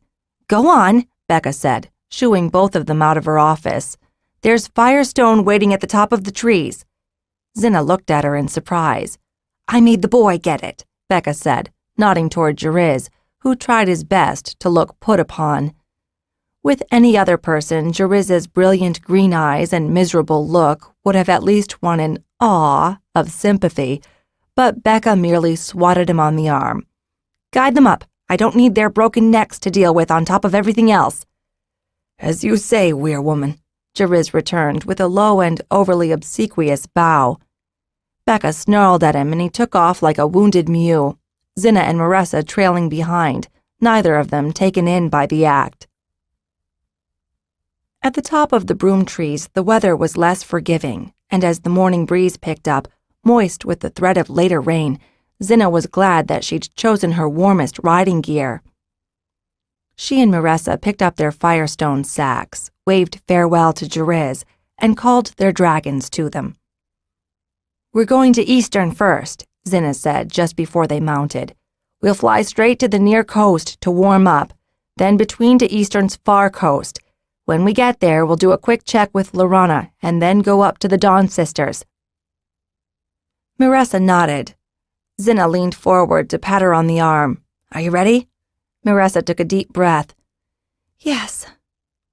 The flight between the islands was a good 30 minutes, and in that time the night brightened considerably. As Xhinna had hoped, the Dawn and the Dawn sisters were still a short ways off the Eastern Isle's east coast when the two dragons emerged from between. Xhinna had them slowly circle to recover from the cold, and then contacted Lorana, who arrived on Talent and gave them the image of their destination. And then, each taking a deep gulp of air, Xhinna and Miressa took their dragons between. Eastern Isle lay far below. The gleaming shapes of the 3 brilliant spacefaring ships that so many turns before had brought humankind to Pern floated nearby as silent sentinels to the dawn they followed. Xhinna urged Tzith closer to Miressa and her Valkanth, caught the Green Rider's attention, and received her assurance that she was all right. Satisfied, Xhinna turned first to peer at the nearest ship, and then looked down at the beautiful blue and green orb that was their home. Miressa says she can see High Reach's tip, Tzith relayed. Xhinna bent over the other side of his neck to crane down. Spotting the dark smudge that was the far tip of the northern continent, home, she waved back to Miressa in agreement. Then she returned to the other side, studying the terrain below and glancing about for any sign of thread. "It's time." Talenth's voice was clear, and Xhinna knew that all the dragon riders could hear it. "The next group?" Xhinna asked. As if in answer, another pair of dragons, Alima's blue Amanth and Aliel's green Leanth, popped into sight. They were surrounded by a thin nimbus, the air that Laurana had said they'd bring with them. Alima waved. Xhinna waved back, gestured to Miressa, and then ordered Tzith to return. Back once more above Eastern, Miressa laughed and waved to Xhinna and Laurana both. "She says that wasn't too bad," Tzith relayed. "Tell her she can go back," Xhinna said. "I'm going to stay on." Miressa waved in acknowledgement, and then she and her green Valkanth were gone between. Instinctively, Xhinna checked with Becca to be sure that dragon and rider had returned safely. "She's making breakfast," came the relayed reply, devoid of any intonation from having passed through 2 different dragon minds. Xhinna smiled. Cleova and Javalin appeared and dutifully relieved Alima and Aliel. Just as quickly, they were relieved by Renee and Taria, and so on until the entire wing had been up to the Dawn sisters. By then, the dawn had moved back to the Western Isle, and Xhinna and Laurana had moved with it. Avara and her wing arrived in time to take up the sunward chase, just as Japara insisted that Laurana take a break. Xhinna could see the reluctance in the older woman's eyes, but Japara wouldn't back down, and at last Laurana relented. "She's really quite dedicated," Xhinna said as she and Laurana made their way into the kitchen hall. Seeing the look in the older woman's eyes, she added with a chuckle, "And you're keeping an eye on things anyway." "I was," Laurana admitted, placing a couple of warm rolls beside the red fruit on her plate. "She's got the images just right, so I'll not worry." "That is until the next queen takes over," Xhinna guessed. Laurana admitted as much with a twitch of her shoulders. Xhinna gestured toward the table where Miressa and some others of her wing were seated. "Would you like to join us?" Laurana acceded, and shortly they were joined by Weirwoman Fiona and Weirleader Kadan. The large table filled up as Renee, Daenerys, Cleova, Alima, Aliel, and the others all returned. It was Miressa who said it best, her shining eyes trained on Laurana. "Thank you. I have never seen anything so amazing." "It's nice to see what we're fighting for, isn't it?" Fiona commented. The others were talking excitedly about all the features they'd seen, comparing notes on the colors and sights that the moving dawn had brought them. "I think we should stay up longer next time," Daenerys said during a lull in the conversation. Fiona glanced at Laurana and Xhinna. "I think it's too early," Xhinna said. "Let's wait until we've got the full orbit done, then we'll see." "I think you're right," Laurana agreed. She was about to say something more when Jorana rushed up, forcing open a spot between Xhinna and Taria. "When can I go up?" the little queen rider demanded. "All the queens want to know." "Even Becca?" Jorana rolled her eyes. "Who do you think sent me?" "Isn't Jariz going up now?" Xhinna asked, glancing toward Laurana, who nodded. Jariz was paired with Javalin, rider of Blue Norineth. "Would there be any chance Becca would take up another when she goes?" Seaban asked. "If she doesn't, I'll take you myself," Fiona said. "Becca's Penorth is up to it," Kadan said. The queen had a tendency, in common with her rider, of overexerting herself. Kadan made a point of keeping tabs on her. "Well then," Kadan said, gesturing to Xhinna and Fiona, "when you're finished, with Lorana's agreement, we'll all take a look." They arrived near the Dawn sisters when they were midway across the Western Isle, nearly over Mid-River Weir, although they couldn't make it out through the vast expanse of green growth and brown earth beneath them, more green than brown. Xhinna waved to the surprised riders of Avara's wing who had expected to be alone on this watch, while Lorana quickly relayed explanations for their intrusion.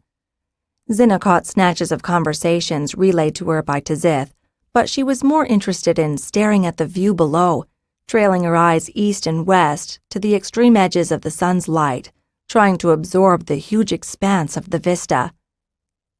8 hours, Tzith said. When he caught Xhinna's surprise, the Blue added, Kadan says that we're seeing about 8 hours of sunlight. All too soon, it was time to return. Xhinna waved at the watch riders, and then they went between once more, and back to Skyweir. At the start of the next watch, Xhinna and Marissa got their image from the last pair of Jirili's wing and went up to the Dawn sisters. Each assured herself that the other was not suffering from oxygen starvation, and then they took quick scans of the new horizon until finally it was time for them to hand off to the next pair. 3 hours later, they repeated the effort, this time seeing a smudge on the western horizon that must have been Bendon's shoreline. When they went up again, they were right over the mountains that surrounded the weir itself. They can't see us, can they? Marissa relayed through her Valcanth to Xhinna. The Dawn sisters are bright lights in the sky, Xhinna relayed back by way of answer. And then, once more, it was time to return earthward. Back at Skyweir, the 2 dragon riders warmed themselves with Claw before Xhinna checked in with her other riders and the 2 other wing leaders. The initial excitement was waning, but it had renewed at the sight of their home continent. We need to start keeping an eye out for thread, Xhinna said to Avara and Jirili later as the watch riders took post with the dawn over Telgar Weir. I thought we had a month at least, Avara protested. We can't be certain, Xhinna said. We know that there were dust falls before the fall over Bendon, Bitra, and Telek. Jirili furrowed her brows. Thread fell at 3 different places? Xhinna shook her head. The fall over Bendon continued to Bitra. The fall over Telek was separate. Xhinna could tell that the Blue Rider was confused. I've asked Kadan if he could draw us a map. Ah, so that's why he was up with us earlier, Avara exclaimed. She quickly explained that the Weir leader had joined her watch for a while over Bendon and was even now up with the Dawn sisters over Telgar. Lorana is with him, Tzith added in unbidden anticipation of Xhinna's thoughts. Thank you, she replied warmly. Lorana and Kadan were both gifted at drawing, although the ex-Queen Rider seemed to have more flair than the new Weir leader. So when we followed the Dawn sisters back here, what next? Avara asked.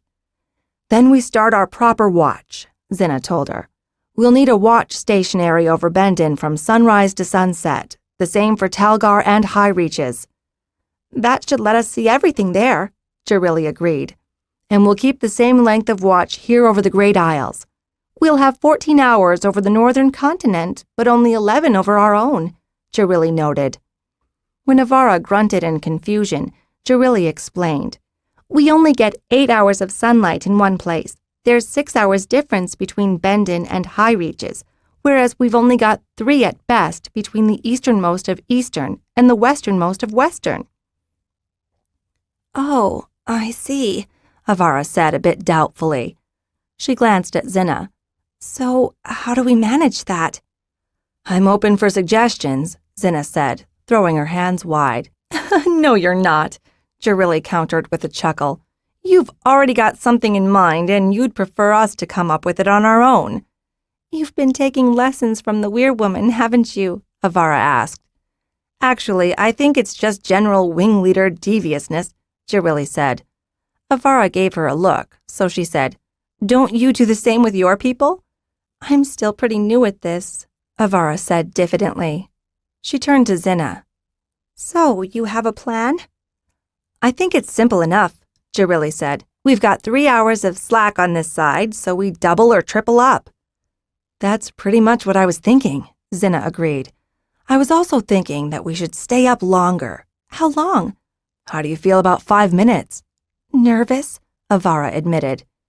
"If we set it up right, we could have overlaps," Jirili said. "That would give us more than one pair at any one moment, and the newer pair could ensure that the older pair was still safe." "I'd prefer 3 minutes and do that as well," Avara said. "I think starting with 3 minutes makes sense," Xhinna said. "Very well," Jirili said. "We'll start with 3 minutes." "The biggest problem is to keep everyone from getting bored," Xhinna said. Jirili gave her an astonished look. "What, looking at home from so high up?" "It's always the same," Jirili complained when they met in the evening 6 days later. "I'm practically wishing something would happen." The 3 wings had performed brilliantly, picking up the new schedule without a hitch and sticking to it steadfastly, despite the difference in time zones and the stress of being up in the lifeless cold near the twinkling stars. "Why don't we switch around so people are looking at different places?" Avara suggested. "Because if we do that, we lose the advantage of having people trained to spot differences in the terrain they know so well," Xhinna replied. Avara pinched her lips together in disappointment. "We can continue with flaming," Jirili said. "We've been doing that," Avara snapped. She shot the other wing leader an apologetic look immediately, but her words hung in the air. "I think we're doing all that we can," Xhinna said. She raised a hand as the other 2 started to protest.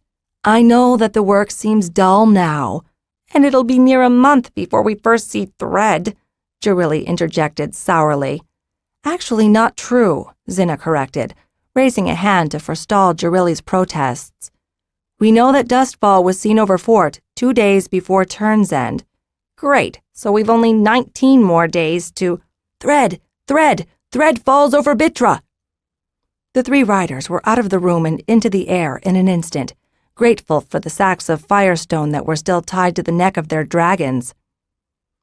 "Tzith, tell Kadan that we're going to investigate," Xhinna told her dragon as they rose into the evening air. "Tell the wing to join me at the Dawn Sisters." She paused for a moment. "Have you got the image?" In response, Tzith took them between. They burst out in the early morning sky high over Bendon, next to the watch riders who were still close to the Dawn Sisters. Xhinna quickly found Bitra. There, dark smudges seemed to mar the landscape. She looked around, saw the rest of her wing form around her, and called to her blue, "Take us there!" They came out in the sky high above Bitra. The air was cold, and the pocket of evening air that Tzith had brought with them from over Skyweir shone at its edges with small ice crystals frozen by the colder Bitra air. Without urging, the blue turned his head to her, and Xhinna found herself fumbling as she opened a firestone sack and fed him chunks. She knew without looking that behind her the rest of her wing was doing the same. Far, far above Bitra, the dragons prepared for what they had been born and bred to do: flame and kill thread.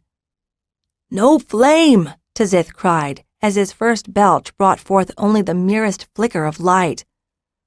"Lower! Lower! Fall with it!" Daenerys Kiareth relayed. "Do it!" Xhinna agreed. They fell, 25 dragons in unison, following the small oblongs through the thin atmosphere.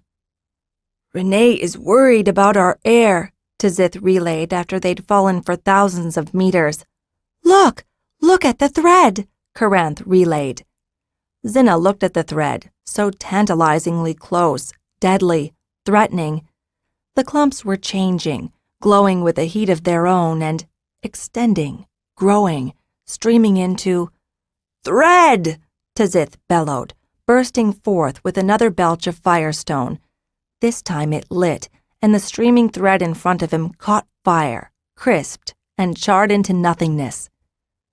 Behind her, Xhinna suddenly heard the triumphant bellows of the dragons, heard the roar of flame, and the fantastic sound of thread charring, burning, turning into lifeless dust. "Avara! Jarili!" Xhinna called. Where Tazith had found them was suddenly empty as they went between, and Xhinna knew that the two other wings were en route to join them. And then, to her left, she saw Jarili, waving and crying with joy. To her right, Avara was diving toward a clump of thread and flaming at it, even as it started to stream from a small ball into its normal, long, thread-like shape. They flew until there was no more thread, until there was only dust, until Xhinna and the others had exhausted their sacks of firestone. "Back!" Xhinna called to the exhausted riders and dragons. "Back to the weir!"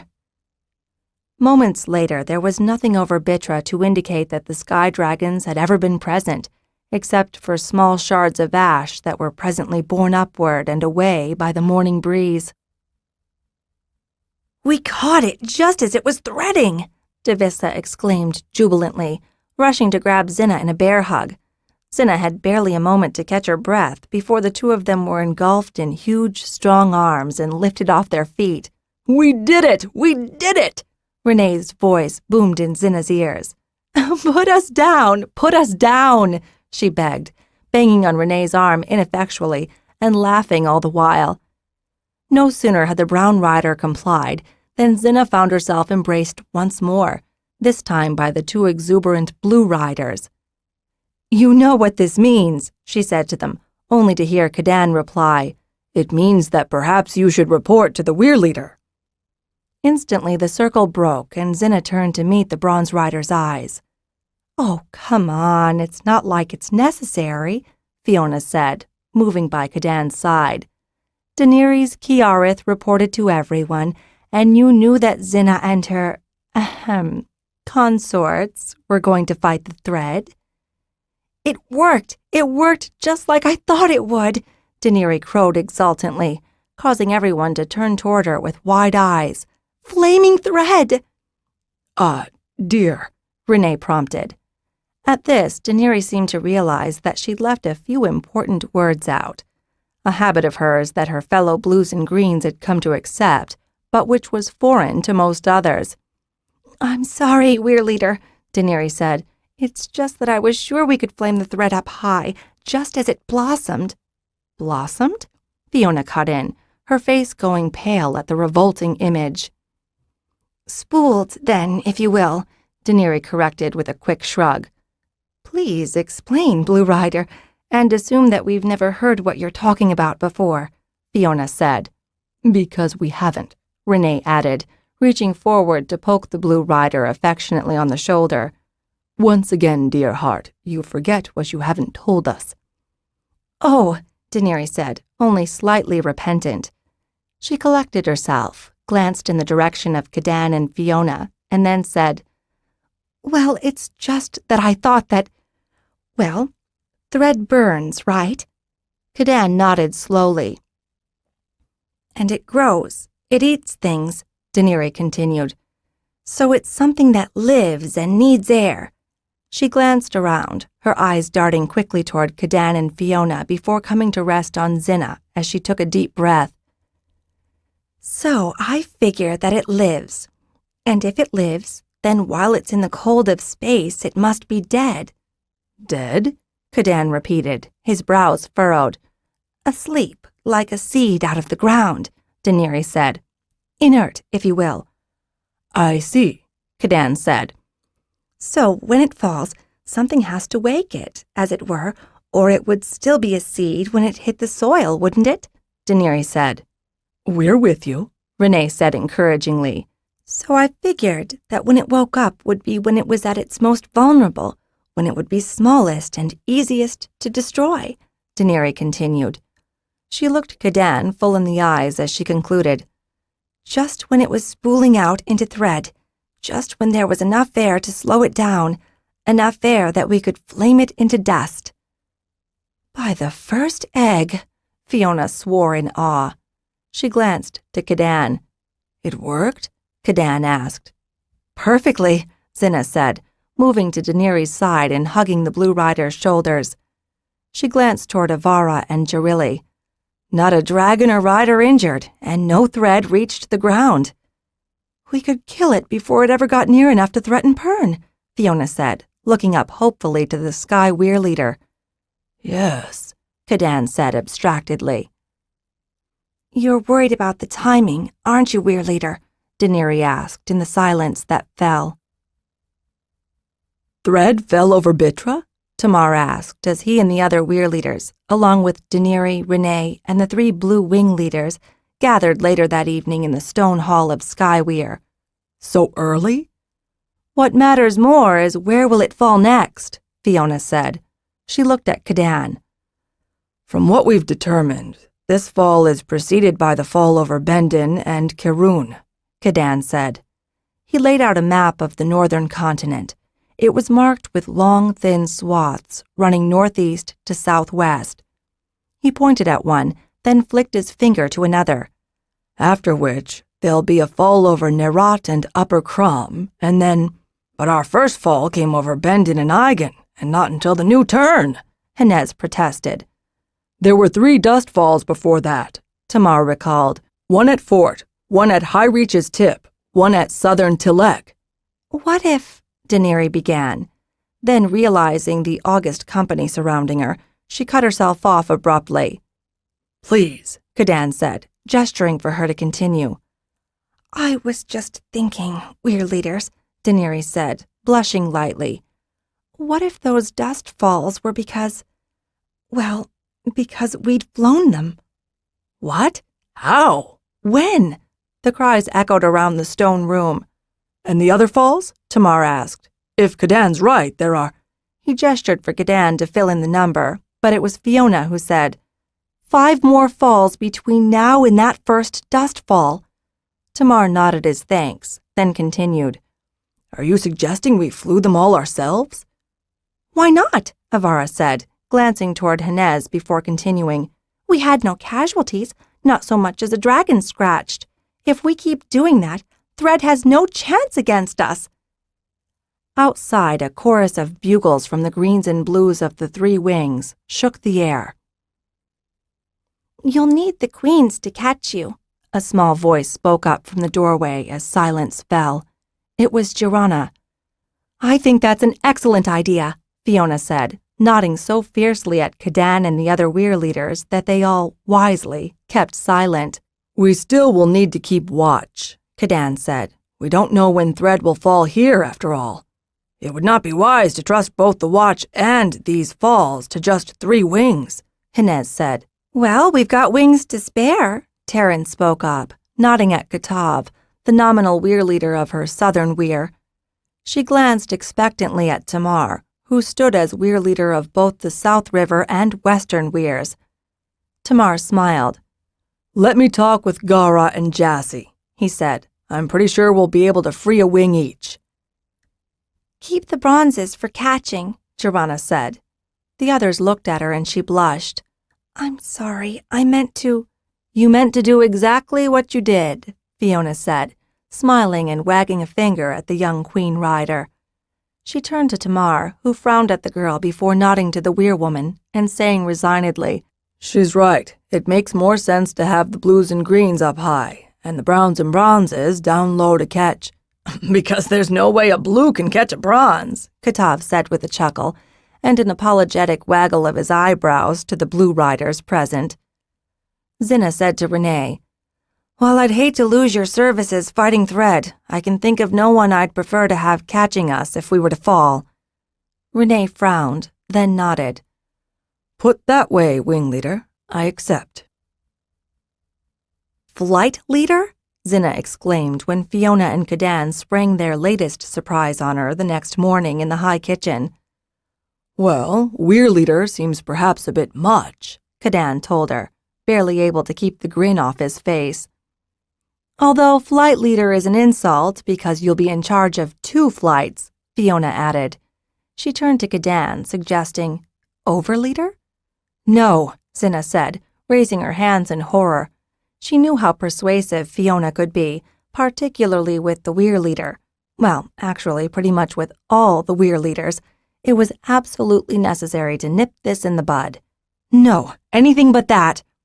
So, flight leader it is, Fiona said triumphantly. Still, Cadan began, clearly enjoying himself.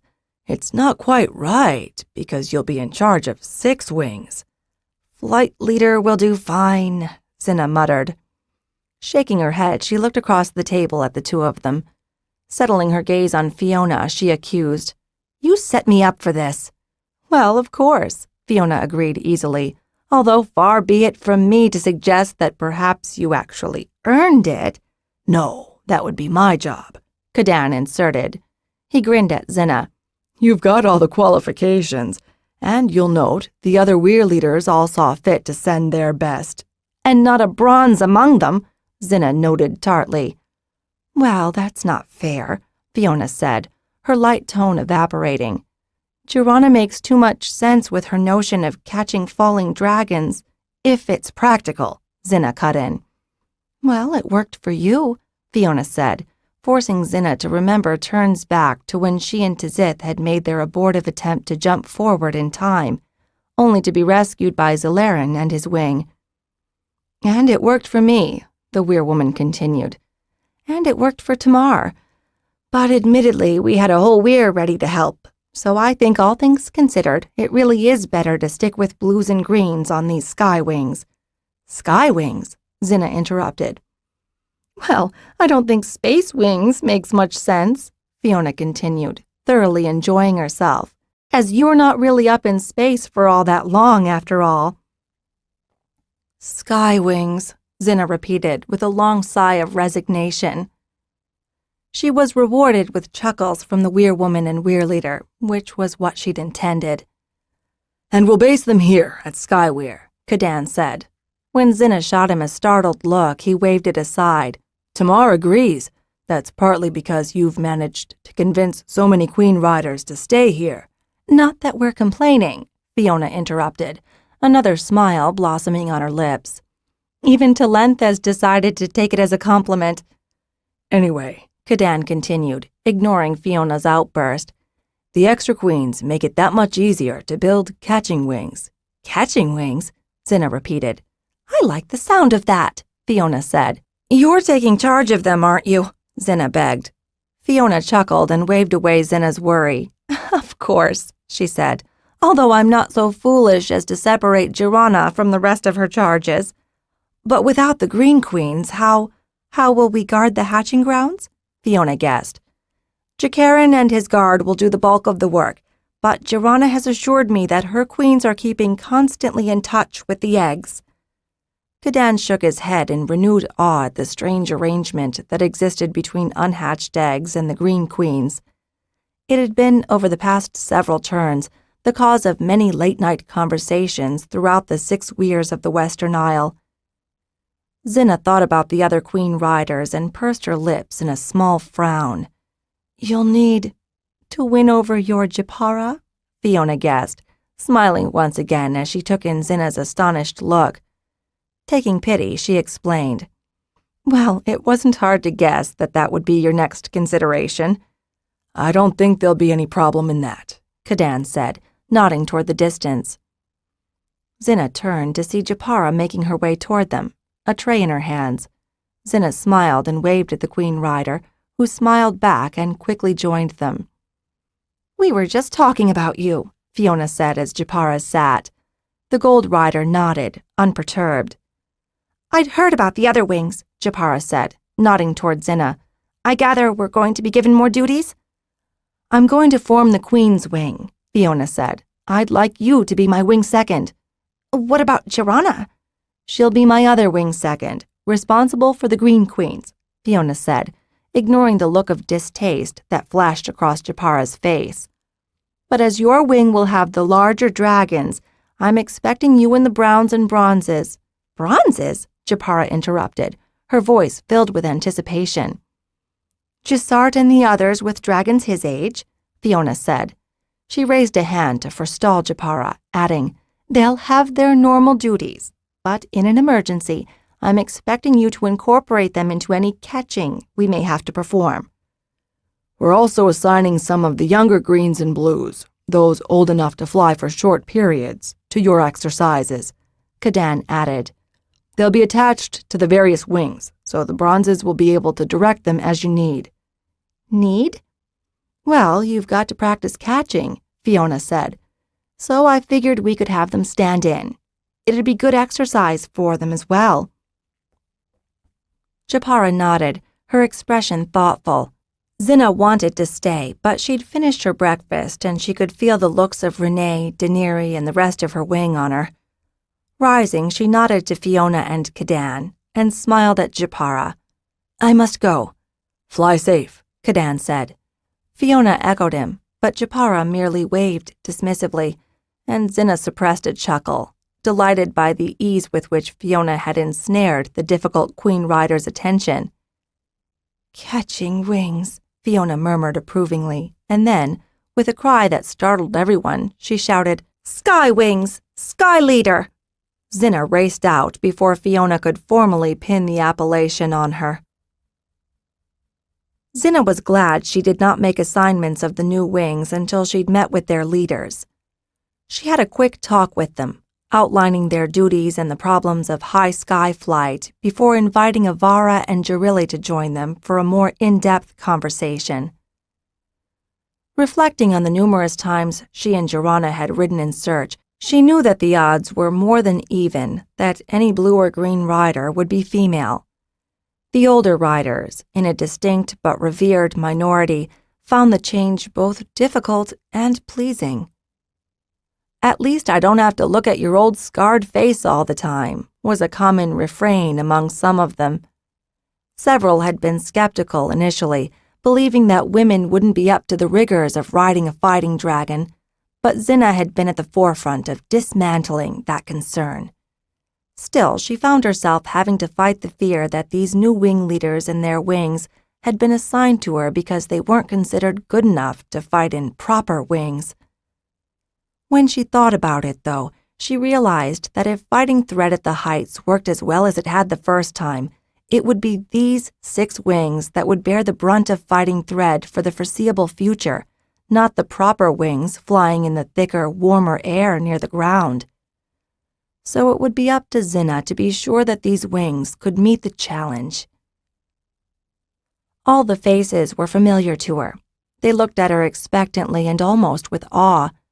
She'd searched them. She'd assured them as young girls and women that they could become dragon riders, that there was a hope for them far beyond the dank confines of their dying cotholds and fallow fields. She, Jorana, Taria, and a few others had been the ones to warn them for the first time about between, to bring them forward in time from the end of the plague years to the lush Western Isle where they had begun new lives. Warmed by this realization, Xhinna smiled at them. "I don't know what you've been told, but we're here to save Pern," she said, plunging into a recounting of the past several days leading up to the high-altitude battle with thread. "So we find the thread, fall with it until it streams, and burn it out of the sky?" Melina, the South River wing leader, summarized when Xhinna had finished. "Precisely," Xhinna said emphatically. "But up that high, how do we breathe?" Kali of Southern Weir asked. "That is the problem, and why we're only flying blues and greens up high," Xhinna said. "The blues and greens are the only ones small enough that the others can safely catch them if they run out of air." "I've got 2 browns for wing seconds," Tora of Western Weir said. "They're good flyers. I hate to lose them." "You won't," Xhinna told her firmly. "One of my wing seconds flies a brown too." "So what does he do?" "Well, this last thread fall he flew with us," Xhinna admitted. "But now we'll have the browns form up with the queens and bronzes as catchers." "Queens and bronzes?" someone asked, the exact moment someone else echoed, "Catchers?" "We're going to start your wings the way we started the others," Xhinna said as she told Tzith to send in Avara and Jarili. "We'll start by training you on flying higher, then on flying up to the Dawn Sisters." "When do we get to fight thread?" Melina asked. "We'd started Firestone training, but—" "You won't stop," Xhinna told her. "In fact, we've accelerated it." She paused as Avara and Jarili entered. "And we're working on new tactics." She waved for the other two wing leaders to take seats and was pleased when they chose to sit supportively on either side of her. Xhinna introduced them briefly and then continued. "I was just saying how we're going to accelerate our Firestone training." "I've got a plan here," Avara said, tapping a slate protruding from the carry sack hanging off her shoulder. Xhinna started to say something, but the other interrupted, adding, "And before you ask, I worked it through with Daenerys and Renee already." Xhinna nodded. "I was thinking that we could pair each new wing with one of the older wings." "That's inefficient," Avara said. "It makes more sense if you take your wing and train them." She glanced to Jarili, who nodded. "We can continue the Space Watch while you're training them, and then we can start rotating their wings up through the Space Watch while training with the resting wings." Xhinna raised an eyebrow and turned to Jarili, who nodded. "Well," Xhinna said, a bit bemusedly, "it appears we've got everything all figured out." "Not quite," Avara said. Xhinna turned to her. "Apparently Japara and Jirana want to be involved in the altitude training." She glanced at the other wing leader and rose to her feet, gesturing for Jarili to precede her. "So, while we're working ourselves to the bone, we'll leave you to handle that little thing." The three new wing leaders laughed at the dismayed expression on Xhinna's face. In the end, it was not as much a little thing as Avara had so blithely surmised, nor was it as big a thing as Xhinna had feared. Partly that was because Renee and Daenerys had already discussed the situation and had several solutions in mind, and partly because, for all her prickliness, Japara was too eager to be doing something useful to be difficult for long. Jirana was a different matter, and by the end of the day, Xhinna found herself exasperated at the way the girl shadowed her throughout all the exercises. When they finally returned for the evening meal, Xhinna was ready to tear strips out of the youngster and bore down on her at the high kitchen with just that intent. "Jirana," she began sternly as she seated herself opposite the young Queen Rider, and then she stopped. The other 5 green Queen Riders were all at the same table, all chewing slowly and looking not just tired but subdued. When she noticed that while they cast nervous glances toward her, they reserved their most worried looks for Jirana, she changed her tone and her words in a heartbeat. "What is it, little one?" "Nothing," Jirana replied morosely. Xhinna made a derisive noise, and the dark-haired, dark-eyed traitor girl looked up at her, shaking her head. "Nothing you can change." Instead of returning to her dinner, Jirana kept her eyes on Xhinna, tracing every line in her face, scrutinizing her as though trying to drink a permanent image through her eyes to store in her brain, an image to keep when the original was lost. Xhinna was stunned by the implications. She reached forward to touch Jirana's hand, but the girl jerked it back as if stung, or touched by a cold spirit. Xhinna realized that she could think of nothing to say to someone who had seen her death somewhere in the future. She looked away, her lips going tight, then looked down at her plate. In the distance, she heard some babies cry and thought of her Zelenin, and then of Taria, of Tarina, of Taralin, of all the babies that she wouldn't. "No," she said firmly, bringing her eyes back up to meet Jirana's. The Queen Rider looked back at her in mild surprise. Commandingly, Xhinna said to her, "Finish your dinner."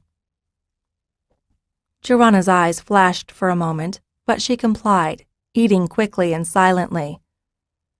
"Done?" Xhinna asked when Jirana put down her fork. The girl nodded and Xhinna rose. "Come on, then."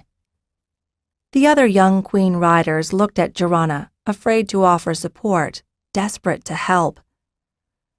"I'm going to talk to her alone," Xhinna told them, trying to make her tone light. They didn't seem very relieved at her words.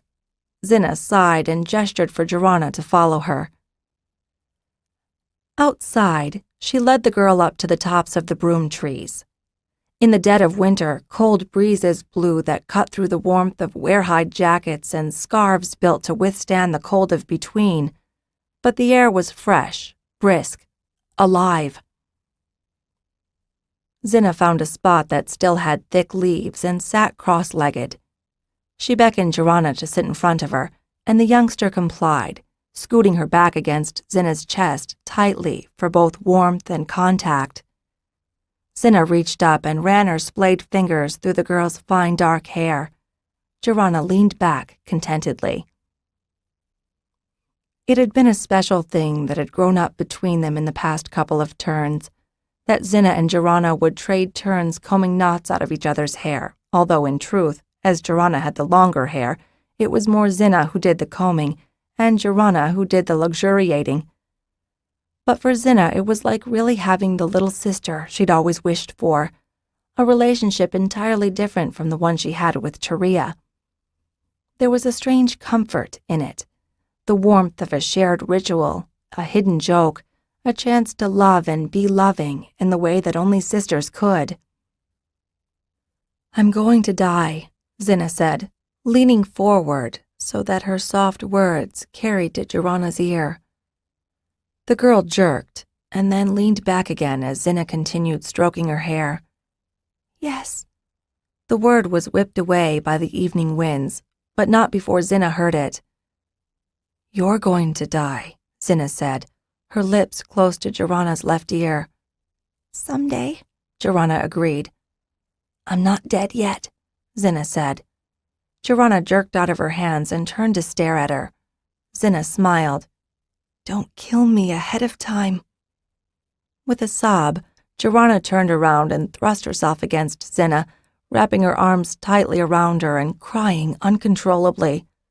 "I wish it were me," she said, when she finally found enough air to speak. "And I wish it weren't," Xhinna replied firmly. Xhinna's brows came together in confusion. "I'd love to live to see you old. I'd love to see your children, your loves, to see your queen's clutches," Xhinna said. "But I'd much rather not see all that than have you miss it." "I want you with me," Xhinna said.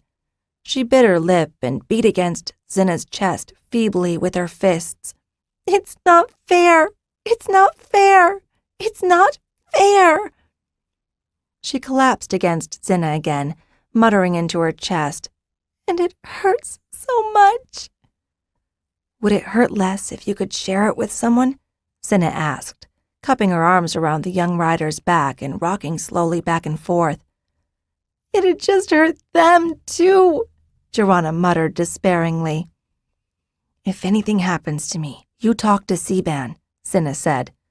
Xhinna looked up at her. "He's been through so much. He'll hear you. You can share with him." "I'd much prefer to talk to you," Xhinna insisted. "And I you," Xhinna agreed. "And so now, is there anything else you'd like to tell me?" "I could be wrong," Xhinna said in a small voice. "I hope I'm wrong." Xhinna wasn't sure how much credence to put in the young seer's hopes. Thus far, she'd been right about everything. In the end, Xhinna decided to take her own advice and said nothing about the incident to Taria or anyone else. From the looks of the 5 young Green Queen riders, she guessed that they suspected something of what was up, but did not know for certain. Cadan, however, approached her late the next day, looking troubled. "I'd like you to double the watch," he told her without preamble. He explained that he and Fiona had been arguing over the frequency of the falls. Given that no threat had fallen on the northern continent until the dust falls first seen at the start of the next turn, there might be nothing to worry about. Then he added, "But, better safe than sorry," Xhinna quoted, grinning at him and raising a hand in a salute. "As you wish, Weir Leader." And so she'd reorganized the watch, so that her wing flew mid-morning over Bendon and mid-evening over the Eastern Isle. Melina, Kali, and Tora were disappointed with the changes, but Xhinna felt that they could easily be left in Japara's extremely capable hands. "By the end of this week, at the most, you'll be ready to join us," Xhinna had promised them. Only one of their riders had succumbed to the lack of air the way Maressa had, and the Blue and his rider had been quickly recovered by Renee, Japara, and the other queens, much to their satisfaction. The promise mollified them all, except for Tora, who seemed to have greater empathy than most and had noticed the worried way Xhinna had been following Xhinna with her eyes. "You'll be careful, won't you?" Tora had asked in a moment when she'd managed to get Xhinna out of earshot. "Xhinna's really worried about you." "I know," Xhinna had replied. "I'll be careful. I've lots to live for." Tora opened her mouth, but could find nothing more to say. Xhinna was just getting ready to return from her position in the evening sky over Bendon Weir when she spotted it, a dark smudge. Spots. "Thread!" she cried. Tzith bellowed, turning his head toward her even as she loosened the opening of the nearest firestone sack. Feeding him chunks of firestone, she commanded him to fall upon the thread, ordering the rest of her wing and the wings of Jarilli and Avara to join her. They fell from the dark nothing of space through the freezing cold of the thin, unbreathable air until they were approaching the smudges of thread, and then Tzith flamed. In an instant, flames erupted to her left and right, and suddenly the sky was full of flaming dragons. "Thread! Thread falls over Eastern!" "Who?" Xhinna thought in surprise, and then her face crumpled into horror as she thought of the unguarded Eastern Isle, lush and, "Tzith, go!" she shouted. "Rouse the Weirs!" In an instant, they were between, and then Xhinna was in the air over the Eastern Isle, searching frantically for thread. She found it, and Tzith started flaming unthinkingly.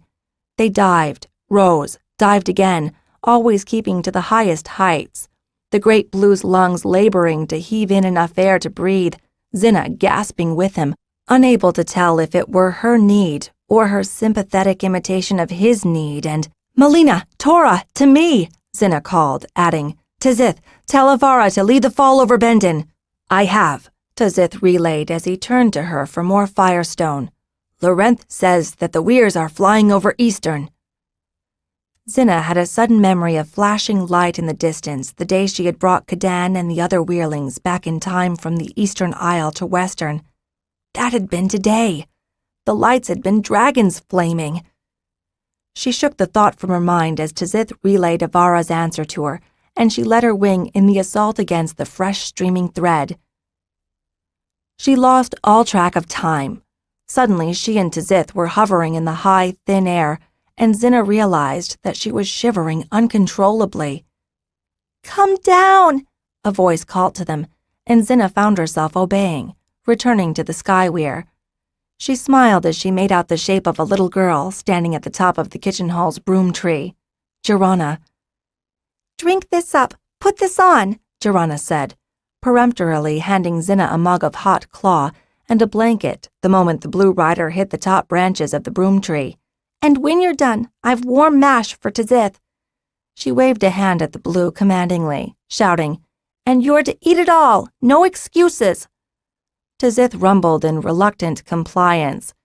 Xhinna, seeing that Xhinna was taking care of herself, hefted a steaming bucket and hauled it over to the blue's muzzle. "Eat it all. You're practically frozen." Xhinna found herself shivering in the blanket and sank to her haunches, then sat cross-legged, twitching the blanket more tightly around her as she sipped the marvelously warm liquid. "The others?" she asked when her teeth stopped chattering. The sound of wings and riders landing half answered her question, with Xhinna saying, "You were the worst. They're being taken care of."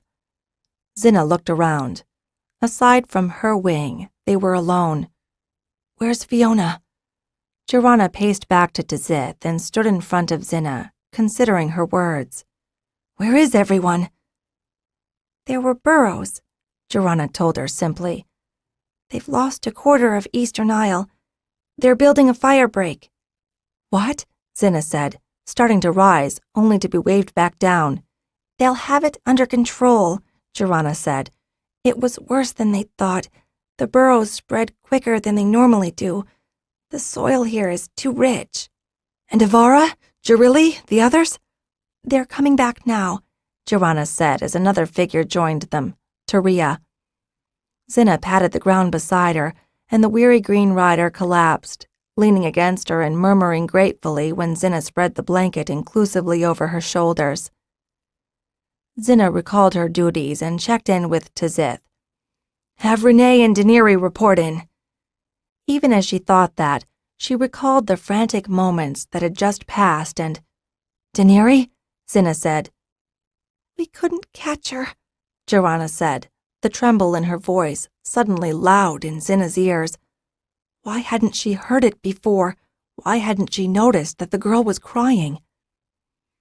"We tried," Joanna said, lowering herself to her knees in front of Xhinna. "We tried. Lisbeth and I almost caught her, but we couldn't. She slid off and we lost her," another voice added from the darkness in stone-cold tones. It was Japara. She came up through the passage from the high kitchen and sat next to Joanna, looking at Xhinna, her eyes spangled with tears. "I'm sorry, Xhinna. We tried. We weren't enough. We weren't fast enough, and—" "Where is she?" Xhinna asked softly, trying to concentrate beyond the sound of Taria's crying. "She fell into the sea," Joanna said. "We couldn't find her." She turned to Japara. "They dived into the water, but they couldn't find her." She was silent for a moment, and then offered in solace. "I don't think they felt any pain. They were out of air. They'd fainted, and they didn't even know what had happened." Xhinna wrapped a hand around Taria's and clasped it tight. The Green Rider clenched her hand in return. Xhinna looked at Joanna, saw the red-rimmed eyes in the dim evening light, saw the darker look in them, and realized Joanna had known. Worse, in the young Queen Rider's eyes, she could plainly see the future. Without words, Joanna's sad, miserable expression told her, "You're next." 20. Farewell to a Dreamer. "Now we know the worst," Tamar said as the Weir leaders gathered in the council room of Skyweir's stone hall early the next morning.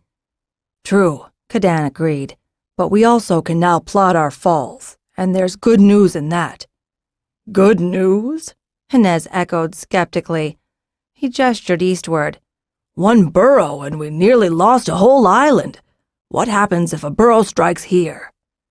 "We'll have to be certain that none does," Tamar said with a wave of his hand. He nodded to Cadan. "Your skywings worked admirably. Why can't we use them?"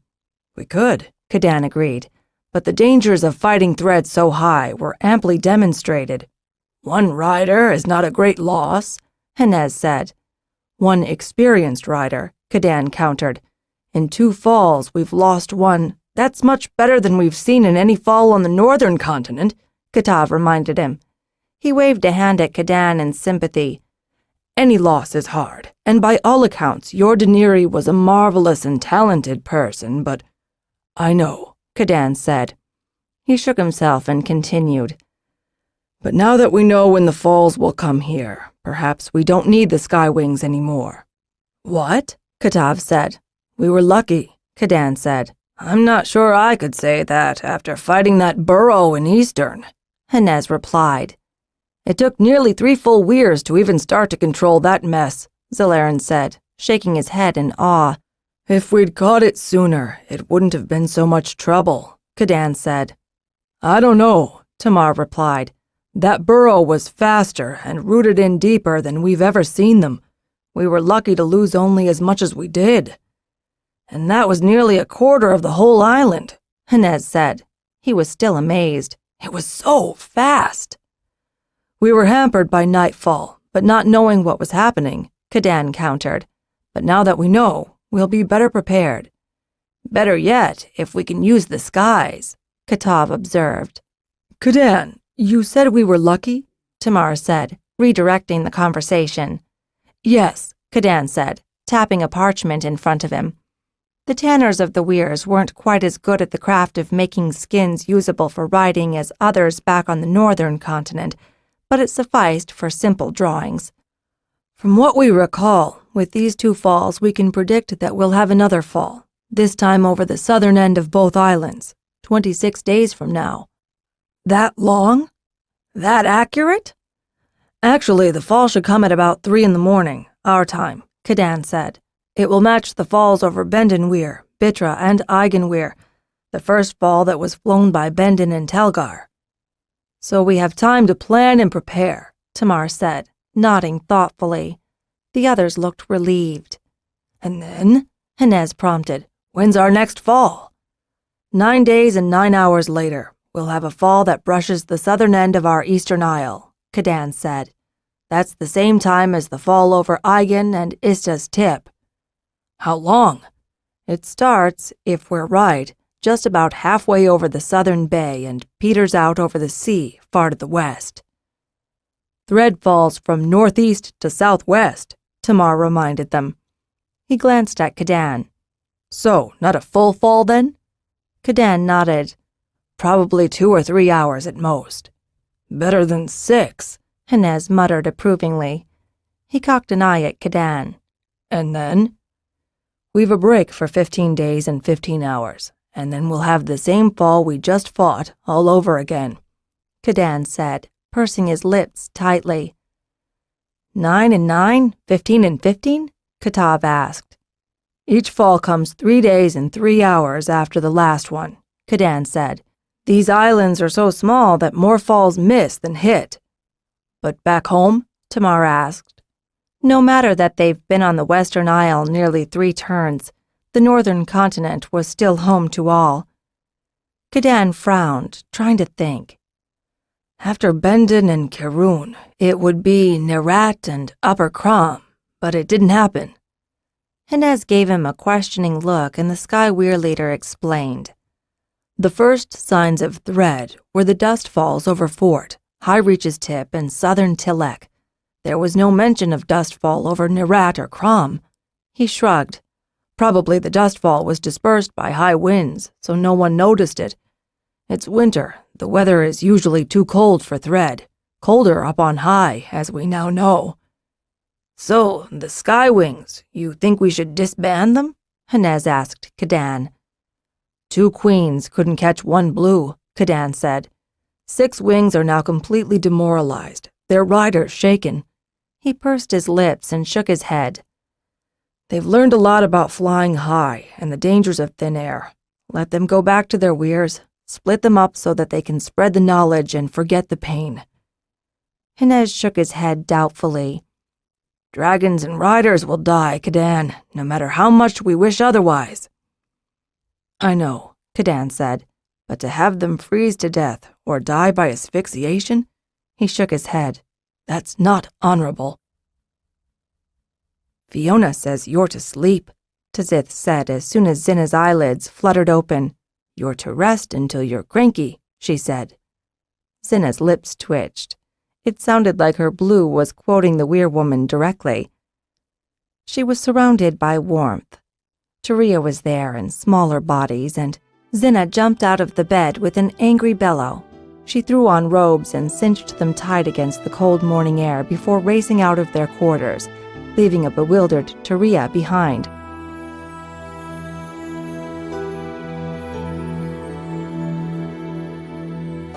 This is the end of disc number 9. Please insert disc number 10.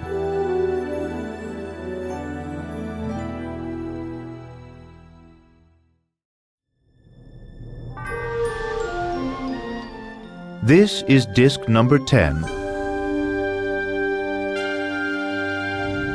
She was surrounded by warmth. Taria was there in smaller bodies, and Xhinna jumped out of the bed with an angry bellow. She threw on robes and cinched them tight against the cold morning air before racing out of their quarters, leaving a bewildered Taria behind. "Where's Renee?" Xhinna demanded of her blue. Tzith replied equitably with an image, and Xhinna stalked off. She found the brown rider sleeping in an alcove of the walled dormitory. When she moved slowly over to him, she noticed small eyes looking up at her and heard a thin gasp, almost a mew of despair. Xhinna slipped under the covers, slid up tight next to Renee, and pulled little Davina between them, cuddling and shushing the distraught baby. "She wanted her mother," Renee murmured, awakened by the shifting of bodies. "I think she wants milk." In a very small voice, he added, "I can't give her any." Xhinna shushed him softly and pulled the baby to her. She'd been ready to wean Xelanin, but she'd held off and was grateful now that she could ease the baby's discomfort. Davina was fussy, but soon enough she fell back asleep, content at the warmth of Xhinna's body and the sound of Renee's gentle breathing. Renee surfaced again long enough to ask, "What are you doing here?" "I promised," Xhinna said. "I promised her I'd look after hers and her hearts." "You're a good one, the best," Renee said, reaching a hand to brush her cheek. "Sleep," she ordered, moving his hand back to his chest. Renee, exhausted by grief and the hard fight the day before, needed no more urging. Hours later, Xhinna was surprised by a muffled noise of surprise and woke to see Maressa looking down at her. "I came for the baby," the Green Rider said. "I figured—" "I only had a little," Xhinna said, grabbing little Davina and passing her out from under the covers to Maressa's waiting hands. "She'll probably want more." "She's got a whole wing," Maressa said, biting her lips to keep back her tears. And then, forcefully, she said, "You know it. She's got a whole wing." "Always and forever," Xhinna said, quoting the vow she'd given Daenerys on the birth of Davina. Maressa gulped in agreement and rushed off before her grief erupted over the fussy child in her arms. "Where's the baby?" Renee asked a few moments later. "Maressa has her," Xhinna replied. She was surprised when Renee kept moving, trying to force himself past her. "She's okay, don't worry." "I'm not worried. I need to get up. There's work to be done," Renee said. He gave her a quizzical look. "Why aren't you up?" "Fiona told us to rest," Xhinna said. "Rest when you're dead," Renee said, quoting the old dragon rider's jest. "If you're not going to get up, let me pass so I can get up." Xhinna thought for a moment and then got up. She cocked an eyebrow at her remaining wing second and said, "Are you going to be all right?" "As soon as I get some breakfast," Renee allowed. "What about you?" "I'm going to check on Taria and the babies," Xhinna said. She nodded back toward his bunk. "I want you sleeping in our quarters from now on." She caught the mulish look on his face and corrected herself. "I at least want you to consider it home and leave Davina with us. We've got enough little ones that one more won't matter." "She matters to me," Renee said feelingly. "Of course," Xhinna told him, "and you know I didn't mean it that way." She met his eyes. "But if you could, I think it'd be best if you stayed with me and Taria." Renee squinted. "What aren't you telling me?" "I'd take it as a personal favor," Xhinna told him honestly. Renee held her gaze for a moment longer before reluctantly yielding in the contest of wills. "I'll think about it." Xhinna's wing gathered slowly at one table in the high kitchen, late for breakfast. Maressa and Taria came together, Maressa giving Renee a brief smile before assuring him, "Chavissa's watching the babies. Fiona's with her." "And the baby?" Maressa smiled. "She's asleep." Maressa cast a wistful eye on the food spread on the table, and Renee busied himself making sure that the nursing mother had her fill. Xhinna was also hungrier than usual, filling her plate 3 times before settling back content. Renee picked at his food until Javelin and Maressa chided him, and then, to stop their nagging, the brown rider emptied his plate twice before announcing loudly that he was full. A silence descended on the group, and Xhinna tried to think what to say to relieve it. Finally, in irritation, she rose from the table and strode out of the hall.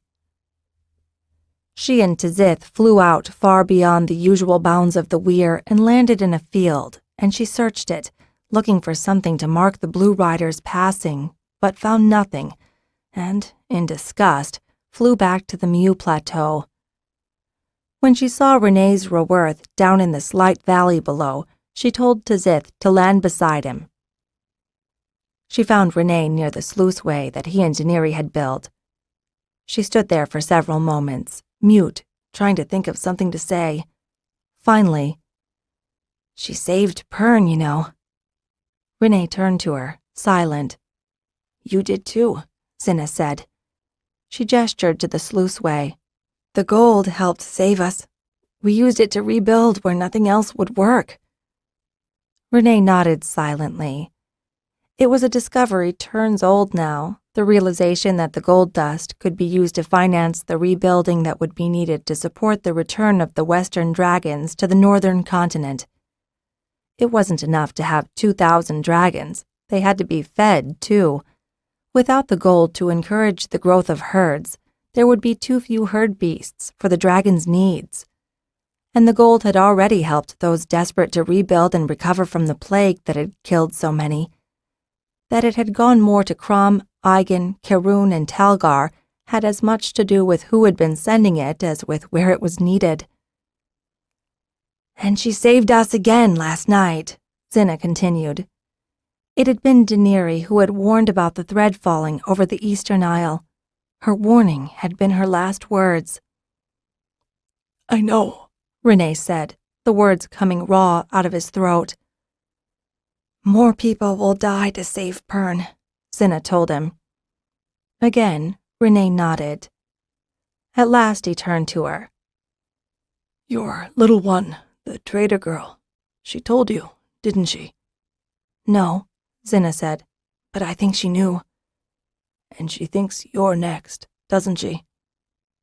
Xhinna said nothing, but prodded by the look in his eyes, she nodded once, curtly.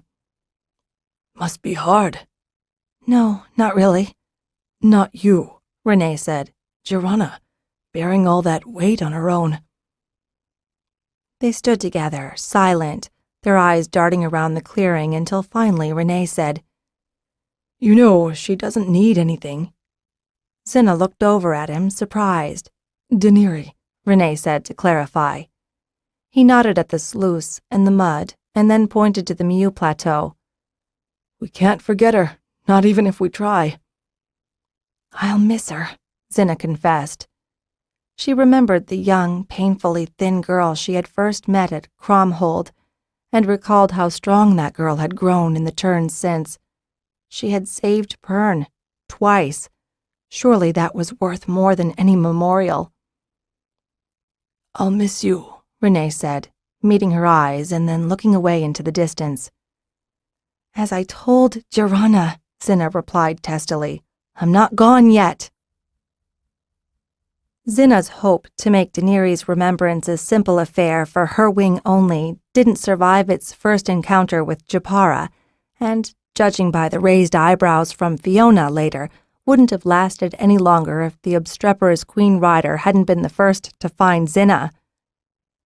"No, no, no! You can't!" Japara insisted, her voice rising with each word. "It's the wing's affair," Xhinna said, taken aback. "Did she not belong to the Weir, too?" Japara demanded, pressing on before Xhinna could reply to ask, "And wasn't she one of the first new riders to impress? And didn't she suggest sluicing for gold?" Xhinna was given just enough time to nod before Japara stormed on.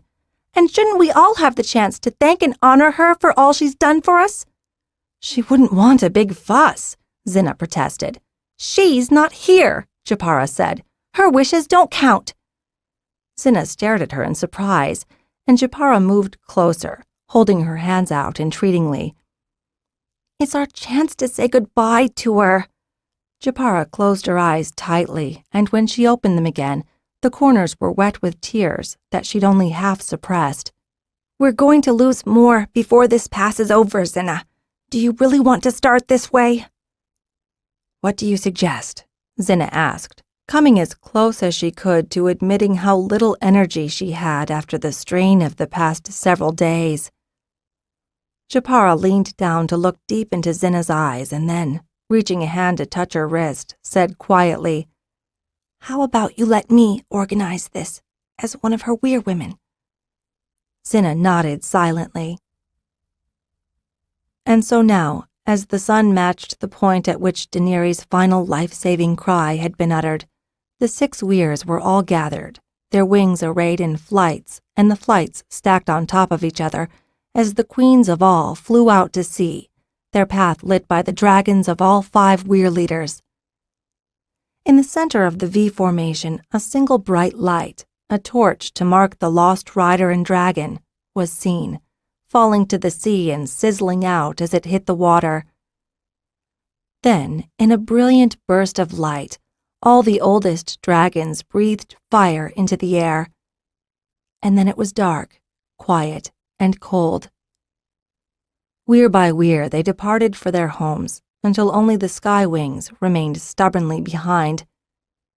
"Rest well, Blue Rider," Xhinna thought, knowing her words would be echoed by Tazith to all the dragons surrounding them. "You've earned it." 21. Feast for the Fallen. Kadan approved it, Jakaran said as he greeted the returning Sky Riders with a cask of special brew. Fiona had told Xhinna to have them land on the Mew Plateau, and Xhinna was surprised to see their path illuminated by a huge bonfire that had not been there when they'd left. Jakaran waved at the cask, adding, "Guaranteed to do the job and no more." Xhinna nodded gratefully to the Brown Rider. Kadan moved forward, his prized guitar hung over his shoulder. "Tonight I am here as Harper." He nodded into the distance, and Xhinna was surprised to see Zalaran step out of the shadows. She felt a hand on her shoulder and raised her opposite hand to cover it. From the angle, she knew it was Renee's hand. Taria moved in to her other side and wrapped an arm around Xhinna's waist. "Weir leader," Xhinna said, nodding to Zalaran. "Will you drink with us?" "My pleasure," Zalaran said. He nodded to Jakaran to do the honors, and in moments the cask was broached and mugs filled. Zalaran took a quick sip, choked, and passed the mug to Xhinna. "Wing leader?" Xhinna took a quick sip and was surprised as fire roared down to her belly. She passed the cup up to Renee, who took his sip, then coughed. "It's smooth," before passing it over to Taria. "The children," Taria started to protest. "Tonight, the weir looks after its children," Kadan called out loudly. "Isn't that so, weir leader?" "It is," Zalaran replied with a firm nod and a gesture to Jakaran, who was steadily filling up more mugs and passing them around. "And Harper, have you a proper song for the occasion?" "I think I do," Kadan said, looking mournfully at Jakaran, who laughed and said, "Ha! Never let it be said Skyweir would parch its Harper." He passed a full mug to Kadan, who took a quick gulp, coughed, and looked at the mug with eyes wide before setting it down carefully beside him and bringing his guitar around to his front. "Drummer beat," he began in a loud, clear voice. He looked around the group, waiting with a hand ready for the next chord. "Piper blow," Taria responded in clear, rich tones. "Harper strike," Kadan sang out. He eyed the crowd. "And soldier, go," Renee's tearful voice rang out. Xhinna felt all eyes on her, and she stepped forward and nodded to Kadan. It took her 2 tries to get the words past her heart-stopped throat. "Free the flame and sear the grasses." And then the entire plateau shook as all the riders sang out, "Till the dawning red star passes." Xhinna reached for the next mug and drained it in one gulp. Kadan waited a moment before launching into a rollicking tune that had all of them singing and laughing and stepping together. After that, Xhinna lost all track of time. She awoke in a strange place, and it took her a long while to realize that it was one of the stone hall rooms, filled with soft mattresses, pillows, quilts, and snoring riders. She tried to move, but a small arm pushed her back. "You did not," Xhinna began loudly as she recognized the arm, and then, as the protest from her ears registered achingly on her brain, she reduced her voice to a whisper. "You did not spend the night here." "Shh," Xhinna told her muzzily, shaking her head in a motion that could either have been negation or irritation. The young Queen Rider's advice was easy to take, as Xhinna's head told her that whatever Cadan had decided, Jakaran's drink was far, far stronger than any she'd ever tasted. "I'm bringing Claw." The voice seemed to speak quietly in her head. Xhinna looked around and then turned as a path of light split the dark of the room, and someone entered. Laurana. Joanna slowly got to her knees and then helped Xhinna up. Together, the two of them made their way to Laurana and out into the morning light. Xhinna was just about to drop the curtain back when a hand intercepted it, and Japara, her eyes beaming, joined them. Laurana led them to another interior room, the council room, also thankfully darkened. Xhinna smelled not only hot claw, but warm rolls and fresh butter. Her stomach flipped briefly, but then settled down again, eager for sustenance. They sat around the table, eating and drinking quietly until Xhinna felt well enough to question Joanna. She did so with a single raised eyebrow and a demanding look.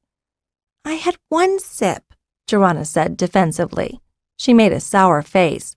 "Yuck, I don't know why anyone would drink that stuff." "And your mother knows?" Xhinna demanded. "Laurana does," Joanna said, "and I'm old enough." I've nearly 13 turns," Joanna cut across. "Not that I intend to drink myself silly like Jakaran or—" She glanced significantly at Xhinna and then over to Japara, but said nothing. "Children drink wine mixed with water just after they're weaned," Japara said on Joanna's behalf. "That was not wine," Xhinna said. "You're ignoring the point," Joanna said, grabbing another roll and applying a very liberal amount of butter before tearing into it. After she swallowed, she said, "I'd permission, I was responsible, and—" "You appointed yourself my keeper," Xhinna said. Joanna, to her surprise, grinned. "Actually, I was in charge of your drink." Xhinna's eyes went wide, and she turned to Japara, who tried, quite unsuccessfully, to look innocent. "And you were the shoulder to lean on?" "I was one of your carcass bearers," Japara said, smiling sweetly. She nodded to Joanna. "Her orders were to be certain that your cup was never empty." The older Queen Rider smirked in positive delight as she added, "She was quite dutiful." "Renee?" "Cadan," Japara said. "Taria." "Me," Laurana said. "A queen or bronze for every member of your wing," Japara told her. "Of course, we had to double up some, but it was not as hard as you'd think." "And our duties?" Xhinna asked. "Completed where necessary or deferred," Laurana said. She leaned forward. "After all you've done, it was only fitting."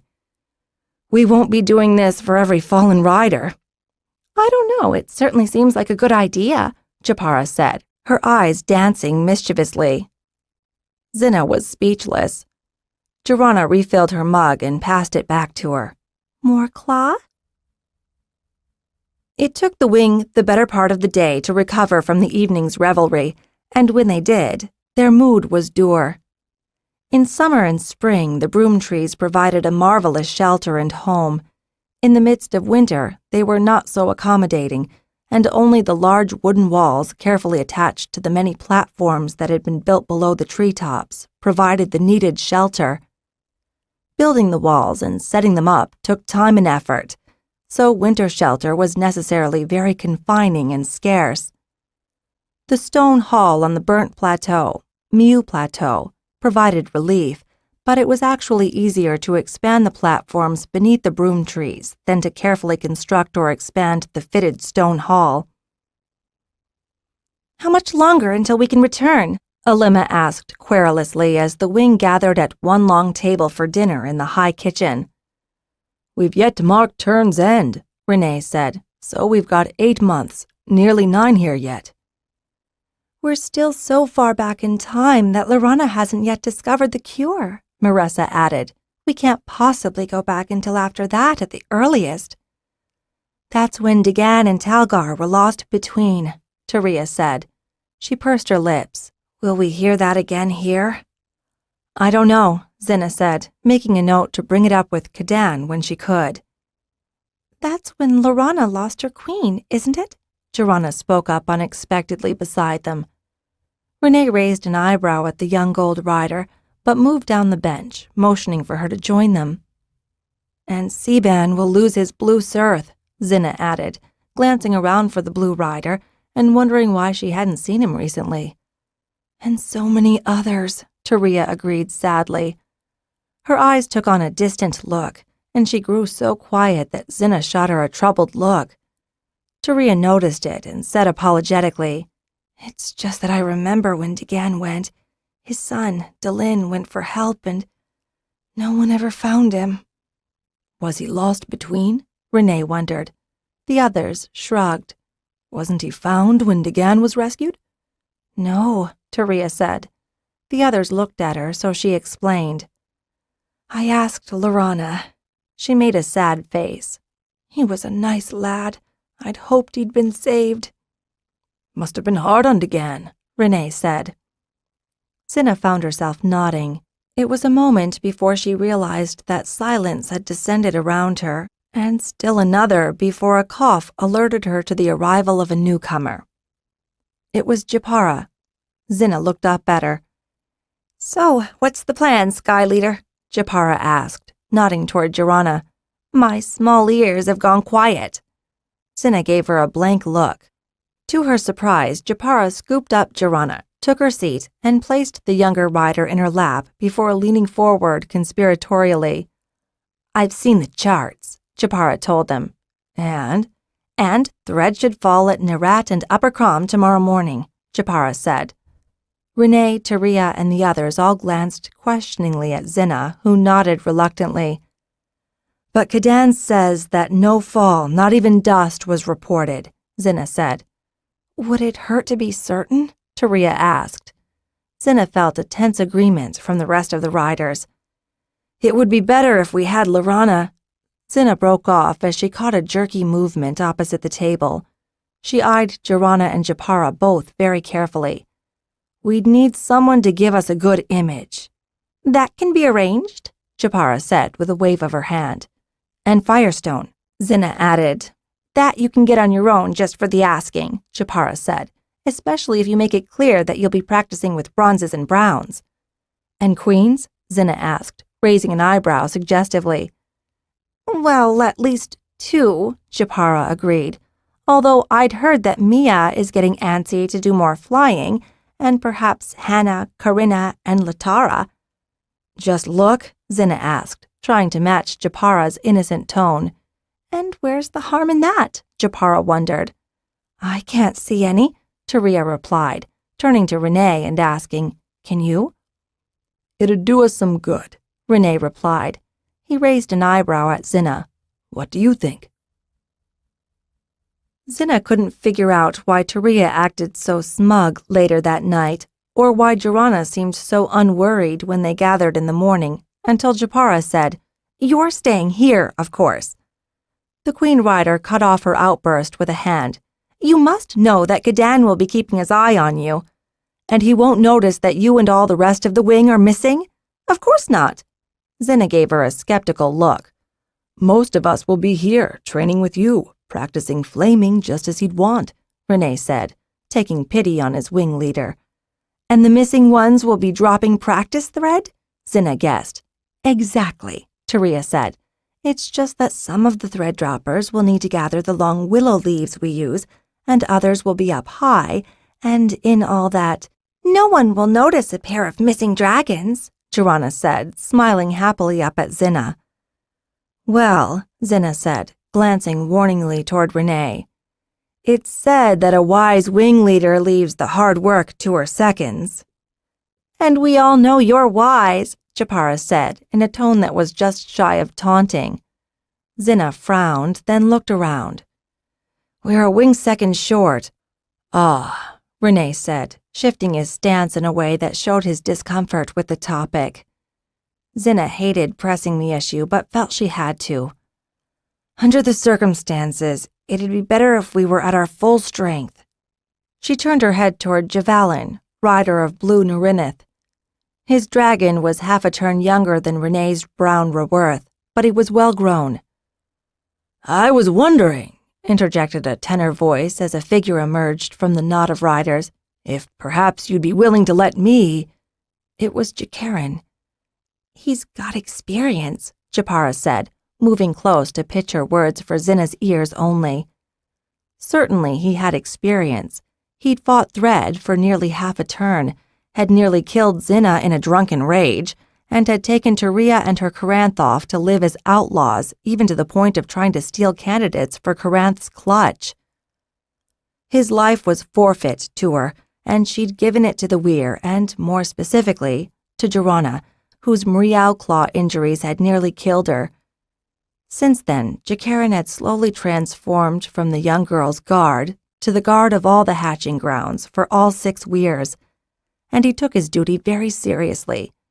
Since that day when Jorana had touched her Queen Lispanth still in the shell and guided the dragon riders to destroy all the ravaging tunnel snakes, not a single egg had been lost.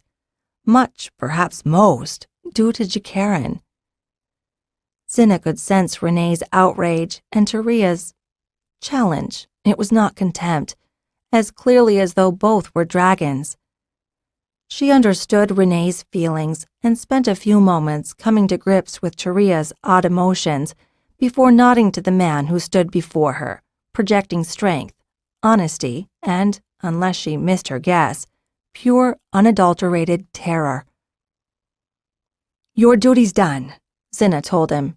"You have earned back your honor and your life."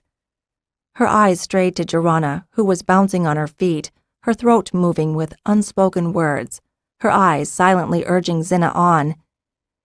"If the Weir woman is satisfied—" "More than satisfied!" Jorana cried jubilantly.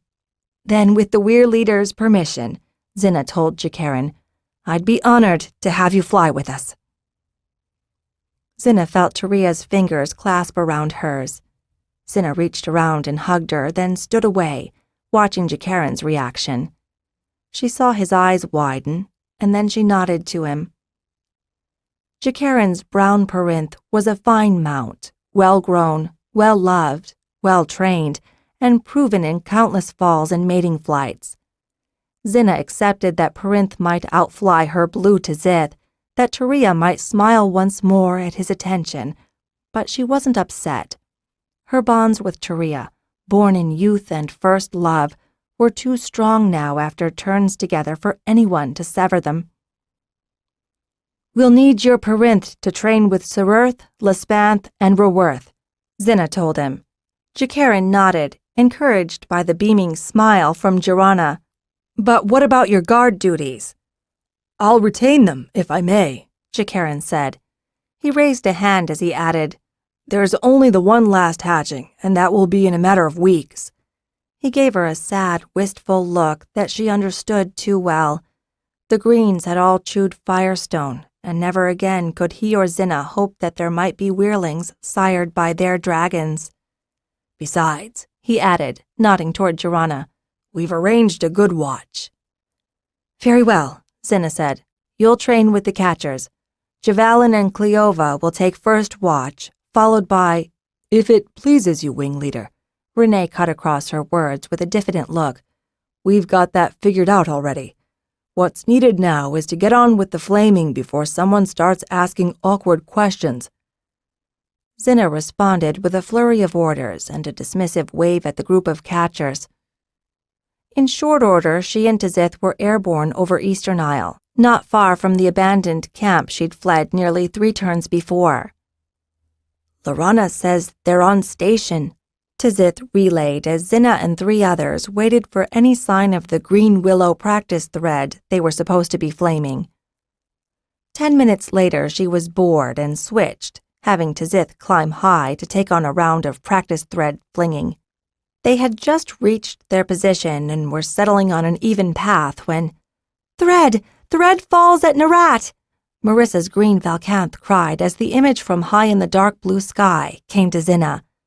"Tell them to follow it," Xhinna said, "then have the catchers move into position and have the wing—" "Lorana says we need to stay with the catchers," Tzith interrupted. With a stubborn cry, Xhinna ordered Tzith to close up with the queens and the browns who flew as catchers. They came out from between just as the other dragons bugled in distress and bunched close together. "Marissa!" Xhinna cried. seeing her and her green dragon tumbling toward them.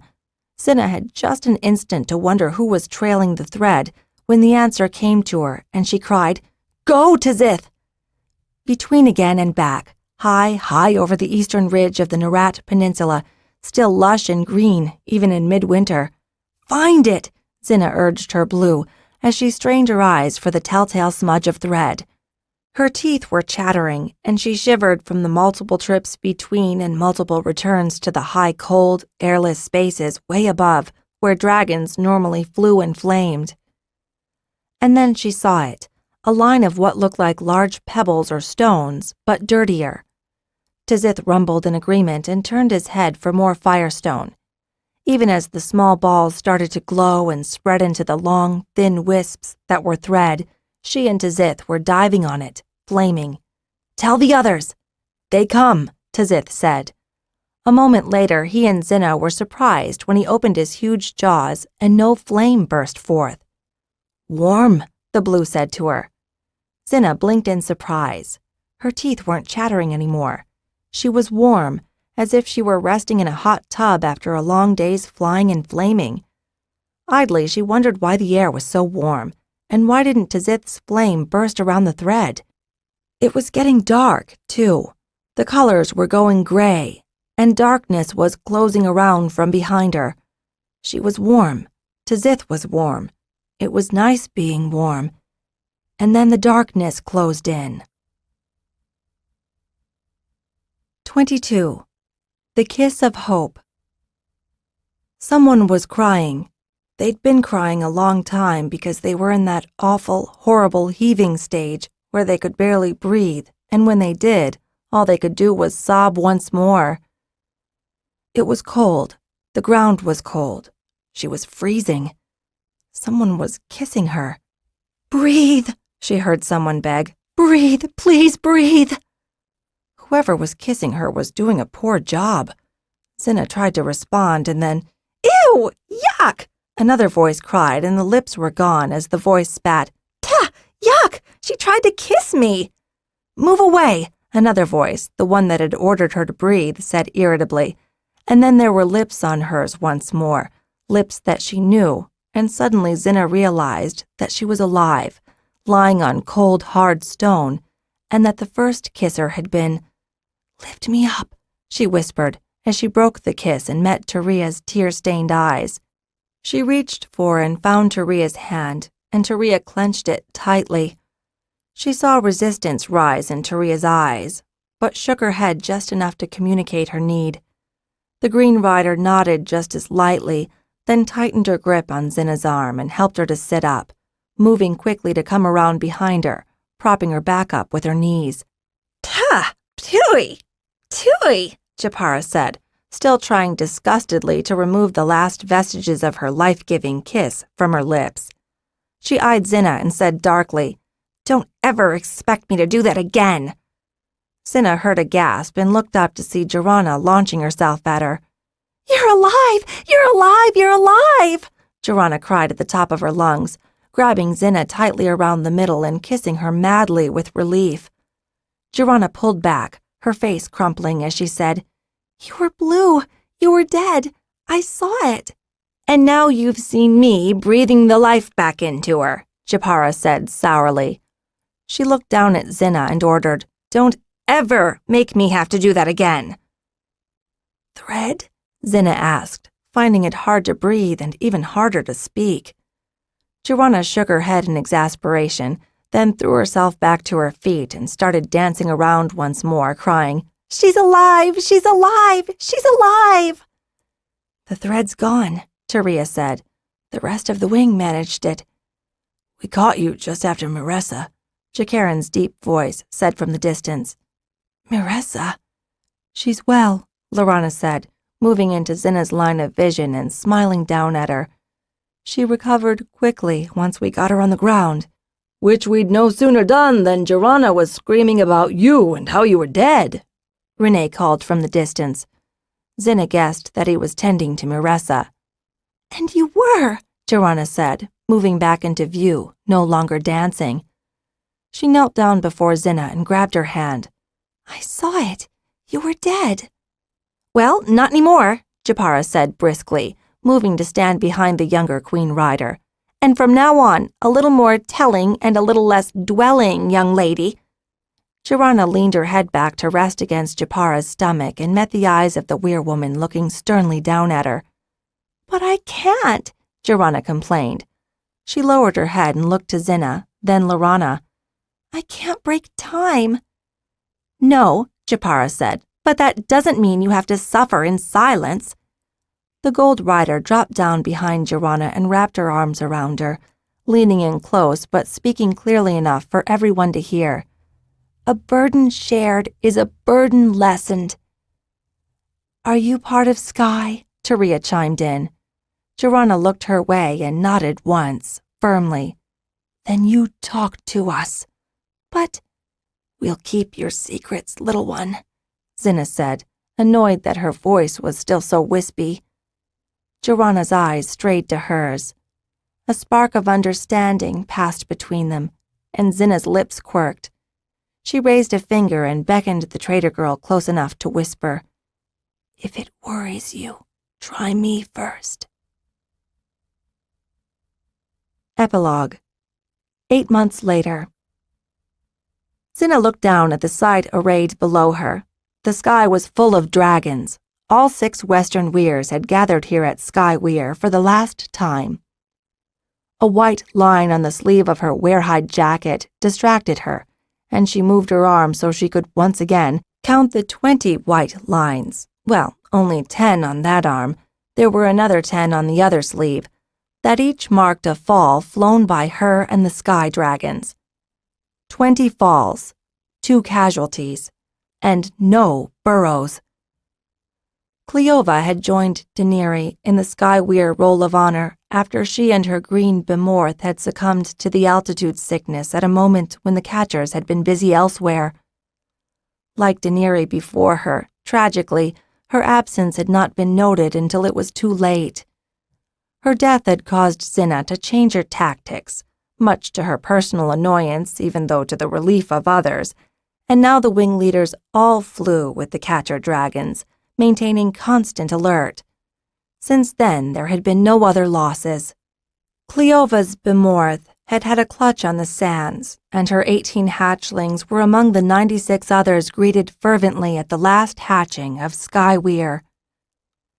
The hatchlings and their weirlings were all gone now, having been transported to Eigenweir for eventual distribution to their proper weirs. Even so, Xhinna was in the presence of over 2,000 dragons, more than half of whom were ready and able, and blooded in the fight against Thread. Xhinna says, "You did it," Tzith relayed to her. Xhinna shook her head firmly. She sought out and found the queen and her rider, nestled proudly in the great wings of the queen dragons that were arrayed below her. "Tell her we did it." "Cadan says for you to give the signal," Tzith relayed as he bugled triumphantly. "Me? Laurana has given us the image," the blue dragon added, sensing the growing rebellion in his rider. "Are we ready?" Behind her, Seaban chuckled, having observed her and been the recipient of her dragon's thoughts. "He's twitting you, and he's right," the ex-dragon rider shouted in her ear. He waved a hand down at the thousands of dragons below them. "It's your right. You've earned it, dragon rider." Xhinna groaned, then joined in the ex-dragon rider's bellow of laughter. "You'd think," Xhinna mused, "that by now I'd learned to give in gracefully." "Never," Tzith replied. "Very well," Xhinna said, taking one last, long, wistful look at the broom trees and the weir that had given them life. "Let's go." As one, on her command, the dragons of the Western Isle blinked out between to return triumphant to the fight to save Pern.